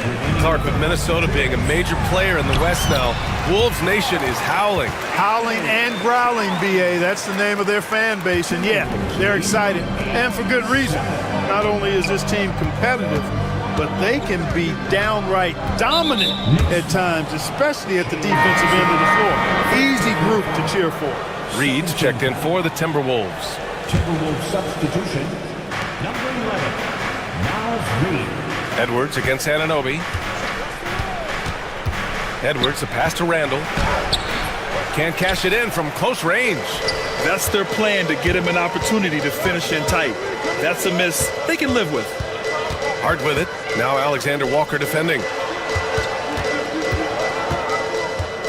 Randle against Bridges. Towns for 3. Anthony Edwards with a rebound. And so it's Edwards who brings up the ball for the Minnesota Timberwolves. Pass to McDaniels. Randle against Bridges. McDaniels a screen. Randle, the pass to McDaniels. And that one is stuffed right through.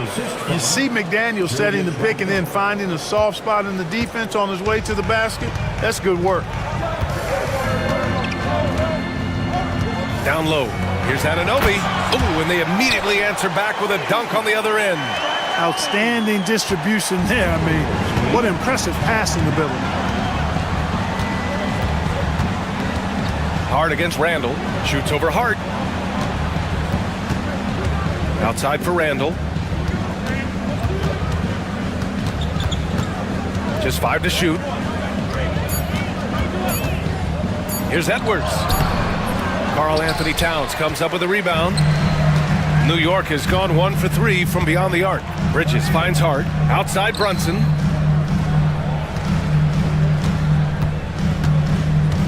Outside Anunoby. Towns against Reed. Towns down low. And there's the bucket. Staying with it that time. Offensive glass getting it done. Well, a good close contest so far as we finish the first quarter. It's the Knicks up by 1.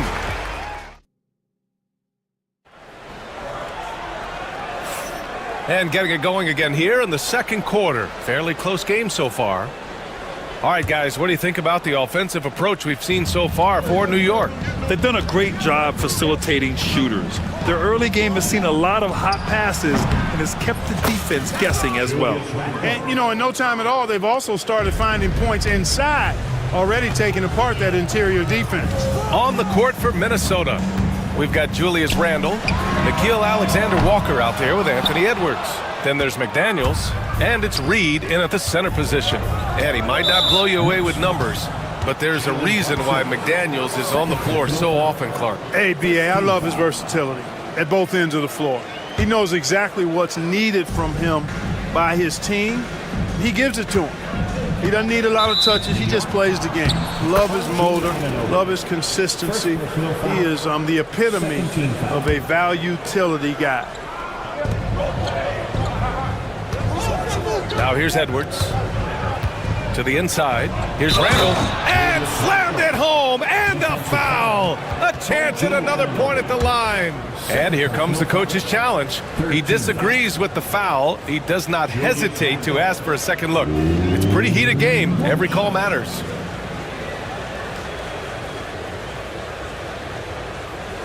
The people will be reviewed under NBA rules. The officials will have 2 minutes to review the play. The NBA was smart to adopt this challenge policy in 2019. You know, one thing this does for a coach is let his players know he's got their back. If they're adamant that the call was wrong, he'll back them up and make the refs take another look. So they see clear evidence of a bad call, and they're going to overturn it. Probably the right decision. And give credit to the officials for recognizing the mistake and correcting it. Nobody likes to say they got it wrong, but they fixed it in a hurry. Here's Brunson. Oh, rejected by McDaniels. The length of McDaniels, a big factor at both ends. Randle finds Reed. And now we've got an intentional foul. Achua's checked in for New York. 13. Coming onto the floor for York. Here's Edwards. Randle, a screen on Anunoby. Here's Edwards. And it's New York with a rebound. Bridges outside. Outside Achua. Pass to Anunoby. For 3, Bridges. Gets the 3 to fall. Bridges has gotten himself going here. His first points of the game on the deep ball. Edwards, the pass to Alexander Walker. And it's rebounded by Karl Anthony Towns. And now the Knicks on the break. Well, when you look at the forwards in this league, there are a lot more Grant Hill types out there these days, partner. Well, thank you for the nice words, B.A. Of course, I took pride in my overall game. And over the last few decades or so, we've seen a bunch of guys playing the 3, 4, and 5 who can pass, dribble, and shoot. So it's fun to watch the game evolve. A slam dunk by Reed. Making sure of it with the 2-hand slam, B.A. Yeah, I don't blame him. With the score this tight, you cannot take a chance here. I get the feeling, guys, that he may be sensing that this is a critical time in this game. Yeah, relentless worker. Bridges, so tough inside. Edwards against Anunoby. Edwards looking it over. And stolen by Brunson. And here we go, the Knicks in transition. And now we have an intentional foul. I'm not sure why. Yeah, bizarre play, B.A. Not sure what got into him. For the Knicks, Mitchell Robinson, he's checked in for Karl Anthony Towns. And it's McBride in for Brunson. Minot's checked in for the Timberwolves. buries it from three. He's the last guy you want to leave alone on the perimeter. Edwards against Anunoby. Now here's Edwards, tightly guarded. Blocked! Bridges against McDaniels. And it's Bridges with the jam. All talent there from Bridges. Timberwolves trail by 5. And here's Edwards. There's 1:40 left to play in the first half. Reed, a screen on Anunoby. Edwards on the move. Pass to Minot. Will it go? And they recover it. And another shot. Edwards, no good. Boy, that defense smothered him in there. Love the intensity. There's 1:12 left to play in the second quarter. McBride with it. Screen by Robinson. 6 on the shot clock. They get it again.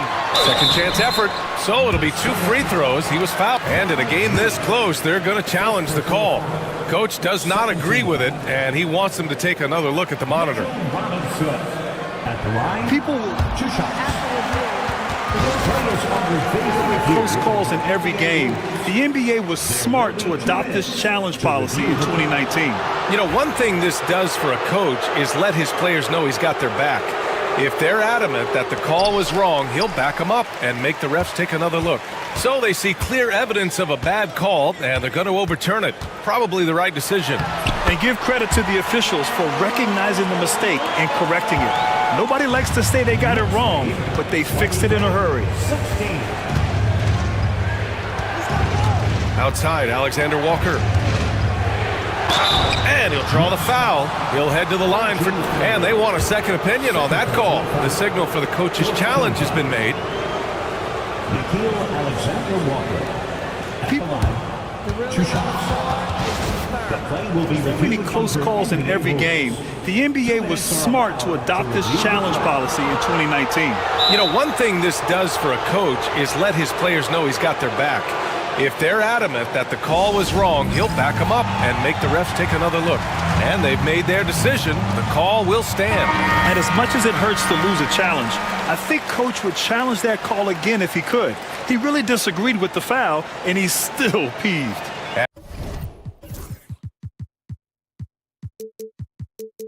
And the Timberwolves making a change here. Gobert's checked in.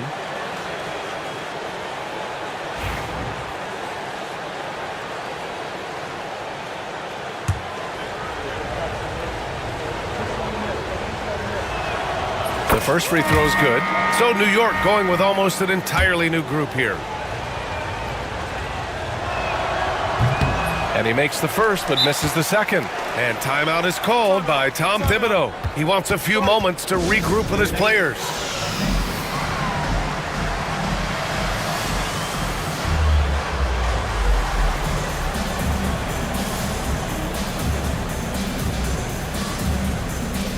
New York making a switch here. And Anunoby's checked in.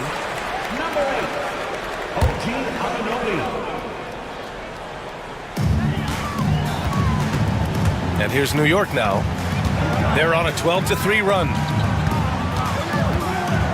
Here's Brunson. Kicks it out Towns.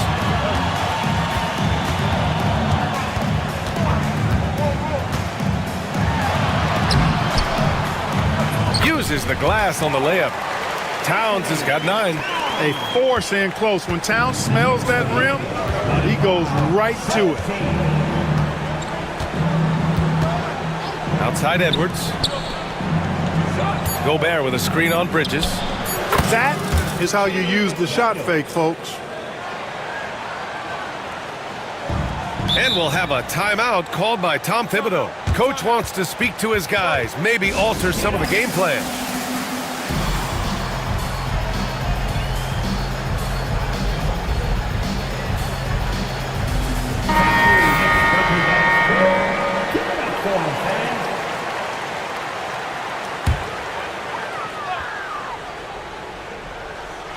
Here's Ryan. Oh, and he just knocked down the buzzer beater. Makes his selection just in time. Well done. What was really impressive there, though, guys. Allie, as always, thank you. We'll be back right after the break for the third quarter here on 2K Sports.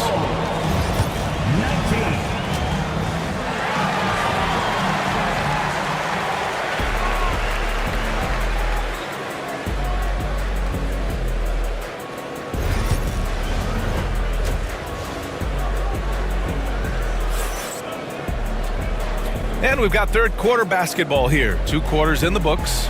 You have to like what we're seeing from Karl Anthony Towns. And in the first half, he dominated in the post. He got the looks he wanted and was able to execute. Yeah, you know what? I think he's doing exactly what he has to do.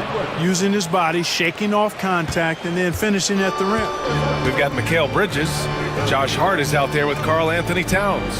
Then there's Jalen Brunson, and it's Anunoby in at the 3. That's the 5 for New York right now. Timberwolves trail by 6. Randall outside.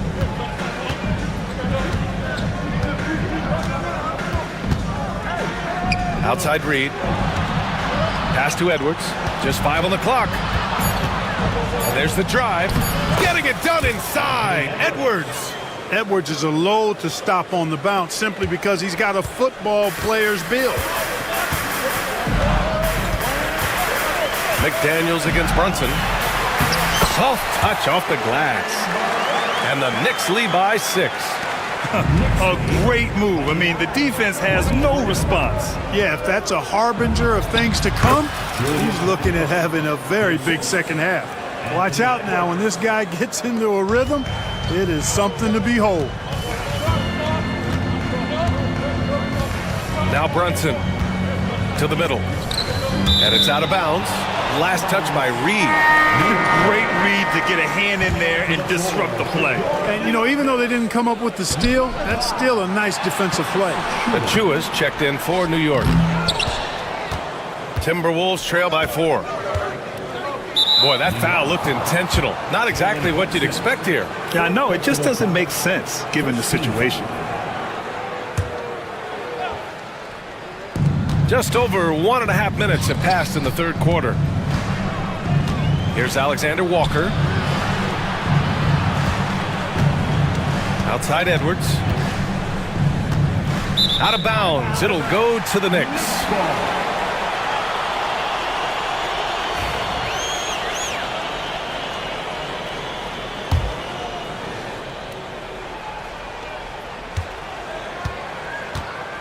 Knicks leading by 4. Towns a screen on McDaniels. Puts it up. Brunson finds Bridges. Pass to Achua. Down to 5 on the shot clock. Here's Towns. He hits it just before the shot clock expires. Towns has got 11. You see the way Towns is able to extend over the defense? Just too long, too big to be guarded effectively, especially when he gets this deep. Using the rim as a shield. Nice reverse. Here's Bridges. And he got the whistle on the way up. And they're not happy with the call here. Coach has given the signal. He's going to use his challenge. Probably a good idea in such a close contest. At the line, people were worried. Calls in every game. The NBA was smart to adopt this challenge policy in 2019. You know, one thing this does for a coach is let his players know he's got their back. If they're adamant that the call was wrong, he'll back them up and make the refs take another look. So they see clear evidence of a bad call, and they're going to overturn it. Probably the right decision. And give credit to the officials for recognizing the mistake and correcting it. Nobody likes to say they got it wrong, but they fixed it in a hurry. Randall, the pass to Reed. Outside for Randall. Stolen by Bridges. Here we go, one-on-one. From deep. Oh, they get a hand on it. Here's Towns. Oh, and he got fouled on his way up. He'll head to the line to shoot 2.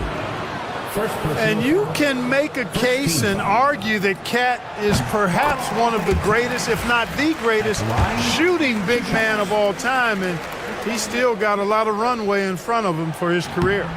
So he gets them both. Free throw shooting is about mechanics, confidence, and your mental approach. He's locked in from there most every night.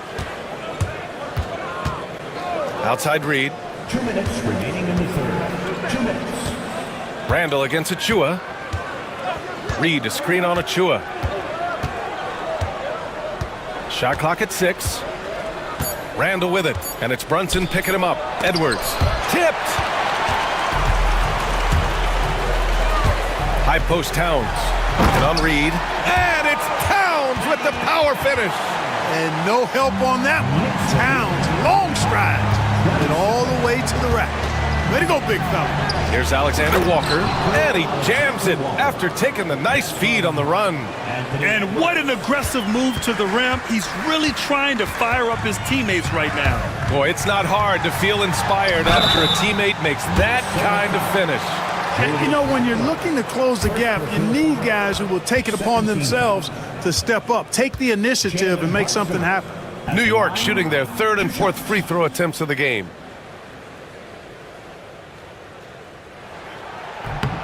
That free throw good from Brunson. Hart's checked in for Towns.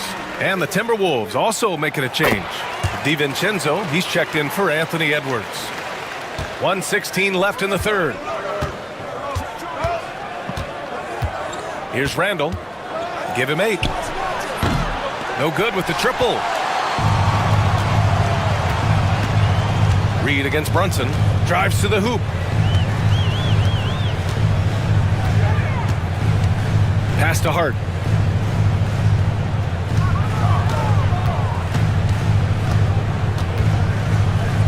To the paint. Achua with the dunk. Boy, Hart is one of those guys you look at and you can just see the team is first with him. Never hesitates to find the open guy. Randall deciding where to go with it. Let's go with a 3. Hey, now 5 for 8, shooting a pretty good percentage right now. That is his shot, guys. So you can't just give it to him. You've got to get up on him and get into his airspace there. Shot clock and game clock separated by less than 6 seconds. Outside Achua. Pass to Anunoby. Second chance shot. And Achua with a lay-in. Achua's gotten 4 this quarter. Oh, he'll wear you down with the way he grinds it out on the offensive glass. Randall, right side. From down in the low post, it goes. Doing what he can to help shrink the deficit, but it has to be a team effort. And we've reached the end of the third.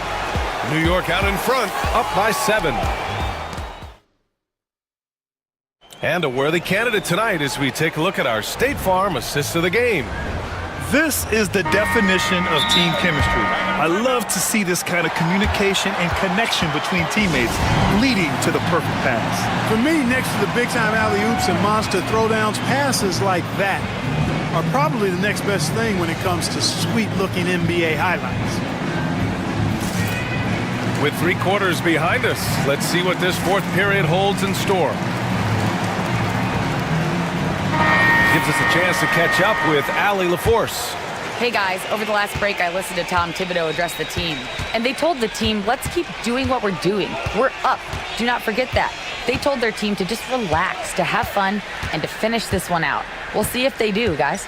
All right, appreciate it, Allie. And a look now at the 5 for the Timberwolves to start the fourth quarter. They've got Rudy Gobert. Edwards out there with Nickeil Alexander-Walker. Then there's Naz Reid, and it's McDaniels in at the small forward position. And that's a foul called on OG Anunoby. That's his 3rd foul of the game. Hart's checked in for New York. And Chris Finch calls timeout here. He wants to make sure they're purposeful with the game plan.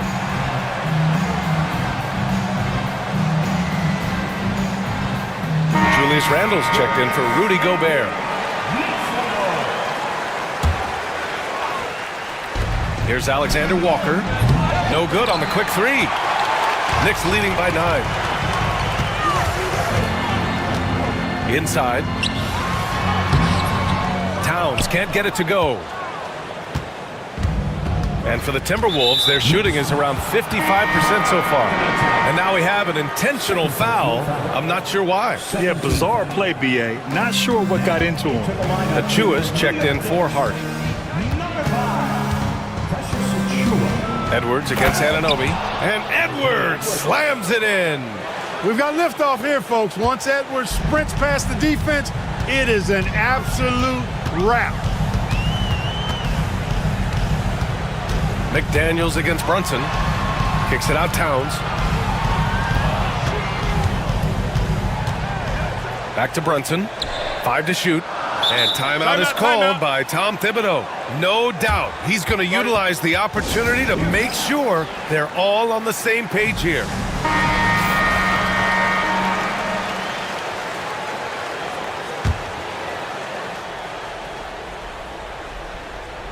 Here's Towns. And it's Towns with the power finish.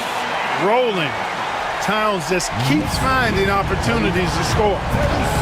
Randall with it, and it's Brunson picking him up. Randall, the pass to Alexander Walker. Oh, and there's the whistle on the shot. So 2 free throws for him coming up. Jalen Brunson picks one up.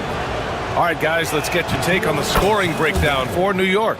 You know, all game long, they've imposed their will on the interior, scoring a lot of points in the painted area. Another big factor for them has been their ability to get points off of turnovers. The easiest offense is created by good defense. Brunson assertive on the take. Ooh, McDaniels with a steal. Randall against Achua. Lets the 3 fly, and that's good. Randall for 3. Randall's got 10 points here in the second half. For Randall, another bucket, who continues to expand his offensive game. And it's powered home by Towns. This has been the story of the game, a battle fought on offense. Any lull in the action so far has been short-lived because there have been nothing but buckets in this one. Back to Edwards.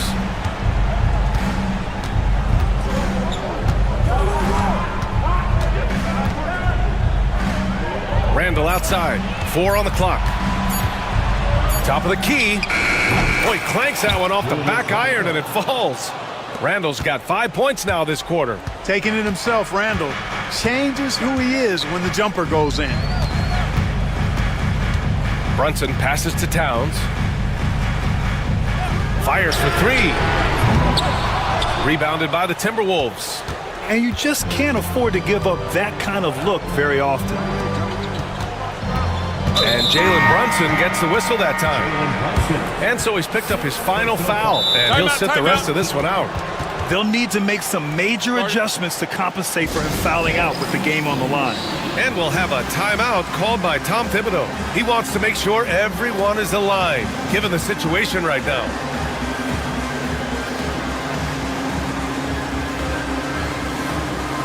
New York making a switch here.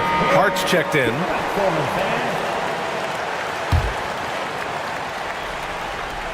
Third minute of action now gone here in the fourth. Here's Randall. And he's going to the line for 2.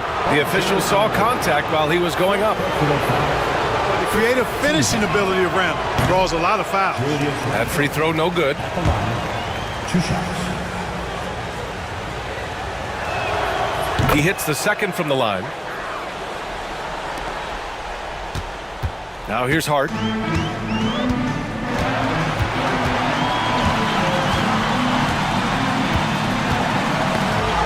1:51 left in the fourth.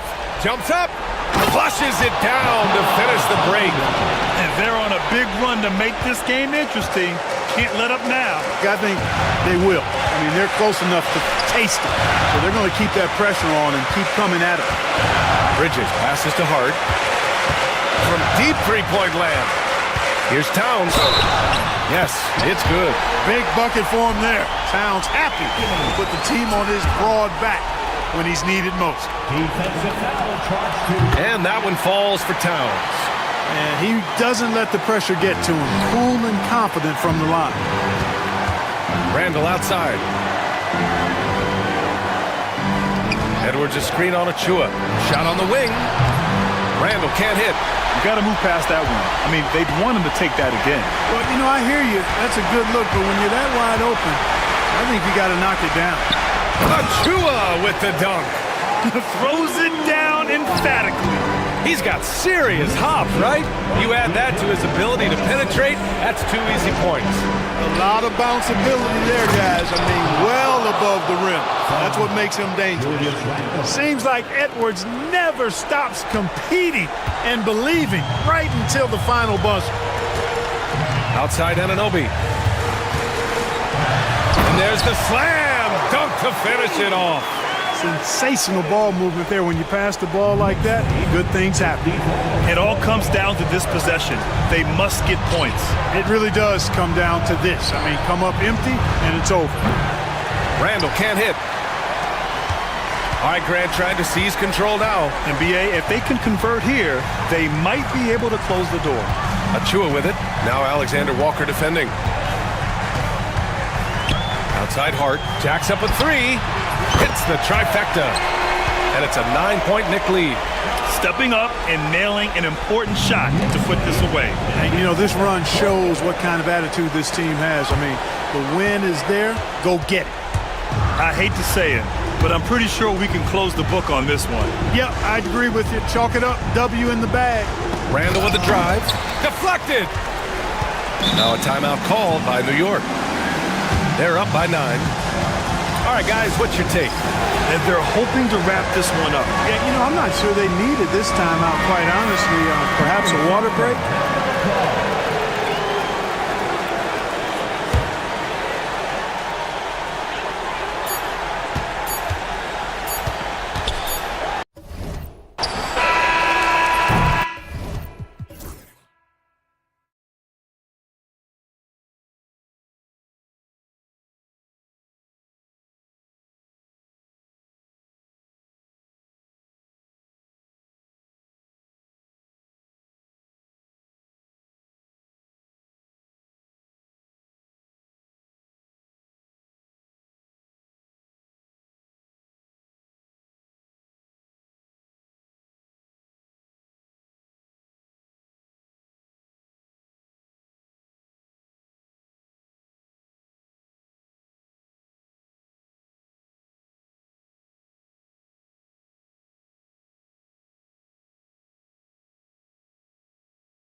feel to it, doesn't it? These teams love to run things down low. Yeah, it's going to be a heck of a matchup, Kevin. A little bit of bully ball, you could say. Having a center, you can... Oh, my goodness, the slam! And putting his explosive athleticism on full display there. George is capable of some highlight reel dunks. Banchero finds Wagner.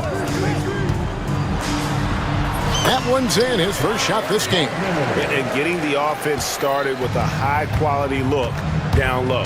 And let's head over to the sideline and catch up with David Aldridge. I had a chance to catch up with Jamal Mosley. He thinks Tyrese Maxey is a guy they have to watch. He said he reads the floor well and understands situational basketball. Defensively, it's tough to speed him up or slow him down. He really plays at his own pace. Guys? Thank you, David. Now, I understand he's a large human, but the defense has to be better. We can't let Embiid get whatever he wants inside. Well, he is looking confident. Love how they're using him so far. Yeah, when he gets engaged this early in the game, it's bad news for the defense. He can roll this start throughout the rest of the game. And what about the evolution of Tyrese Maxey? Greg, according to him, he's just getting started. Well, Kevin, I'd have to agree. I mean, he's got some big shoes to fill with James Harden leaving, but each year this guy has just gotten better. And not only has he matched Harden's production in Philadelphia, I think he's exceeded it. Pick works well there. Not much resistance from the D. Yeah, that just comes down to a lack of effort. The defender has to do a better job fighting through the screen. And you got to give credit to the D for never giving up on the play and doing just enough to bother him at the rim. Suggs against Martin. And Suggs throws it down. Get up, Jalen Suggs. This guy also a terrific football player in high school. Here's George. That one dropped for his second bucket. Mark him 2 for 4. And once he got to the 10, I think he was surprised to find himself that wide open. Easy possessions like that literally are just a gift. You just dream of them. You will gladly take those. Using that momentum to just prepare for liftoff. Suggs were a problem on the drive. Embiid with the screen on Suggs. George, no good. Magic have gotten all 5 of their shots to go down in the first quarter. Terrific start. Suggs with the ball. Now defended by Embiid. And it's Banchero missing. The 76ers trail by 5. Maxey on the wing. He's guarded by Caldwell Pope.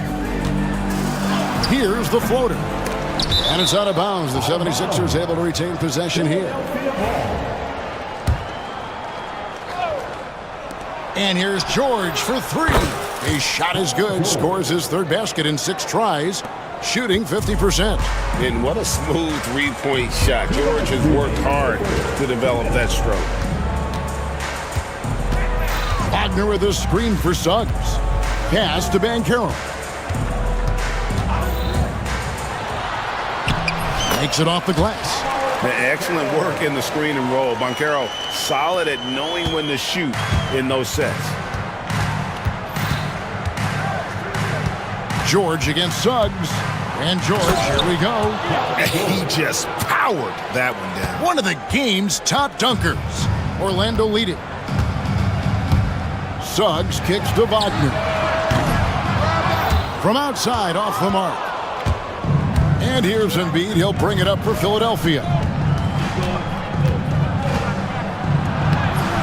We've got 1:13 left in the first quarter. Can't tie it up as that one's no good. Caldwell Pope pass to Suggs. Kicks it out to Banchero. Wagner, a screen on Embiid. Banchero finds Wagner. Great D that time from Oubre. Philadelphia has gone 1 of 2 from long range in the first quarter. And Embiid throws it down. And that's how you lead a team. Literally. Isaac with a screen for Wagner. Pass to Banchero. Shoots it up. It's good for his second make. He's made 2 of 3 so far. Such a nice looking jump shot. Solid mechanics, fluid, Banchero's special. And it's George finishing it off. Okay, 2 hands for safety. That's what they say, right? That's right. He was ultra safe with that dunk, no question. About 7 seconds separating the shot and game clocks. Not that time, but that's a shot that he's going to make more oftentimes than not.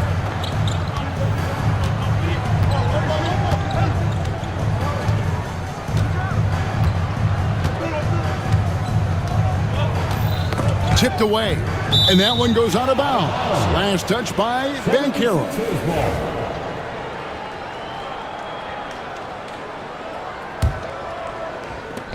6 seconds left to play here in the first. And George, here we go, with 1 on the clock, and it's good on the layup. George has got 13. If you give him an inch of space, he's going to make you pay. And a high-scoring first quarter. Both teams really filling it up.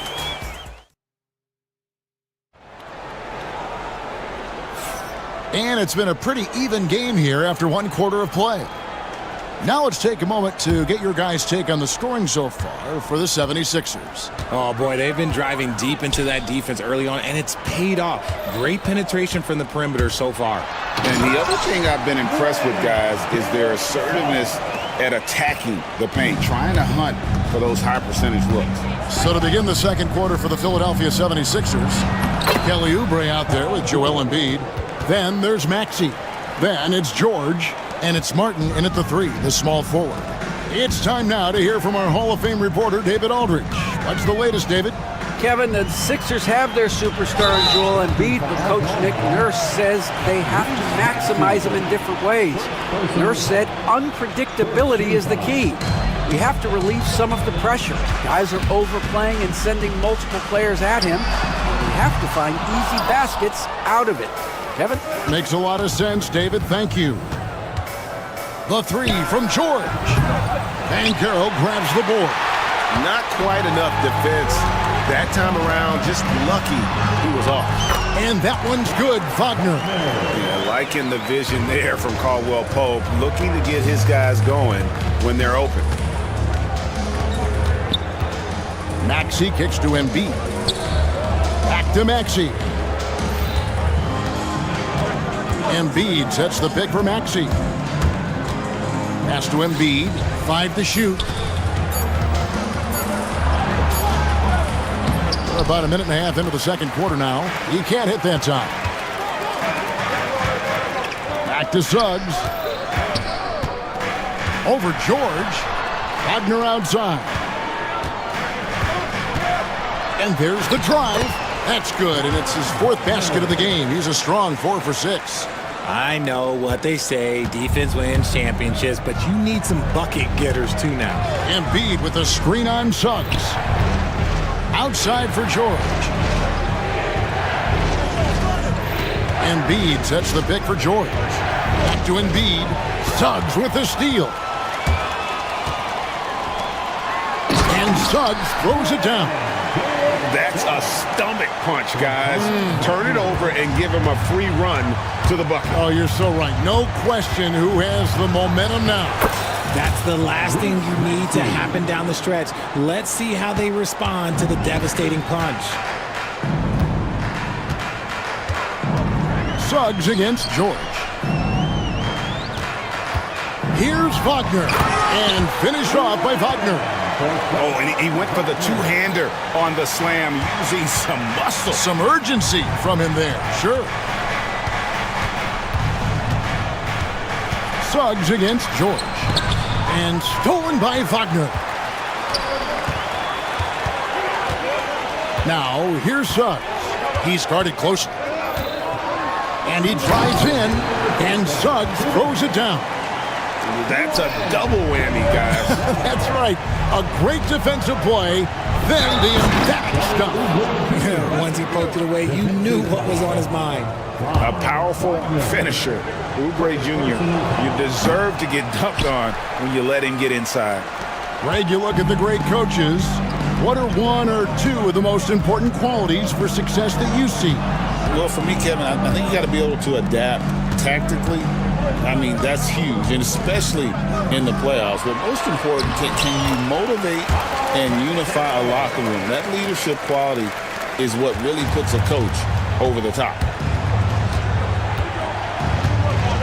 Embiid sets the pick for Maxey. To the paint. In close, Embiid gets it to fall. What a read by Maxey. Sees how the play opens up and sends the ball that way. Suggs against George. Driving to the basket. Yeah, I mean, maybe could have tried for a more memorable dunk than that one. And we know he's capable of those memorable ones. Maxey passes to Embiid. Caldwell Pope against Maxey.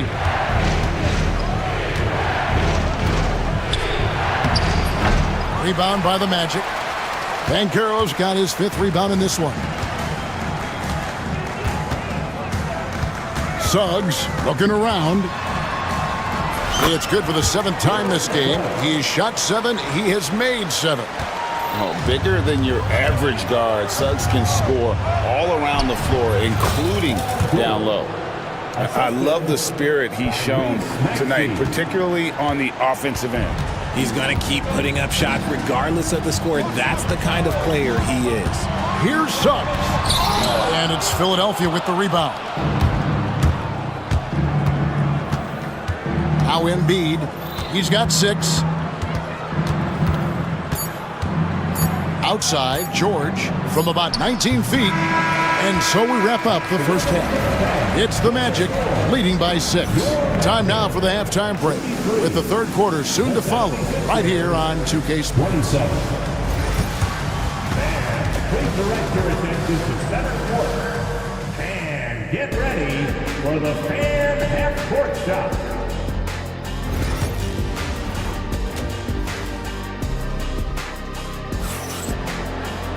And we've got second half action for you. Thus far, a pretty evenly contested game. You look at Paul George in this game, guys, he's been everywhere. He's done a fantastic job of finding open space to operate within the first few quarters. I like how they came into this one with a game plan, and they're just going out and executing it. Terrific job.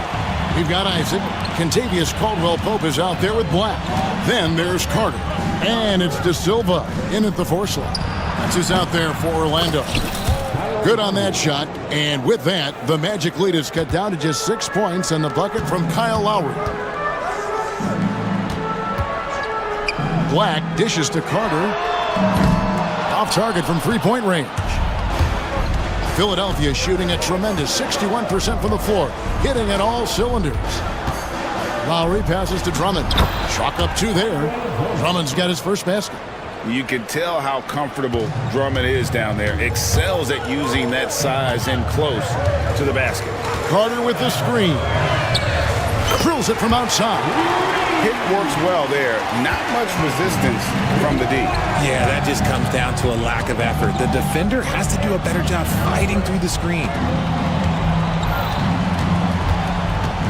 Maxey against Caldwell-Pope. Good on that shot. And with that, the Magic lead is cut to just 5 on the basket from Maxey. Orlando's gone 1 of 2 from beyond the arc since coming out of the break. This team has handed a lot of responsibility to Tyrese Maxey, but Greg, he's lived up to it. And has grown very well into his role with the team. Shown that he can be a scorer all over the floor. Amazing to think how far he's come in such a short amount of time. And Drummond throws it down. And that strength of Drummond at times can be overwhelming. Awesome at staying with the shot even when the pressure is on. Harris is checked in for Orlando. Here's De Silva. Pass to Black. Inside. De Silva. No good. The 76ers trail by 5. No one near Maxey as he lets it fly. Good on the triple. Maxey's got 7 points. Always quick to strike. Maxey just stops and pops, pulls the trigger. Here's De Silva. Orlando moving the ball around. Maxey against Caldwell-Pope. Here's Black. He's got 5. Carter for 3. Here's De Silva. drops in the layup for two. Hard work pays off with a rebound and a bucket. That's just great fundamentals. Lowry looking around to the inside. Kicks it out to Maxey. Drummond with a screen on Caldwell Pope. And slam dunk by Maxey. He's a small guy with big hops. Maxey goes up high for that finish. Here's Black, now recovering. Here's De Silva, and he banks in the layup. De Silva's got 4 this quarter. Important points there. Got him on a nice play, getting the ball inside and right to the bucket. Here's Lowry. And out of bounds as the Magic will gain possession. Magic leading by 4. Second half here. We're just over 3.5 minutes into it. Here's Caldwell Pope. He dents the rim with a two-handed slam. Wow. And sweet drive there. KCP, a smooth operator with terrific straight line speed. Drummond sets the screen for Maxey. And it's Drummond with the jam. Oh, that's straight TNT, baby. Explosive. That was pretty, and he just has that effortless knack for getting inside. Harris dishes to Carter. Pass to Caldwell Pope. From downtown, it's Drummond with the rebound. I'm shocked that didn't turn into 3 points. I mean, he makes you pay on those nearly every time. Drummond sets the screen for Lowry. For 3, the shot misses. 6-second difference between shot and game clock. There's the pick. Pass to De Silva. Oh, and that one, no question, powered it down. The D just kind of stepping aside and letting him get to the rim. There's a reason, GA, the lead is what it is right now. Yeah, it's going to take better rim protection than that if they're going to climb out of this hole. And how about the movement there? And yep, we thought we might see it. And the coaches. Personal foul. Second team foul. At the line for the Sixers. Now, where the officials can review in closer detail what constituted the original personal foul. Getting a different angle can sometimes make it a lot easier to determine. Indeed, and the one thing with replay review is that when you see the slow motion replays, you really get a new appreciation for just the immense speed at which these players are moving and how fast the action really is and how hard it can be sometimes, Greg, to make the right call. And the announcement on the review is that the foul was called in error. So they have determined to overrule the original call. And guys, this is what it's all about, getting the call right. And I think in this case, the video review showed that while it was a tough call to make on the floor, they got it right with the review. And it's Nick Nurse calling timeout here. He wants to make some adjustments to the game plan, clearly.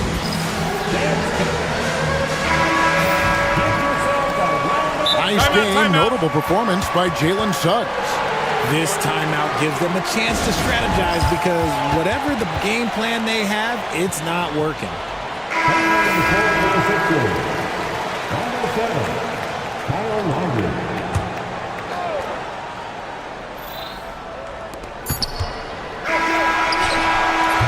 And so it's Orlando with their lead standing at 6 points here at the end of the quarter.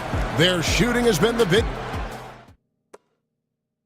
And let's go back to a terrific pass that we're calling tonight our State Farm assist of the game. Just true artistry right there. I mean, great decision on where to go with the ball, and how about the perfect delivery? A lot of times a spectacular pass is more impressive than a spectacular shot. This is one of those times.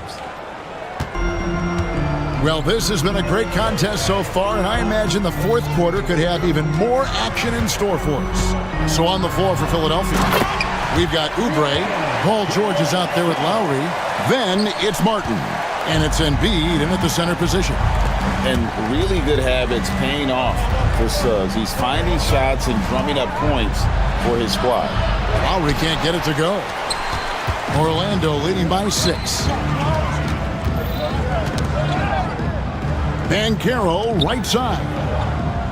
To the middle. And finished off by Banchero. And what a strong finish from Banchero. His guys love when he throws it down. Oh, look at that play right there. Yeah, that's how it's done. Woo! Wow. And I gotta say, sort of surprising he goes for a slam that difficult when they're trailing. But still a magnificent move to the rim. Just rubbing it in their faces with that dunk. He is never going to take his foot off the pedal. And that finish shows you how dangerous he can be as a passer and a finisher. And it's really hard to knock George off his balance. He's just so long and strong. Nice take there. Suggs kicks to Wagner. Banchero outside.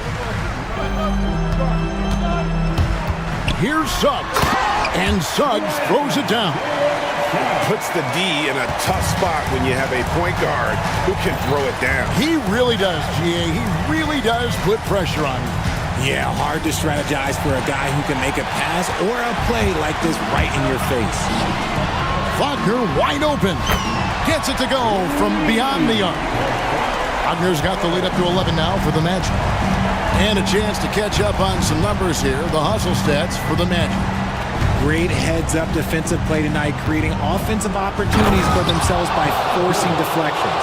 And they've really been able to get out in transition and produce. The defense hasn't had an answer for this up-tempo pace. Here's Banchero. Rebound by the 76ers.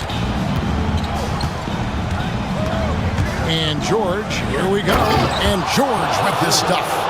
Punishing the rim there. When George makes up his mind he's going to dunk it, there is not much you can do. You love how each side has risen to the challenge throughout this one. Man, this has been a fun one, but look, who doesn't love a high-scoring game? The shot by George, no good. And Wagner's got the ball here for Orlando. He takes it in. It falls for his 7th bucket of the contest. He's 7 for 9. And with the lead, I like the strategy here. Continue to get the ball to guys who can do something with it. This is when good players really get after it. He can sense that they're reeling, and he's going to put his foot on the pedal. Here's Black, covered by Oubre, and finished off by Wagner. Just Mr. Reliable again here today, Kevin. I mean, they need his points, and he's producing. Embiid, no good. The defense ready for him on that possession. They had to be because he is so strong in the paint. Here's Banchero. Pass to Suggs. Wagner has screen on George.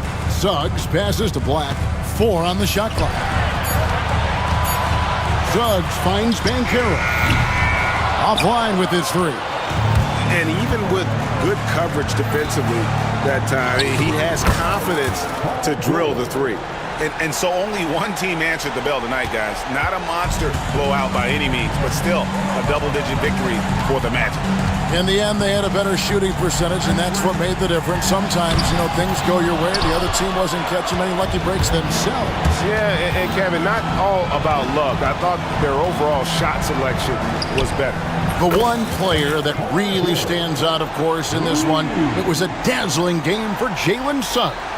He really managed to shine on both ends of the floor, finding lots of opportunities to affect the game and make an impact. From 18 feet away, and there's Banchero on the assist from Suggs. And the Magic lead by 10. Fate looking very thin now, Greg, with very few ticks of the clock remaining. They'll need something special to happen, and it needs to happen fast. Shot and game clock separated by 5. Here's George, and out of bounds as the Magic will gain possession. And the 76ers call time here. They're behind by 10. Guys, what's your take? And really only one choice here, guys, and that's to foul. Not enough time left to allow the offense to kill the clock.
point of strength for both of these teams, Brent. Do you believe, BA, that these guys are coming in and not thinking about that very same thing? These guys want to test each other tonight, and you wonder, whoever gets the best of the other guy, will that elevate the next couple weeks of play for them in terms of their confidence? So a big man battle.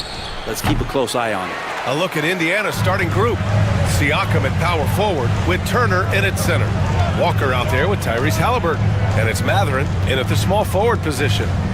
Now here's Hart. Bridges outside. 6 on the shot clock. From behind the arc. And Anunoby gets it to go on the assist from Bridges. This is how you begin a game. Set the tone right from jump. Take a nice deep breath. You score on that first possession. Gets the game started the right way.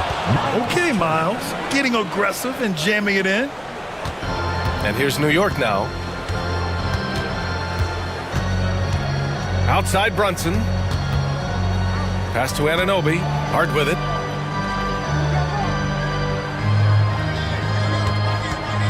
Into the lane. And the rebound goes to the Pacers. I don't think the defense does enough out there to bother him. I think that one's all on him. Just a flat-out miss. There's a screen by Turner. Halliburton, the pass to Turner. Off target with the 3. And so it's Brunson who brings up the ball for the Knicks. Just over a minute and a half played here in this one. Pass to Hart. Shot clock at 5. And it's Brunson missing. Surprising to see him miss here, but they'll be happy with that shot in most possessions. Halliburton, the pass to Siakam. Down it goes, and a great assist by Halliburton. And just so accurate off the pass. I mean, I love whenever Siakam decides to go right up with it like that. Here's Towns.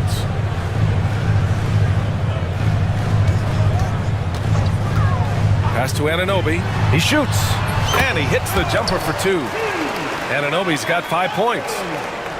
And just under 2.5 minutes elapsed here in the first. All right, let's check in with Allie LaForce. I had a chance to catch up with Tom Thibodeau.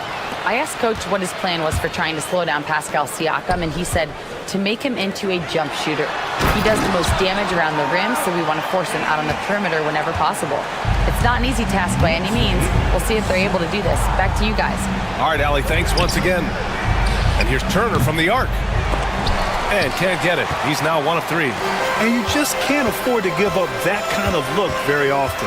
And Mikal Bridges, still one of the better wing defenders in the league, Greg. Yeah, he's so great at pestering a shooter. Good lateral movement and wingspan makes him hard to get around. He might not be the best in the league, but he is well above average. And it's the Pacers with the ball. After the basket by New York on the other end. Nice shot by Turner. The defense better watch Turner more closely because he can strike that fast. And first quarter, we're about 3.5 minutes in. In transition, here they come. Here's Mathurin. And Anunoby pulls it down. The Knicks have gone 4 of 6 in the first quarter. Here's Brunson outside. Knocks down the long J. Brunson's got his second basket of the game. Really quick release there from Brunson. Let that one go in a hurry. Halliburton against Anunoby. Turner passes to Halliburton. Turner, a screen on Anunoby. Halliburton on the attack. Doesn't go for him. And so it's Brunson with it. He brings it up for the New York Knicks.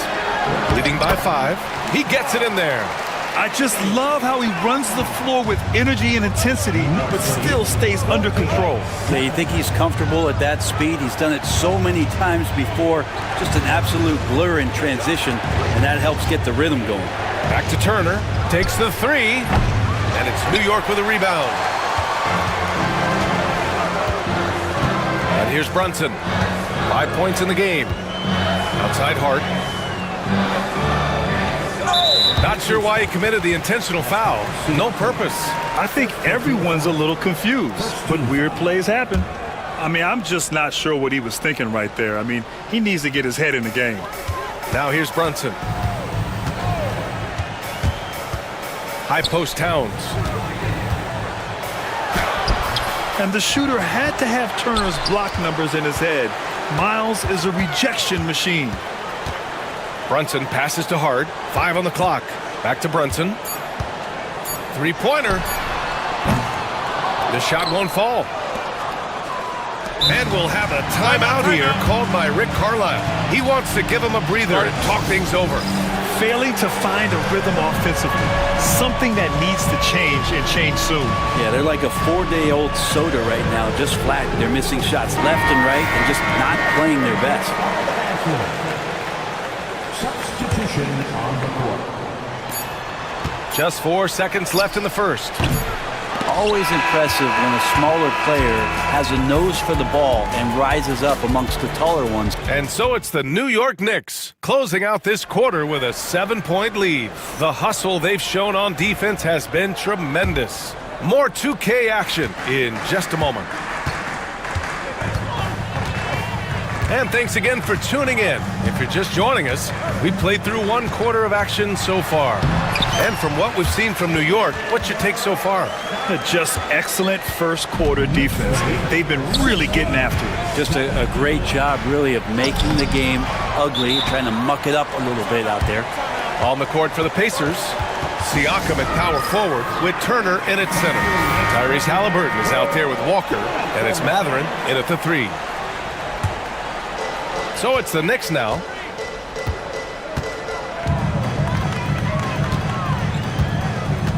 Outside Hart. Back to Brunson. Hart with a screen on Walker. Lets it fly. Out to Bridges. Shot clock at 3. Shoots over Halliburton. A chance to extend the lead to double digits, but it's no good. Pacers trail by 9. They need something good to happen here. Yeah, they've gone way too long without a score. Halliburton using his length and getting in the lane. Here's Brunson. Brunson slicing and dicing. Such a critical part of how their offense is going to flow. Things are only working when he seems to be on the floor. Halliburton with the ball. Hard covering. Siakam, pass to Halliburton. Back to Siakam. The 3 is up. He drops it from range. Siakam's got 6. He's going to punish you if you leave him open. He's more than willing to take the open 3 when he's got it. I have to admit, it's always a tough decision for the ref on the block charge call. First team foul.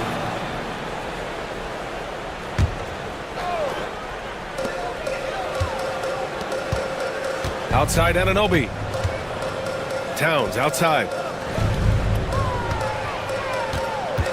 And as the perimeter game took over, it seemed that the dominant big man went away a bit. Instead, the bigs just got more skilled, Brent. Well, BA, dominant big men are really hard to come by. So when you do get one, there tends to be a lean. But yes, it's been about the skill of the big over the past few years, along with the game transitioning to the 3-point line and picking up the pace. There'll be another big man out there who changes the game back to the low block, BA. Anunoby, a screen on Walker. Pass to Anunoby. Here's Towns. Launches the 3. Walker pulls down the board. Well, that's not a shot he's ever going to pass up, and he shouldn't. Despite the miss, no defender anywhere near him. He's got to shoot that one. And an intentional foul right there. First team foul. Second quarter play, almost 3 minutes gone here. Here's Halliburton. That shot missing. Oh, nice D from Anunoby. Knicks leading by 3. Pass to Towns. Lets it go from deep. Buries it from 3. He's got 7. Oh, the big man is smooth from range. Have to put a man on Towns, that's for sure. Now here's Turner. Siakam, the pass to Turner. That one falls. There are only a few players who can hit a teammate like that in stride. Beautiful assist. And Brunson's got the ball here for the New York Knicks. Just under 3.5 minutes played here in the second quarter. And Turner with the block. A ferocious shot blocker, Turner provides a sense of security to the rest of his teammates.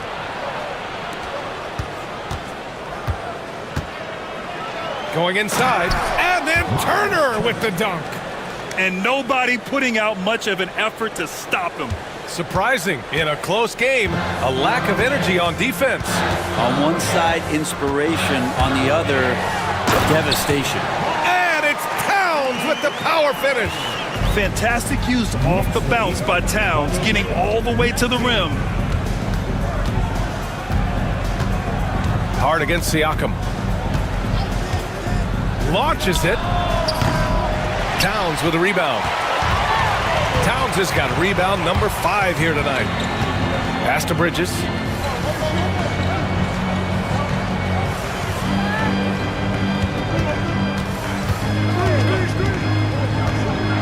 And it's Bridges with the jam. What a stuff there. Bridges doing it with authority. Pacers trail by 6. 6 seconds separating the shot and game clocks. Here's Matherin. Oh, a rim-rattling two-handed jam. Making sure of it with the two-hand slam, B.A. Yeah, I don't blame him. With the score this tight, you cannot take a chance here. And timeout is called by Tom Thibodeau. He'll take the opportunity to regroup.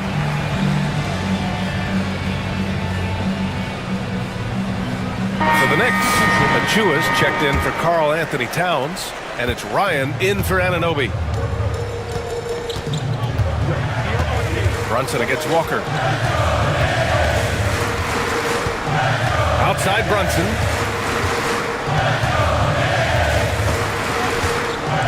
Pass to Ryan from deep. The shot off that time. And we'll have a timeout here called by Rick Carlisle. Coach wants to speak to his guys, maybe alter some of the game plan.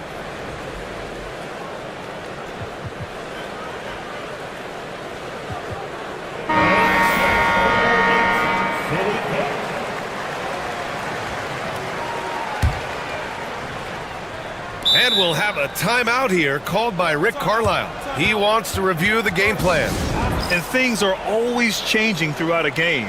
Teams have to adjust on the fly. And timeouts are a wonderful opportunity to just settle in and recollect the thoughts of your entire team. Not just the guys playing, but the entire team. For 3, Matherin. Oh, and the buzzer beater is good! Monster buzzer beater. Helps carve. Thank you, Allie. Good stuff.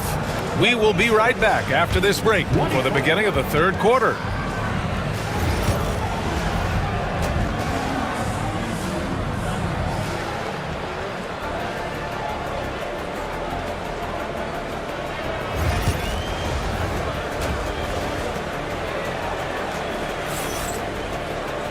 Second half of basketball is upon us, and we may be in for an exciting finish based on how close of a game we've seen so far.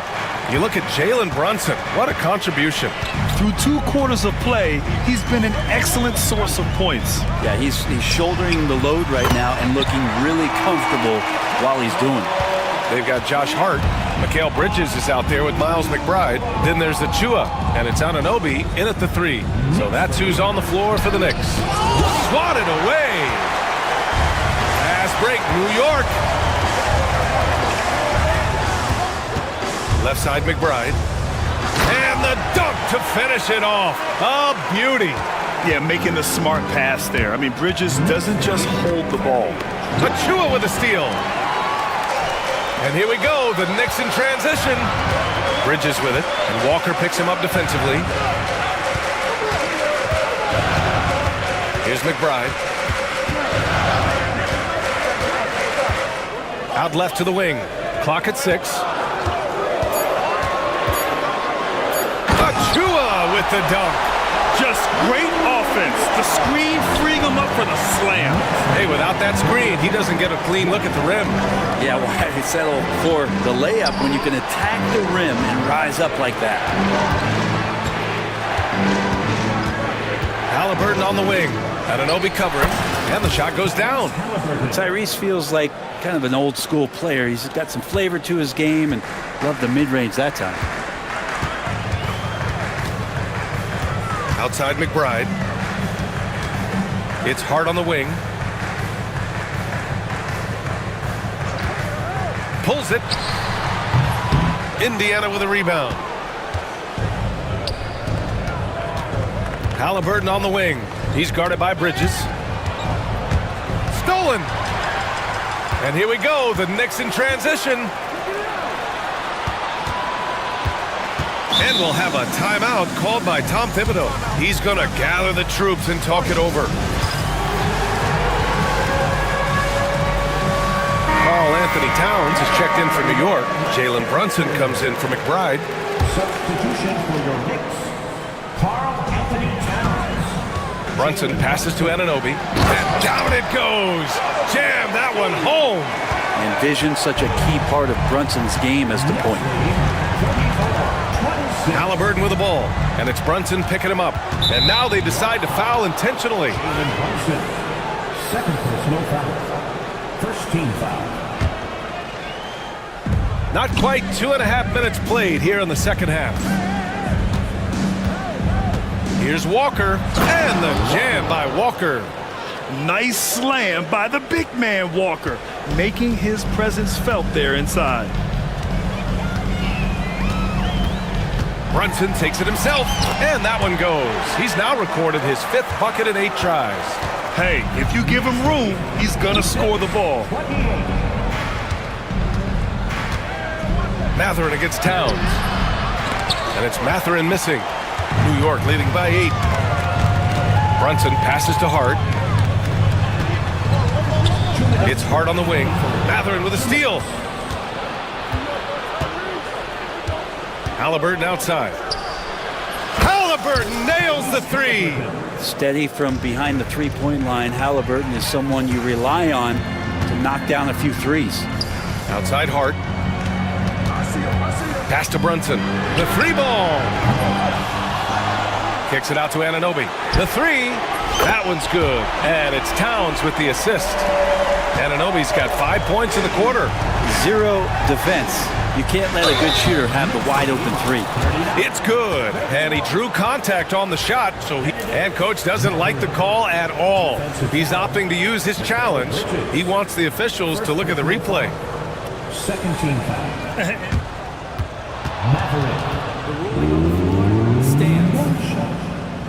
Disputed even after the video reviews. There's no doubt there's going to be a gray area in a lot of these calls. But at least we have the option to take a second look so the officials can be sure they get it right. And they've made their decision. The call will stand. And as much as it hurts to lose a challenge, I think coach would challenge that call again if he could. He really disagreed with the foul, and he's still peeved.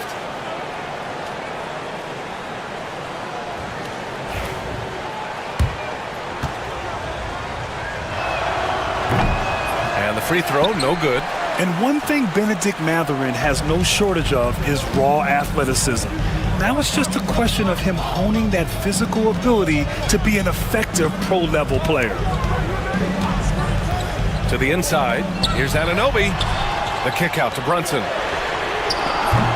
Misses the 3. Man, that's his shot. Maybe he was too wide open. Here's Halliburton. Siakam left side. And Indiana misses again.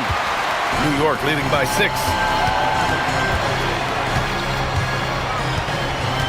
There's 47 seconds left in the third. Halliburton against Brunson. Here's Anunoby. Oh, and there's a one-hand jam. Oh, nice one-handed jam there, B.A. Hey, little exclamation point. Halliburton finds Siakam. Down it goes, and a great assist by Halliburton. Halliburton's got his 7th assist of the game with that last one. And so it's Brunson who brings up the ball for New York. Their biggest lead of the game was 9. It's a 4-second differential between the shot clock and game clock. To the paint. Here's Bridges. Up and in on the layup. And the Knicks lead by 8. He's so efficient right now on offense. Bridges picking up his spots and recognizing when to strike. Down low, Halliburton working through the D. In a tight game, they wanted to make sure of that possession. Timeout. And timeout is called by Tom Thibodeau. He's going to talk it over with his guys.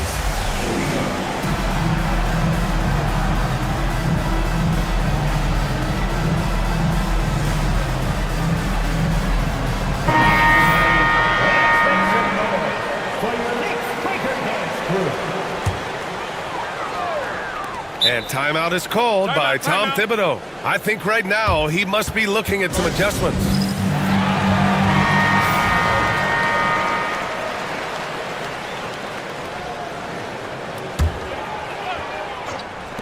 Here's Brunson. Oh, it would have counted had it fallen, but it is offline.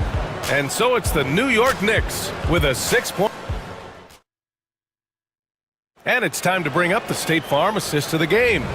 You can count on him to deliver a few assists like this one each and every night. Sometimes it happens when the offense is struggling, but every now and then this helps with the offensive uptick right there.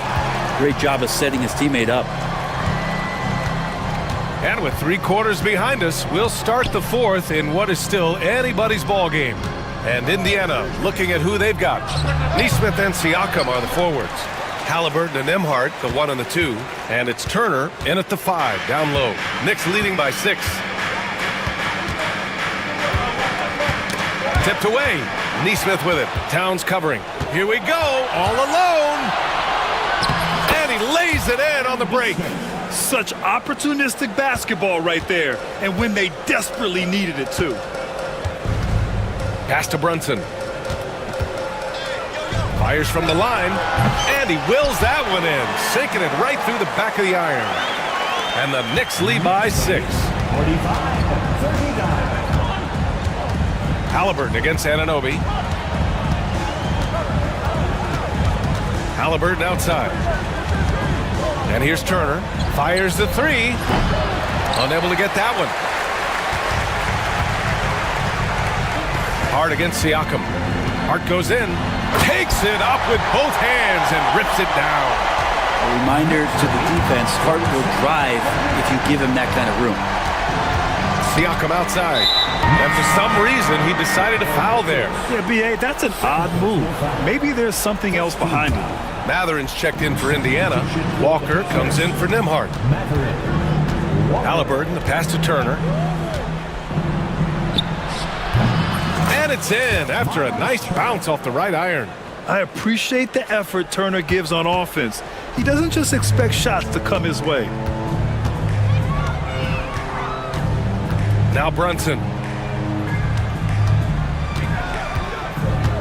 Kicks it out Towns. Brunson looks it over. 4 on the clock. Lots of room. The Pacers pull it in. Turner's got 4 rebounds now. Here's Halliburton knifing in. Siakam right side. Poke loose. And stolen by Bridges. And timeout is called by Tom Thibodeau. Looking to get everyone dialed in and engaged. And from the sideline, let's catch up with Allie. Hey guys, over the last break, I listened to Tom Thibodeau address the team. He told his guys, let's not waste this advantage. Hold on to it. Stay aggressive. Let's not give up ground. Coach wants to see his team staying strong out there, guys. As always, Allie, we thank you. Here's Brunson. Ooh, excellent D there from Turner. And he gets a lot of points right there at the rim, but the defense determined not to give up the easy deuce there. Shot's good by Matherin. This is what the team likes about Matherin. He's calm and cool when they need him to step up. Bridges with it, picked up by Matherin. Walker against Brunson. Hart with a screen on Walker. 6 to shoot. Oh, sweet move. It's Brunson working inside. Oh, huge moment from JP. Brunson knocking it down. Halliburton, the pass to Siakam. Back to Halliburton. And the dunk by Halliburton. And Halliburton looks absolutely unfazed by the moment. And so it's Brunson with it. He brings it up for the Knicks. Bridges outside. Hart with a screen on Halliburton. Bridges against Halliburton. Outside Hart. New York needs to get one up quick. The timer ticks. And a big mental mistake as they called timeout when they had none remaining. And they'll pay for it with maybe the rarest of technical fouls. A total lack of awareness there. Didn't seem to know they were out of timeouts. You don't expect to see that at this level. Grant, he just completely lost his concentration, I think.